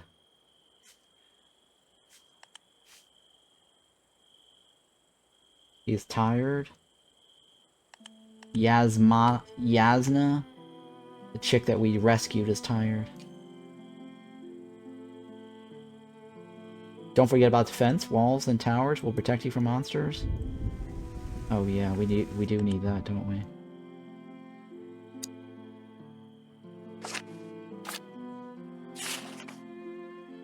Where was the tower? How do we get the tower? Oh, I should have spent my point in the tower. Yeah, I'll do that, actually. That's more important.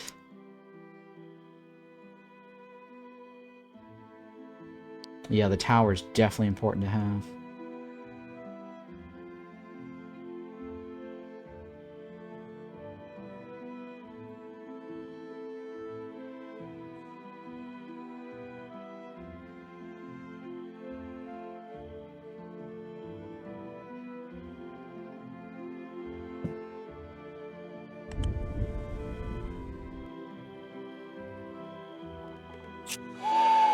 Wait, tower is construction material, which we have.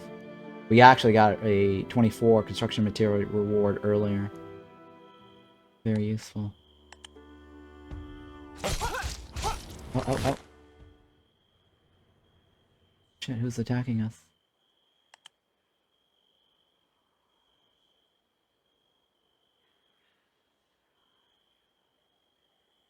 Who's trying to kill me?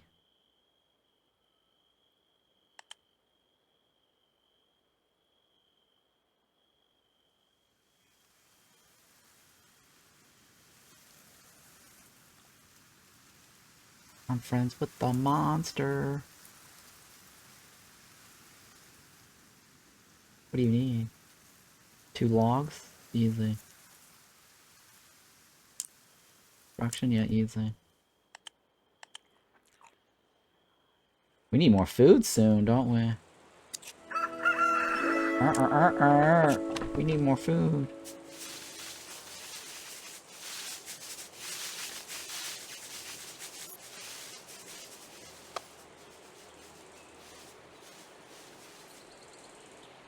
Alright, so now we have a tower.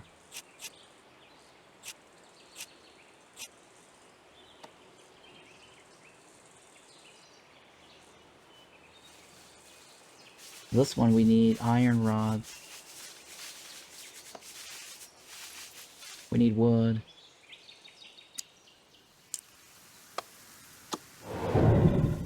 Oh shit, it's raining. Oh shit, no, it's a force is coming at us. There's a vengeance. The vengeance of the forest.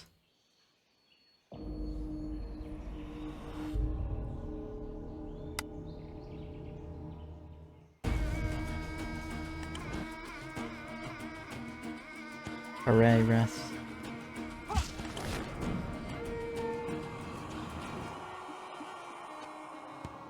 Is there a radius? Romazov. Yeah, it would be nice if they gave us a radius for the tower when you click on it. Lunar zove. Yeah, I think that's a feedback I would like to give. Like a radius or tower. Right.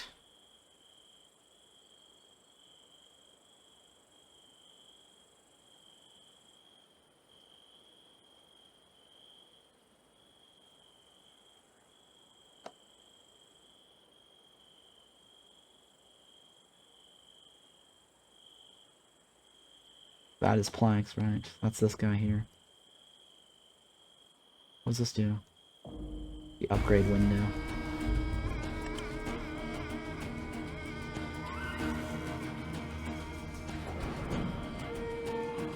We need to figure out where that lair is to stop it.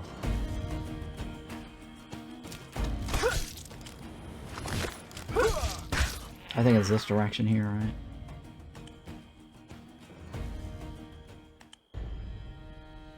This is the farm. Romazov. Ми зодно.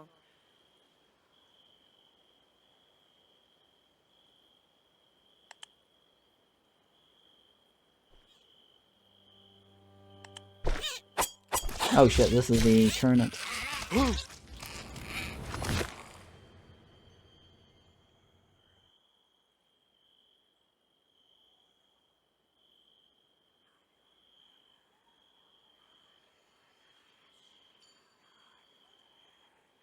There's turnips, right?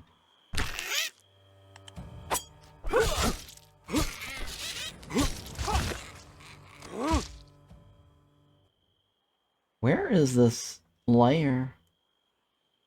We got another 2 minutes and 28 seconds till the layer starts hitting us.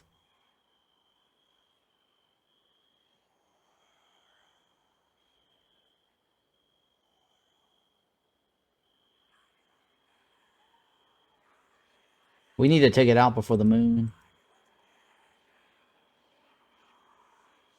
What is this? Huh, interesting. What is this? Beshtma.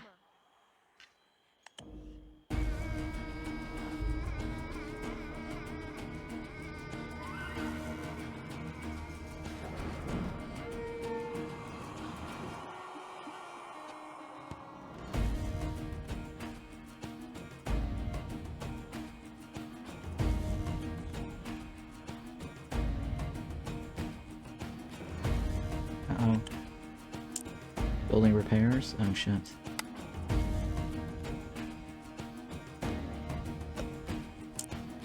Oh, I need building construction materials.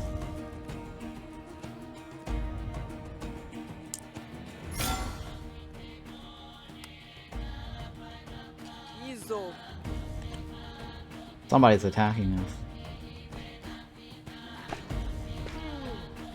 Ah, shit.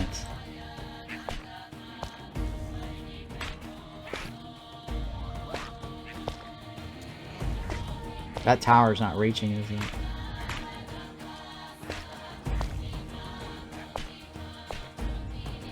Come on!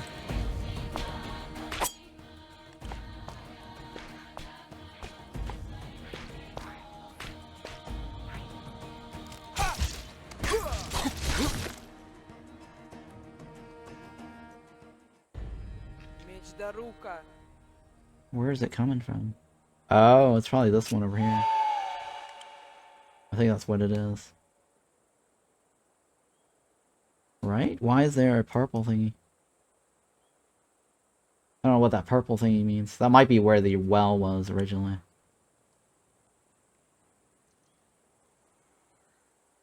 Oh, you know what I should have done was hit the bubble to push that guy back.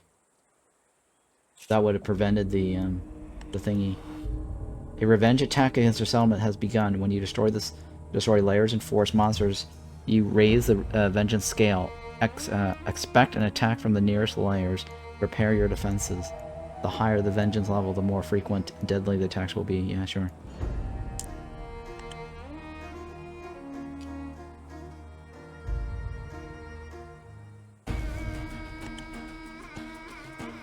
Alright, now we know where they're coming from. It's roughly in this direction.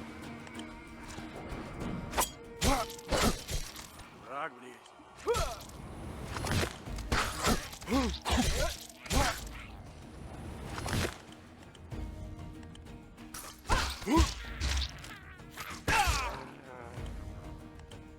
Мы зодно.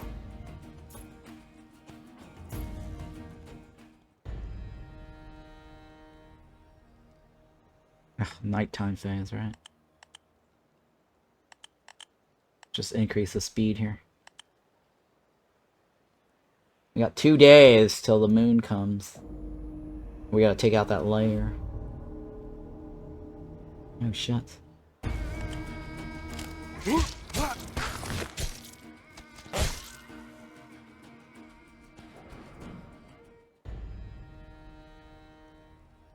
It's too quiet, is it?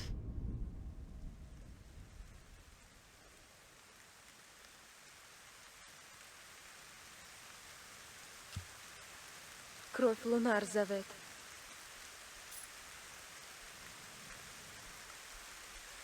It's gotta be in this direction.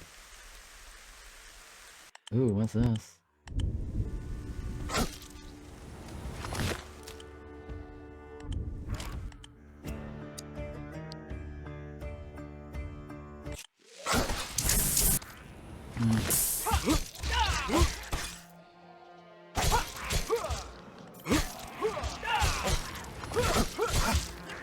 No.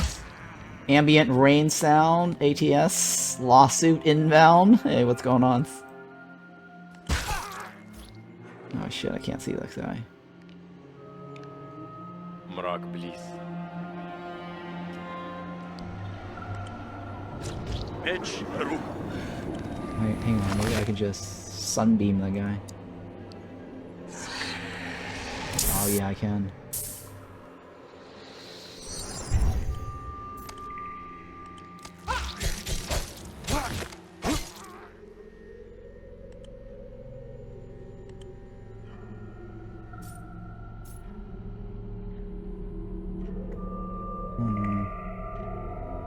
Okay, hang on. Touch this. What do you want? We don't have enough straws. We could give health.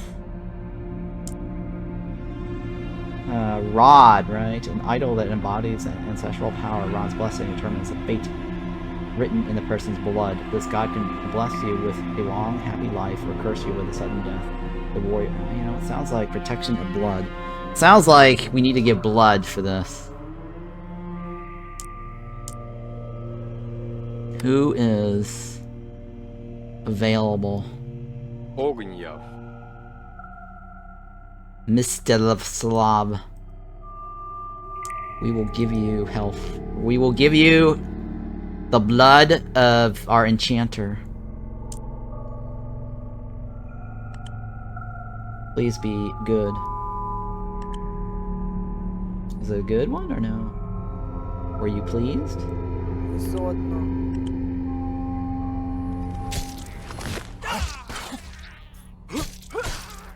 Is the god happy? Did we get our buff? Oh shit, there's a...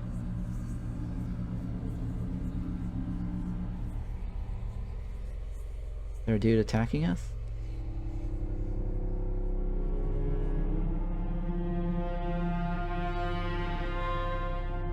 Oh, shit, let's get back to our base.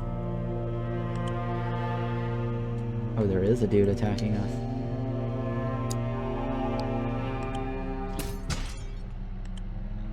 Oh shit. We just lost a house.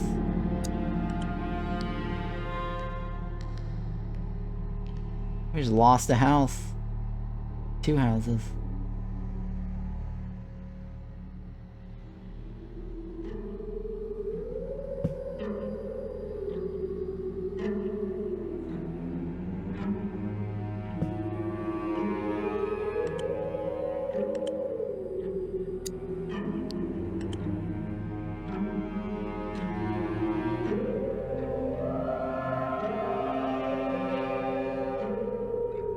I think he died, right? No, he's still there.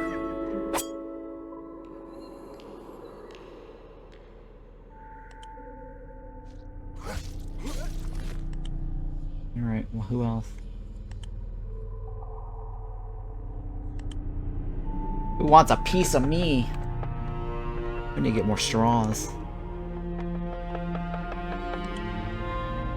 Yeah, we definitely need more straws. Враг не пройде.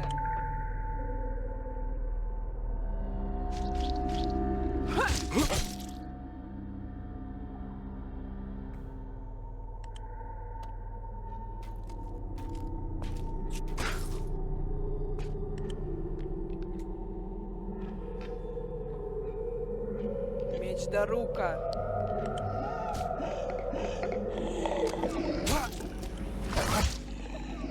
Jesus.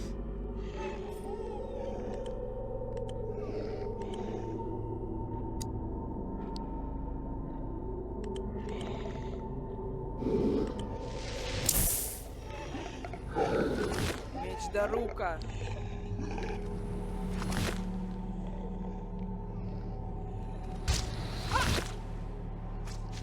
Fight to the death.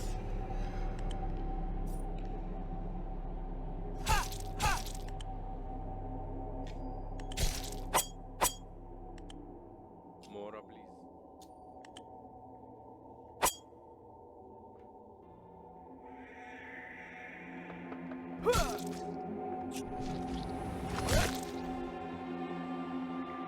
Man, these little hashtags. Hashtags.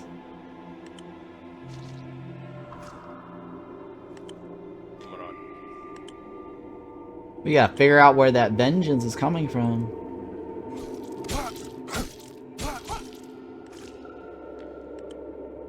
Jesus Christ. Deadly.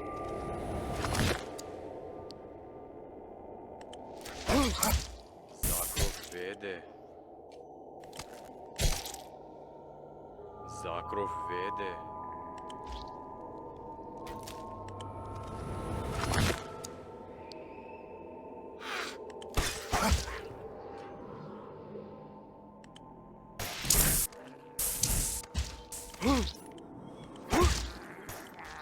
Jesus.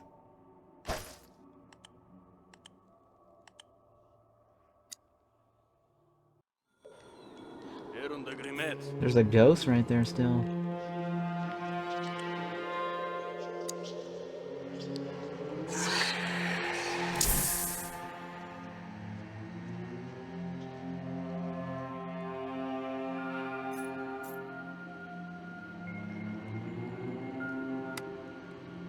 It's because we have Nightmare Day, right? What's protection of the blood?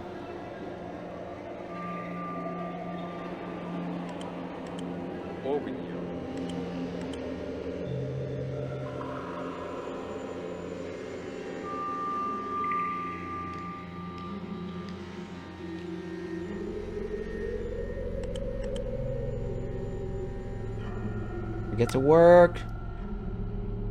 Get to work. Everybody get to work. I don't know why this guy's sleeping outside when he's got a house now.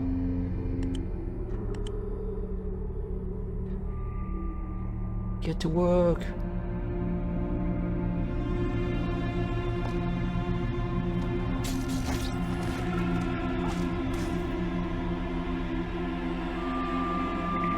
I think they're coming from that direction.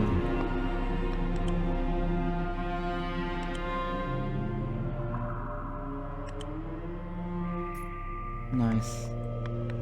I need two more shards.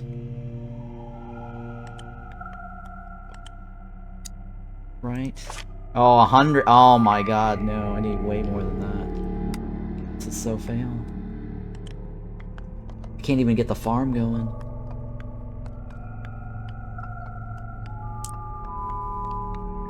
No free workers.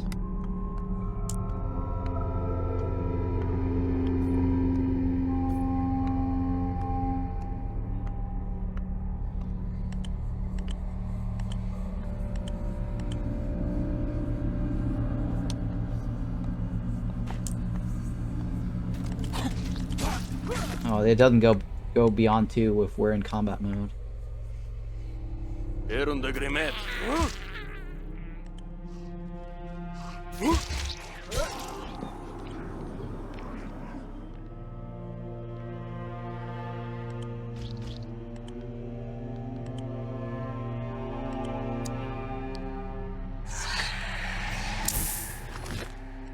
Громозов.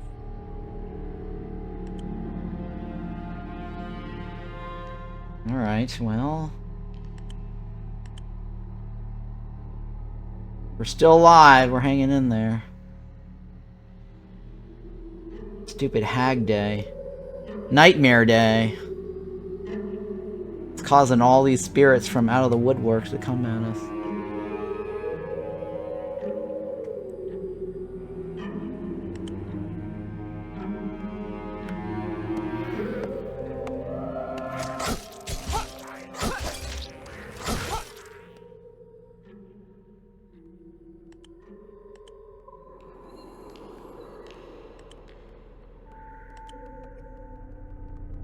Heal up, bro.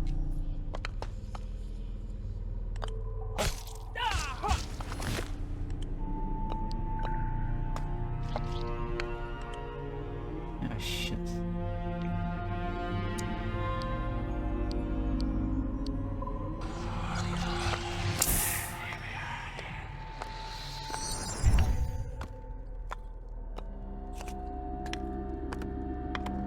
Закров веде.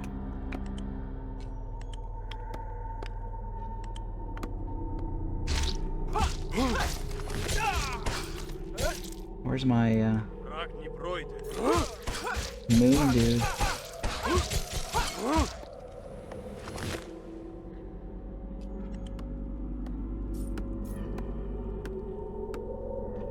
It's gotta be in that general direction over there.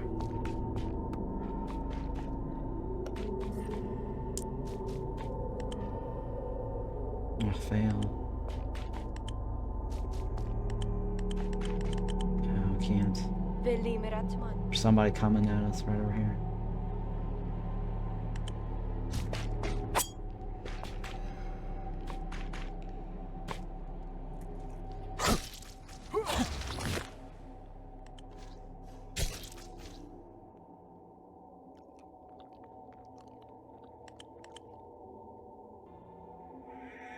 Man, this is crazy. I'm not liking this nightmare day.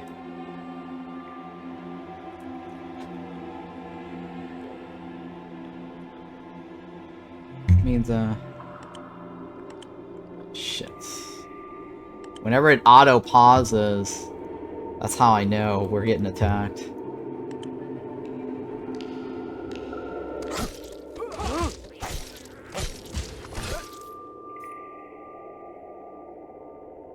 Ooh, it's really scary at night.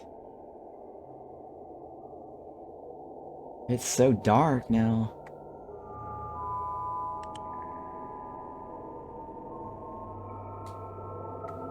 Well, it's not even nighttime yet.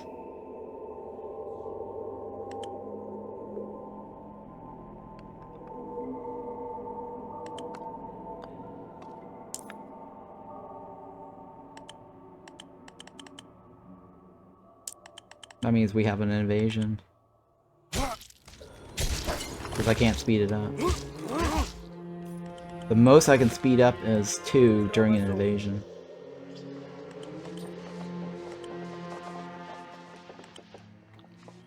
Okay.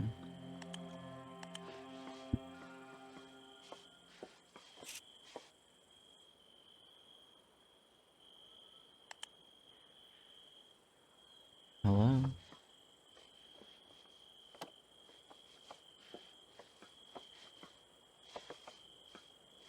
Can I get rods now? I can't get rods, right?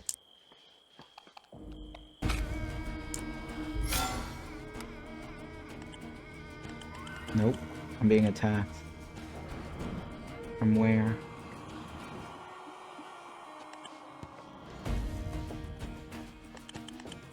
Something's attacking me.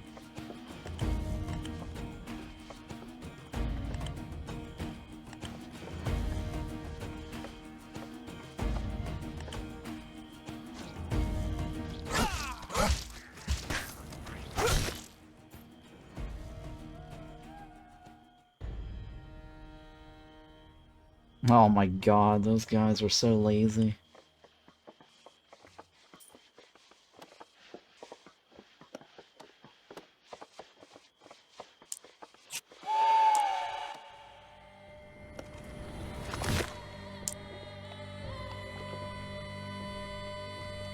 No free workers.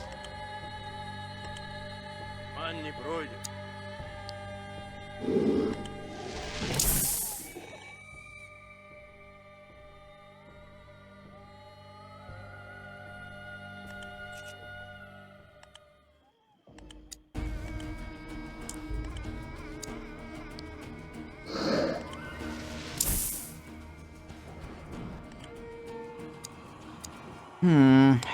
You. Кровь лунар зовет.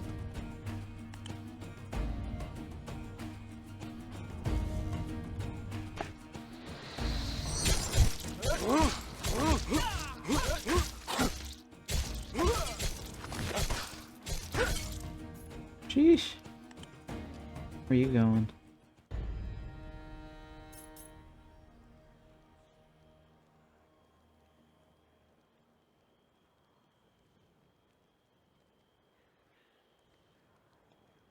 Громозов.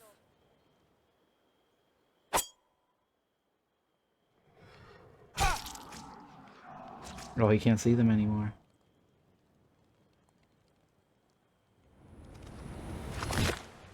Oh, now he can.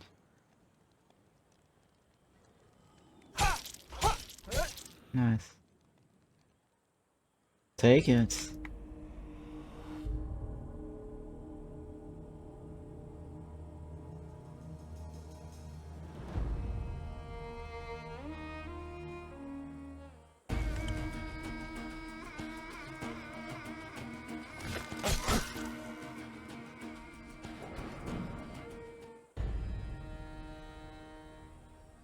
What is this green area? Oh, look at this. What is this? That's probably copper. That's stones. Some straws. Which we could use more straws.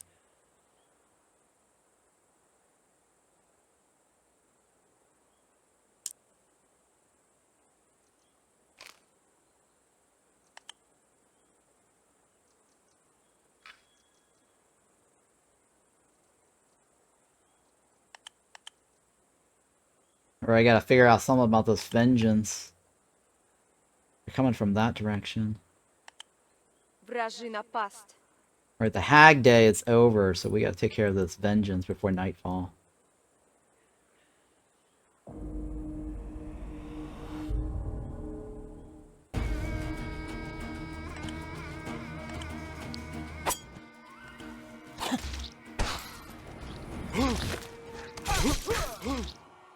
That's the lair right there. There's only one guy left.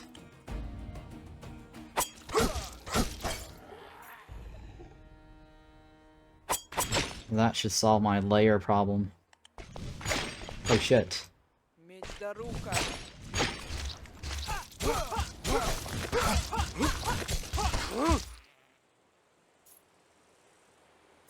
Well, this is one guy. Somehow I got more than one guy. Fail. Lies. All lies.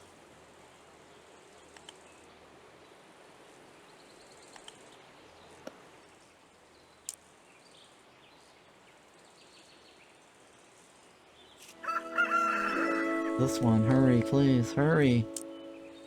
Holy shit.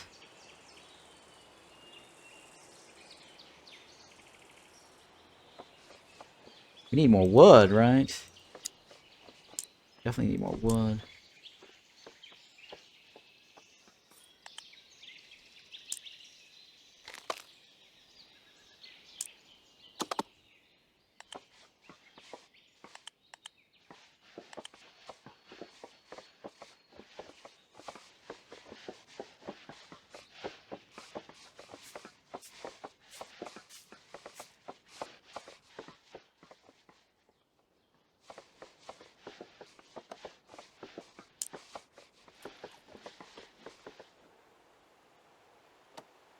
Alright, no one else's.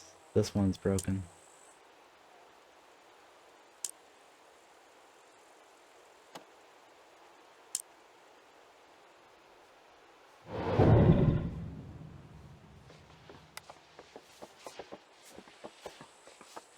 This is the Blood Moon Night.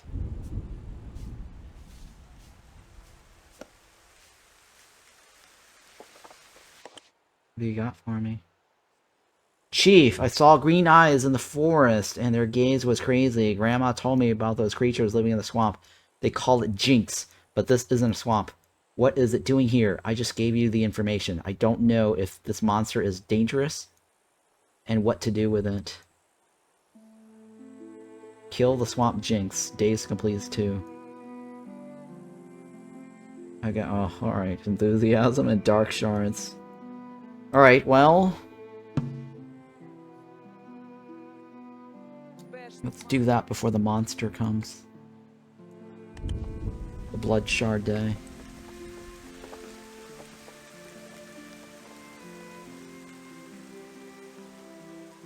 Or the Blood Moon Day, right? It's somewhere around here. According to this, it's somewhere around here. Oh, I see it.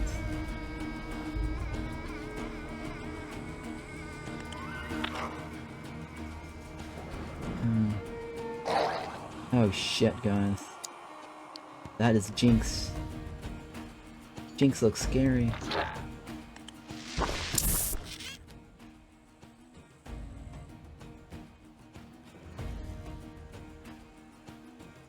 Oh shit. Well, that doesn't go that far.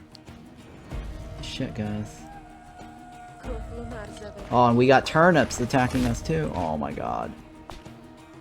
Bad situation to be in.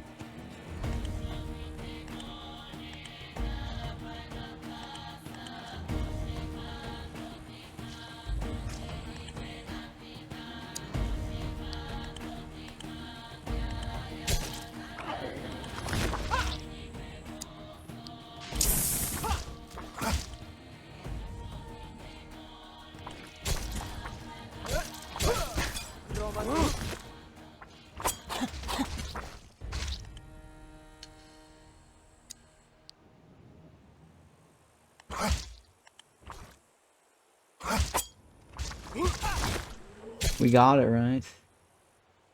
Thank you. Well, at least we got some turnips. Oh, we got, that's not turnips, that's cabbage seeds. Oh, look at that. We got cabbage seeds. Oh, man.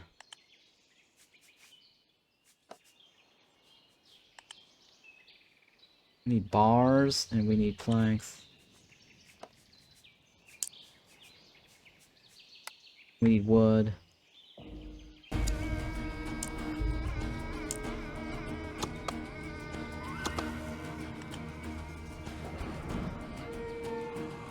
Okay. We just need to survive the Blood Moon night, right?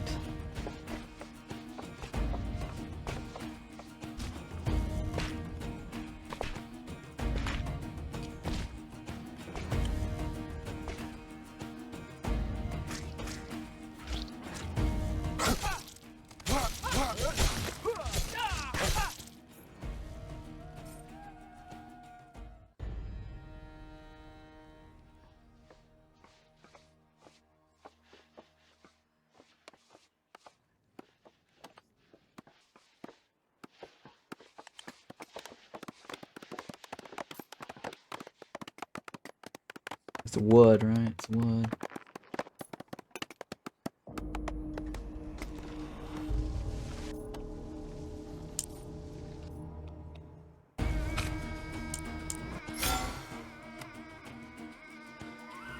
Wait, who's attacking us? Oh shit, the same spot. It's probably the blood. Oh, it's another vengeance of the lair. Oh my god. Another lair. You're killing me, Anakin. Oh shit, that building. What was that building?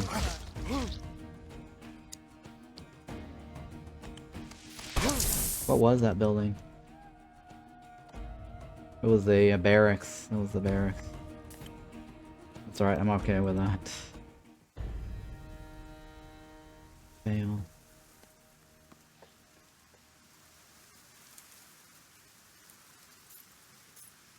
Oh no, it's we need to get that barracks back because that's how our settlement level is high. No barracks, no settlement level.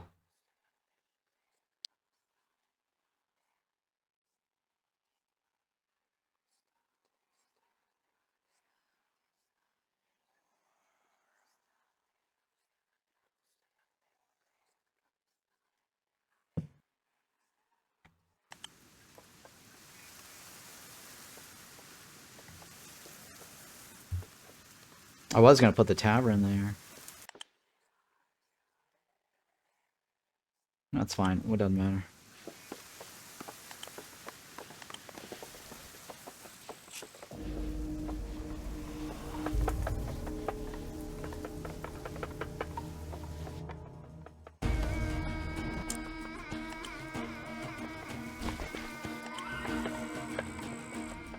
Враг не пройде.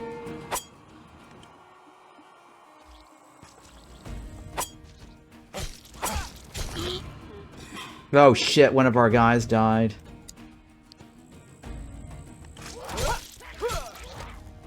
Shit, wrong one.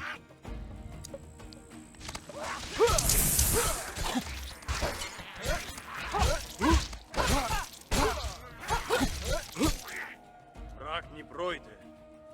Oh, it was my enchanter that died. Oh shit, my enchanter died. Oh no, we got another warrior died. Yeah, this is bad, guys. This is very, very bad. We don't even have a barracks.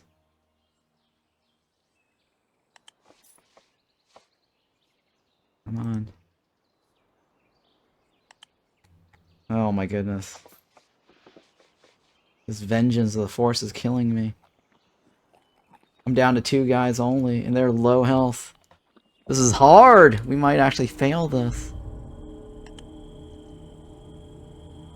Yeah, I think we might fail this, guys.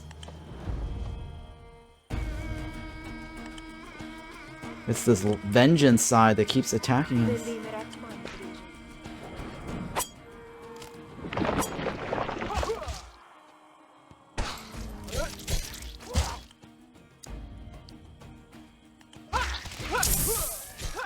Oh no, we're fucked hardcore, guys. We are so fucked. We are very, very fucked. Мы зодно. We're so very fucked.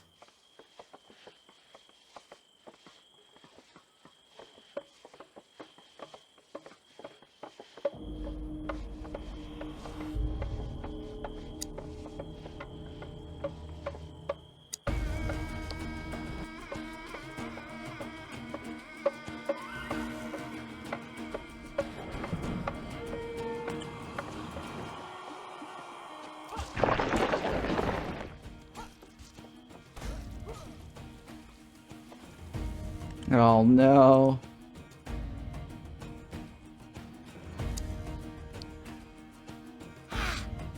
Громозов. We are so very fucked. I think what I should have done was build the defense structures very, very early. Yep, I should have done the defensive towers early. Since they don't take up workers or warrior counts.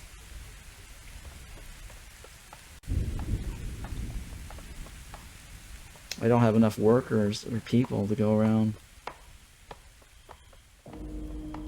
We need to attract more villagers somehow.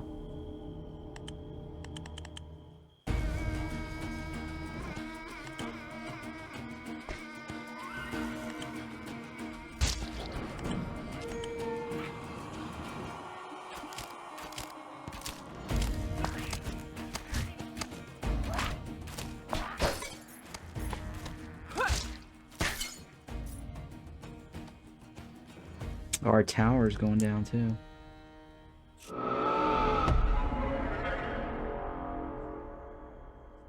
We don't have any wood. No, we do have wood.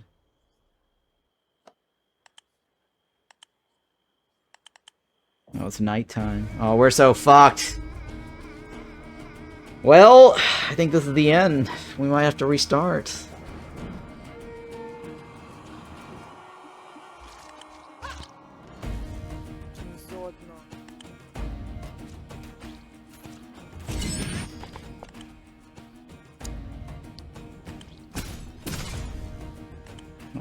Зодно. That's all the spirit I have.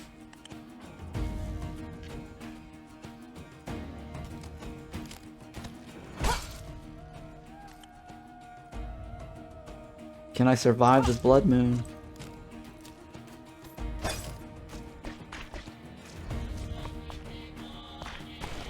Oh shit, there goes my tower.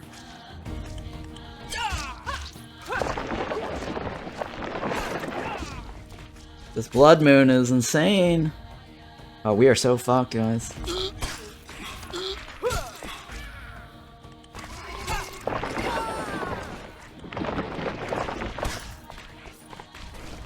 Oh, we are so fucked. This is hard. I think I really fucked up.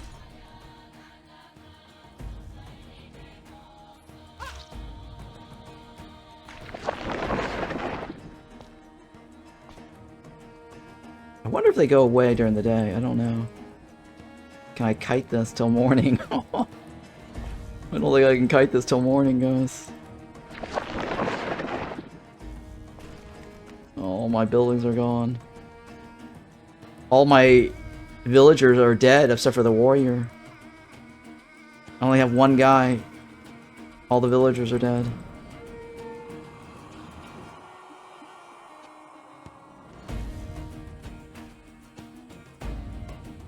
Oh my goodness.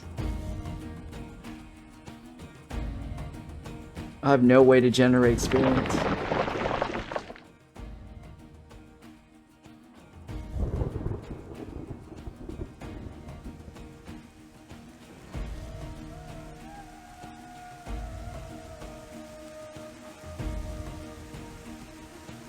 So lesson is, what did we learn out of this? Build a tower very early in strategic locations where it can be reached, where it reaches the mobs. I think the problem is the developer did not put a tower radius on the defensive towers. If only they had like a circle, that would help me. At least my warrior's healing. Can I solo this?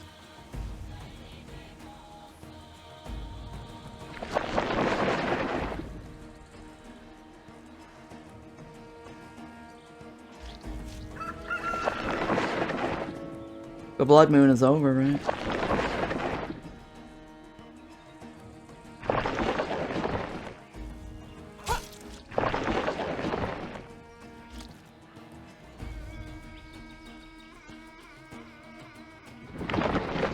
I feel like this is phasmophobia. It's only scary until you learn that you can kite the mobs forever.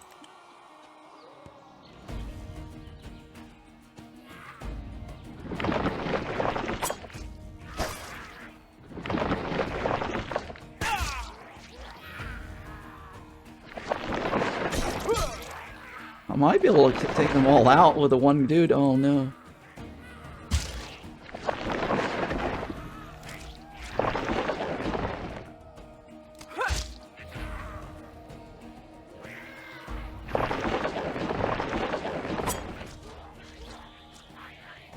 It's the vengeance that's also killing me right now. I'm getting it away from the lair. It wouldn't be as bad if I could take out the lair. Shit. It just keeps getting worse because of the lairs. And I have no villagers.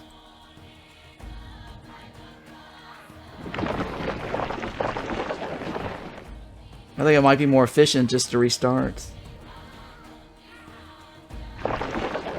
I don't think I can recover this.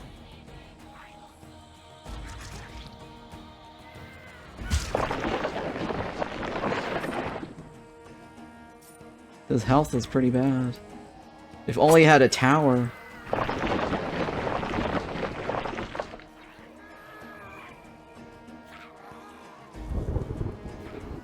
mean, this is not gonna last because the blood moon is gonna go all the way high and I'm just gonna get overwhelmed. And every unit that I kill here is gonna increase the vengeance even further. Oh. Maybe I get more people. Good day, or maybe night, or did I already ask? I apologize, Chief, but with these bloody moons and forced revenge, it sometimes seems that night and day are mixed up. We are all tired. Well, there's no one left. We need more people, and there is just enough space. We must accept everyone who comes to the settlement. If someone is lost nearby, we can save them from the monsters, get to them, or we just need to be wary of an ambush. Bandits often lie and wait in places like this. Except warriors. Days complete, yes. Raise the settlement level. Days complete. I can't raise the settlement level 3. You're wrong. If we expand the settlement too early, the forest will destroy us all.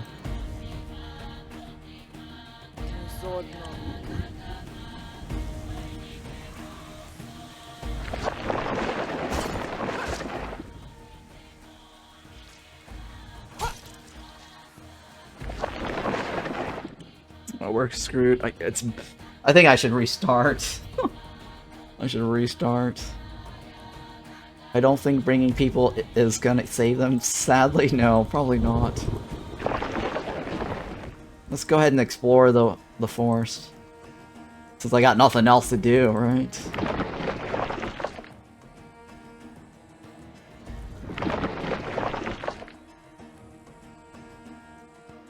I've got like a monster train following me. I'm friends with the monster! No, they're attacking my base. Oh no, it's not gonna... Oh my goodness. That is the lair attacking me. I know where the lair is. It's actually right here. Now that I see it on the board. We're screwed, guys.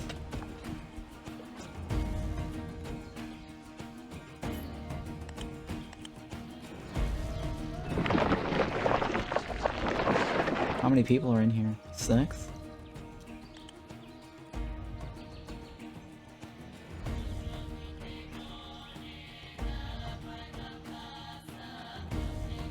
Can one man take out the entire forest?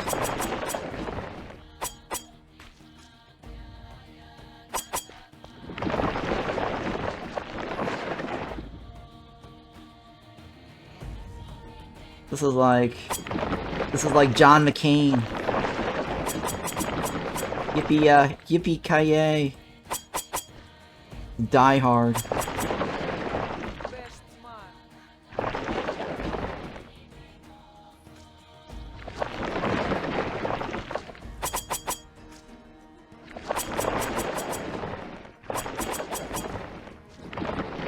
Oh my god. I need that lair to destroy it, otherwise they keep spawning.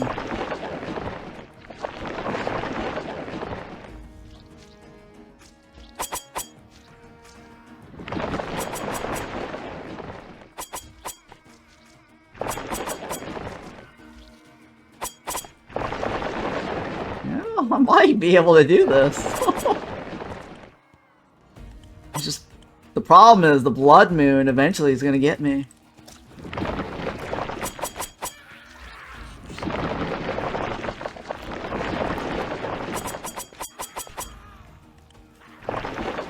Best man.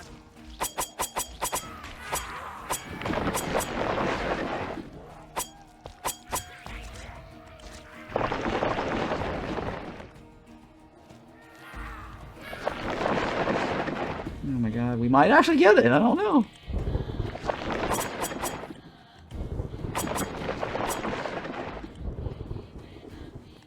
Oh, shit, my base is under attack. I gotta go back to the base and train that guy towards me.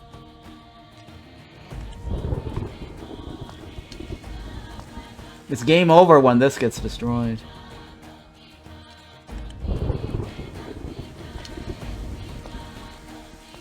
Best man. Come to me.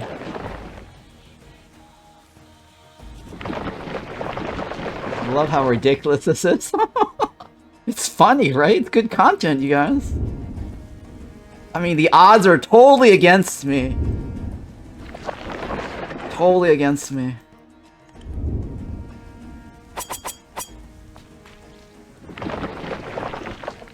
But it's good content, though. Makes the stream fun.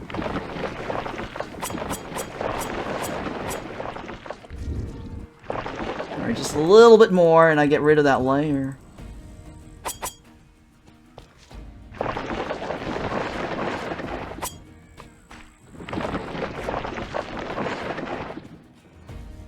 So if the layer's destroyed, all the mobs have to... No. Yeah, if the layer destroyed, I have to get rid of the layer, but that means also the vengeance level is going to go up. Right? This layer is basically the thing that's causing monsters to respawn and attack me over and over and over.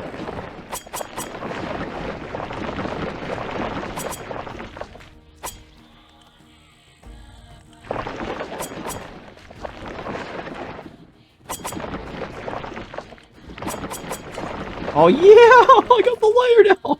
Alright! This counter will go down to 0 once the animation finishes. Now I gotta kill the mobs, right? Right, Avenging Lair taken care of. Oh! There's a chance to get somebody.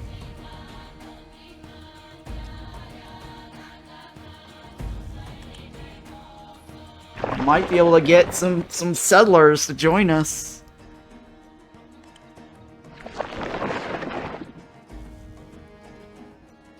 Although the settler might end up dying, because I can't control him. Food? We have food.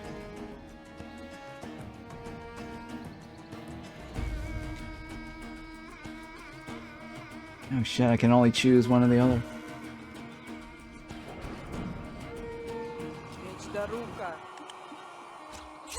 Oh, he died! Oh, shit.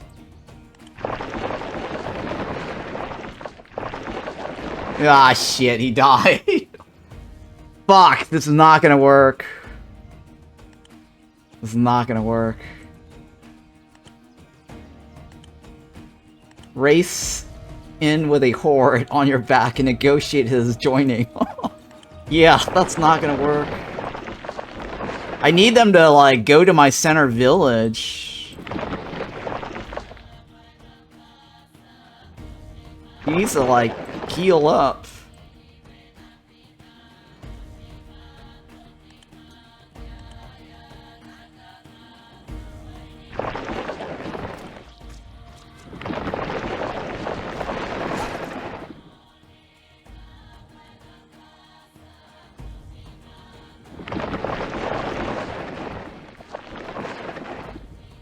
Ultimate kiting simulator.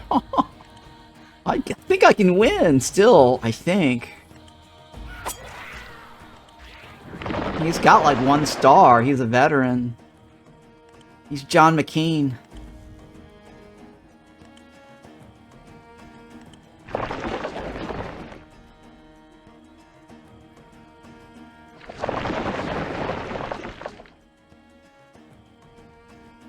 I just need a warrior, a wanderer to show up to the center of my town. That is all I need.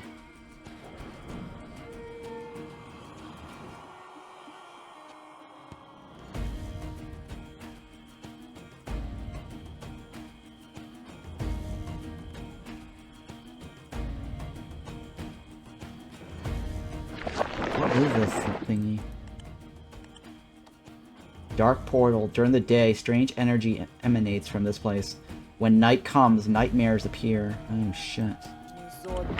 That's the thing I need to take care of. Forced labor.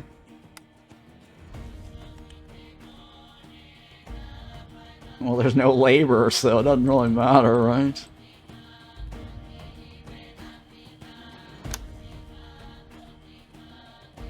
Once his health goes up, let's see if I can kill off this guy.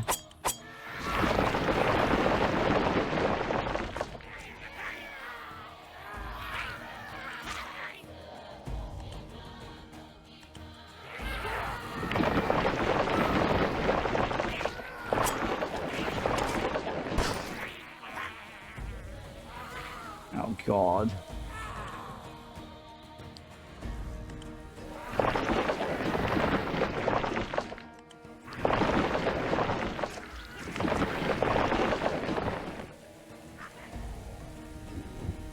Okay, the problem with prayer is he has to stand still.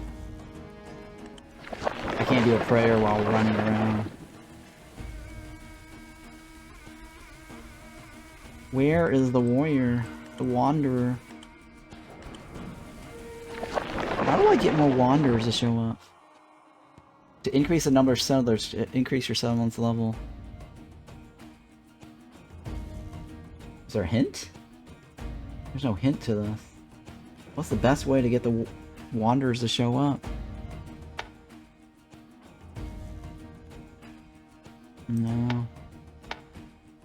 Arrow to new wanderer, right? It's enable, right? No, it's enable. Nope, that's not it. Best man.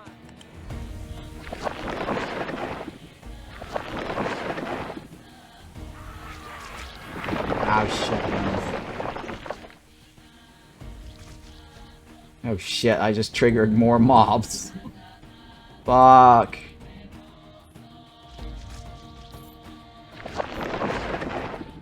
Is there anything I can learn? No, I cannot.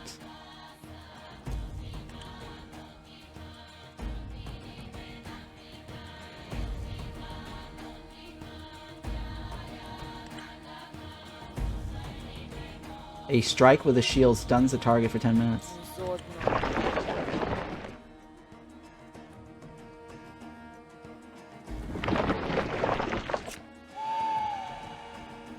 A blood moon has risen. No, this is not looking good, guys. This is not looking good.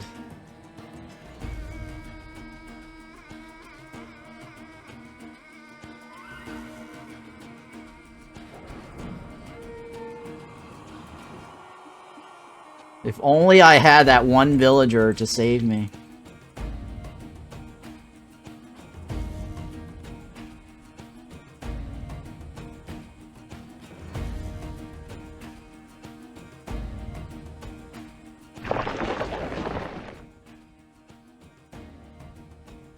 What's this one do?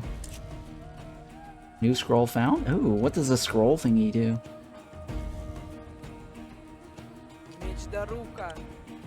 What's the scrolls do?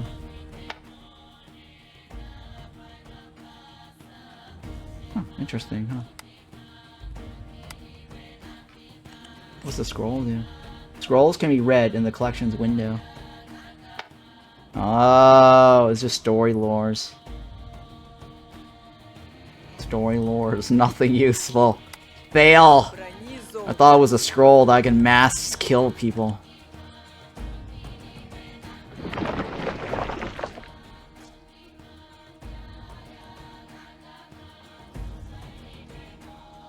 I'm just kiting right now to heal up.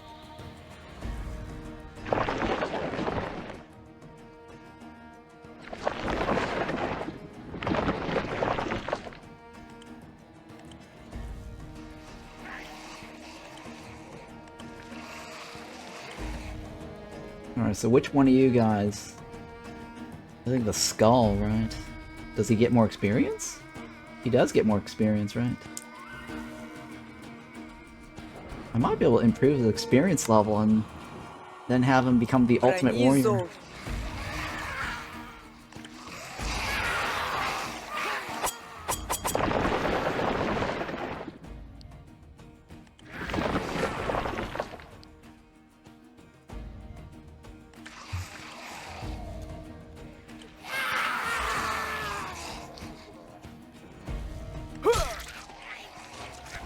Рома золото.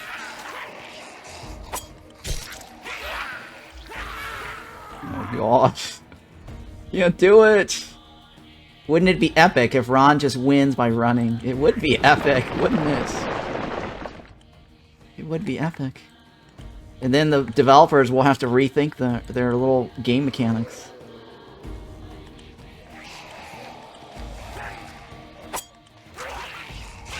Oh shit, I gotta get out of here. Oh my god, my health.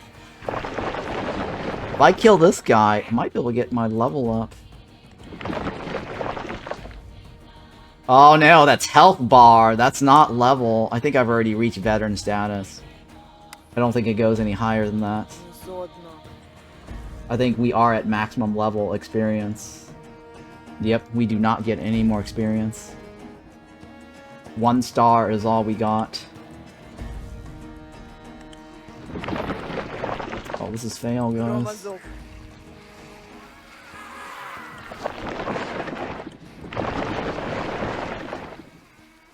The only way to win is to get another warrior or wanderer to show up. Some villagers.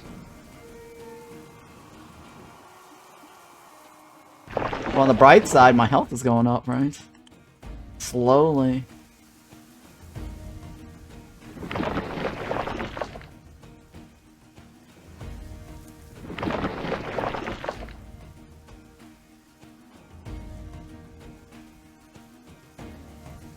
Well, some of the turnip mobs are running away, right? I've noticed some of the mobs are retreating. I just gotta clear out these guys that's chasing me.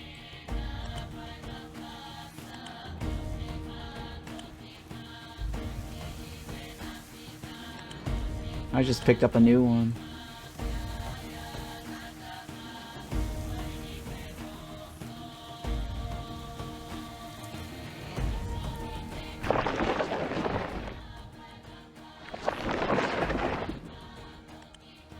Oh god, I got more mobs that way.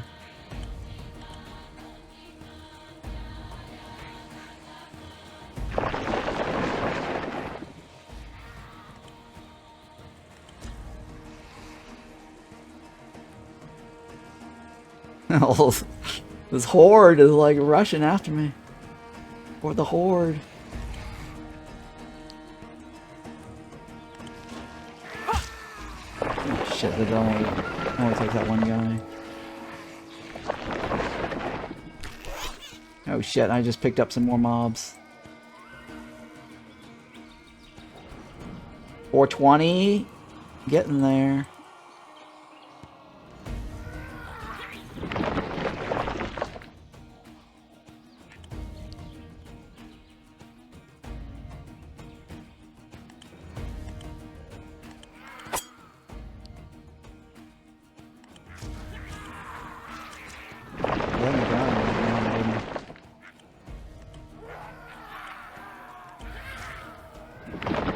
Oh shit. Oh, I think he died, right?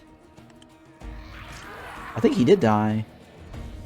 No, he's still here. That's the guy.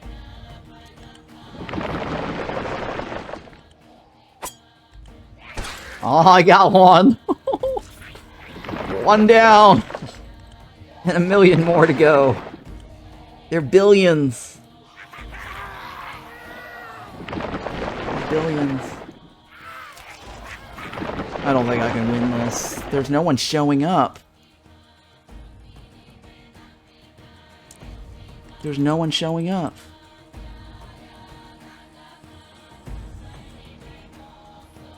Oh, what's this? Громозов. Oh shit, what is this?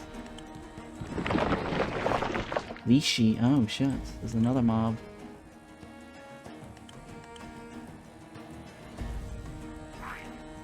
Lishi, huh?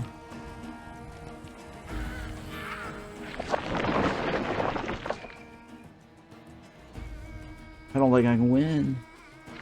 Where are the damn wanderers? My population is not growing.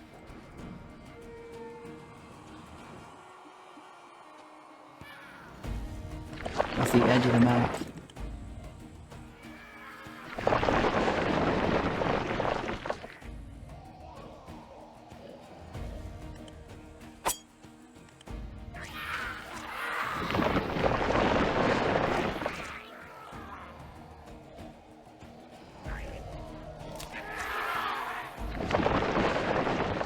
It was easier to destroy the layers.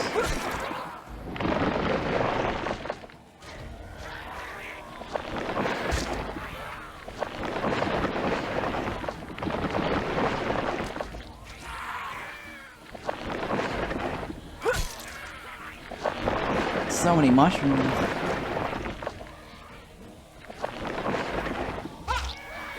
Oh shit, that was the edge of the world.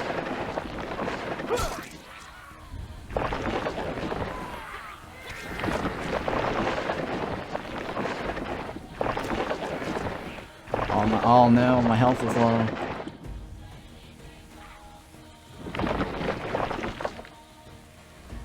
Oh shit, that's the another night hag. Мрак, не тройте. Oh man, this is not gonna work. This is really not gonna work.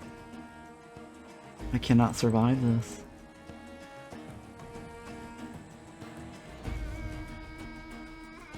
One man against an entire forest.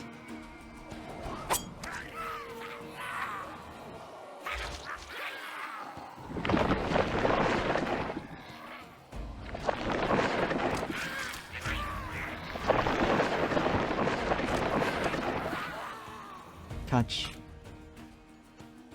Do I have straws? I don't have any straws. I don't have any ores. I can't do any of this. The only thing I can offer is 50% health, right? Handling tools with dexterity. There's something otherworldly about it. Production speed is increased. That doesn't help me. You might mess around and get the game record for single time play for one run. Wouldn't it be? Yeah, maybe.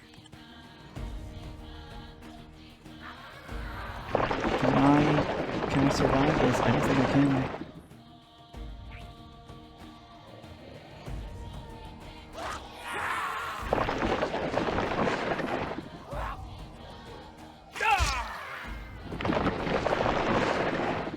At this point, I'm gonna reveal the entire map, right?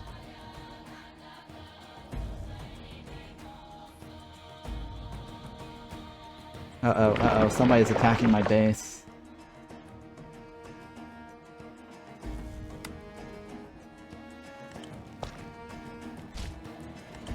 Oh shit.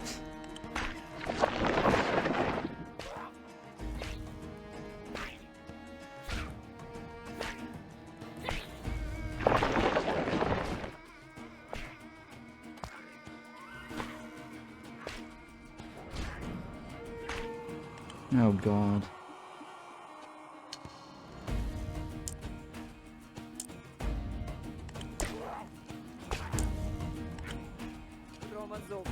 Well, I have no workers, that's probably why. Why is that not repairing? Probably because I have no workers. Oh shit.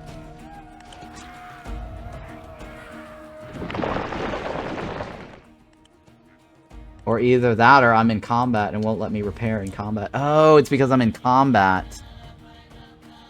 Oh, I can't repair in combat. That's right. They mentioned that earlier in the stream, or in the session. No repairing during combat.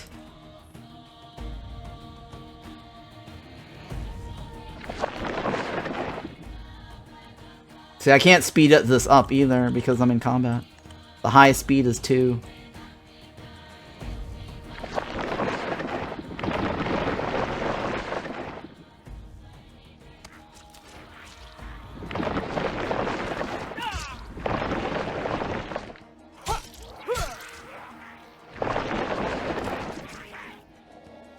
Oh god.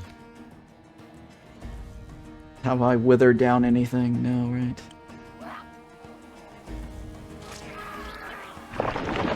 13. Oh, somebody's here. Oh.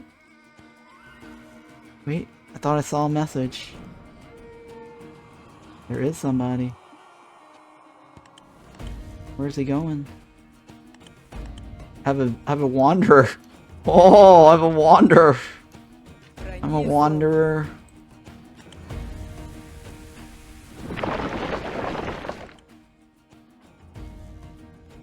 I might actually be able to accept somebody new. Or do I have to talk to him? I think I have to talk to him. Oh shit, guys. Where is he? Oh, he's coming towards my base, right? Oh, he's coming towards my base. I might have a chance, guys. I might have a chance. He's the blue dot right here, right? Once he reaches my base, I might be able to accept him. I have a chance to win here, guys.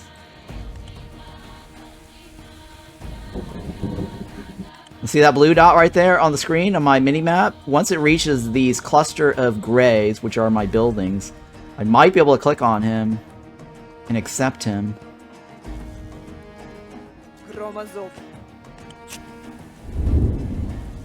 And then build up some towers.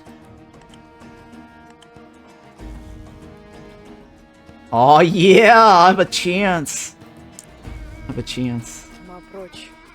You, Deborah. Construction first. Construction first. Oh, we might have a chance, guys.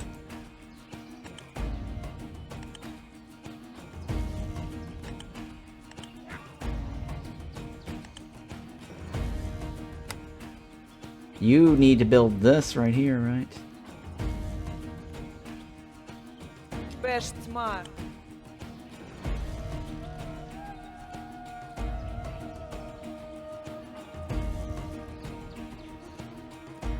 We might have a chance.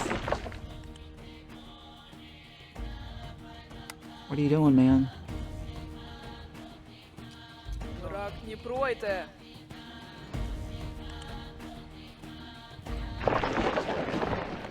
I just gotta stay ahead of the curve.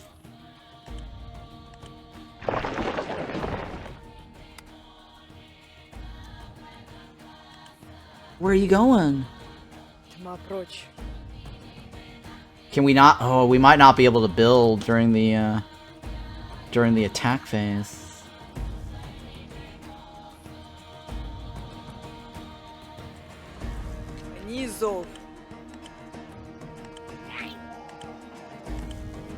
I don't know. We might not be able to build. He's a settler, right? What are you doing? You're working, right?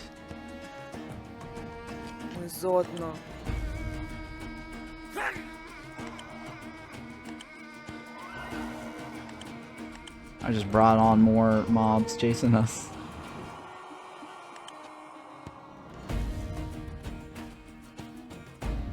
No one performing action. Can you not build us or no?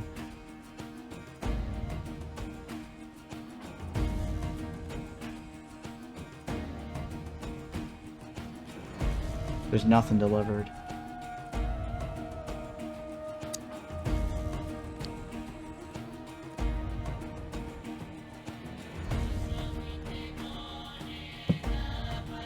Свар.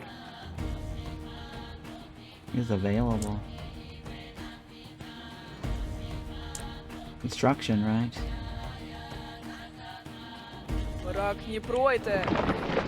Yeah, we can't build during the blood moon phase or attack phase. This is not gonna work out, guys. It's definitely not working out. I have to get rid of them. Yeah, it's not gonna work out.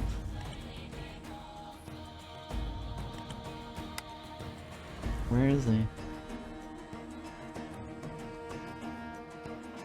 Is he working on it? I don't think he's working on it. I don't think he's working on it.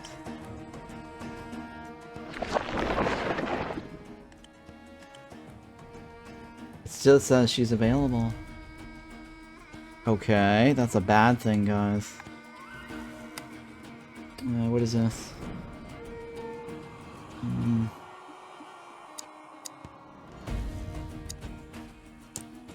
Maybe she can gather something.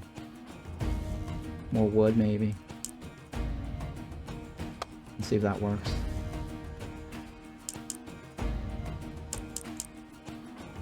Они зов. This is not going to work out. I have to kill off all these mobs.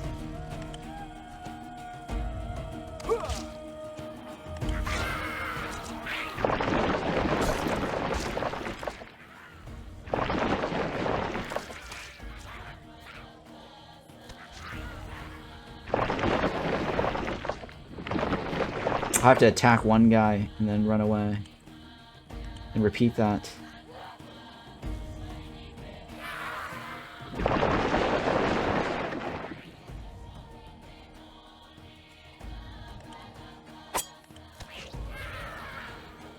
I have to do a lot of hits and runs. Damn it. Alright, this is not gonna work out. Oh, fail. I mean, I could, but it's gonna take all day. I don't want to do that.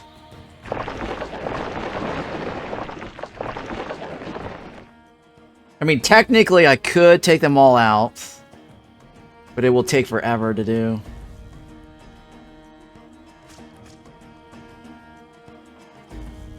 It's just time to end it.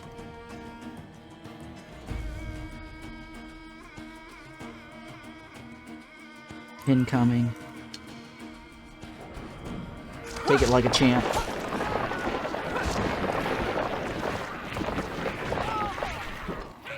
The settlement has been destroyed. Ah, fail. That was the end of my run. Fail.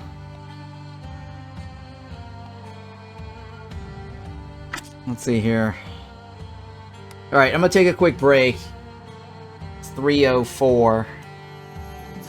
I'll probably start up another run. I'll think about it though. Break point here and we'll see. So BRB.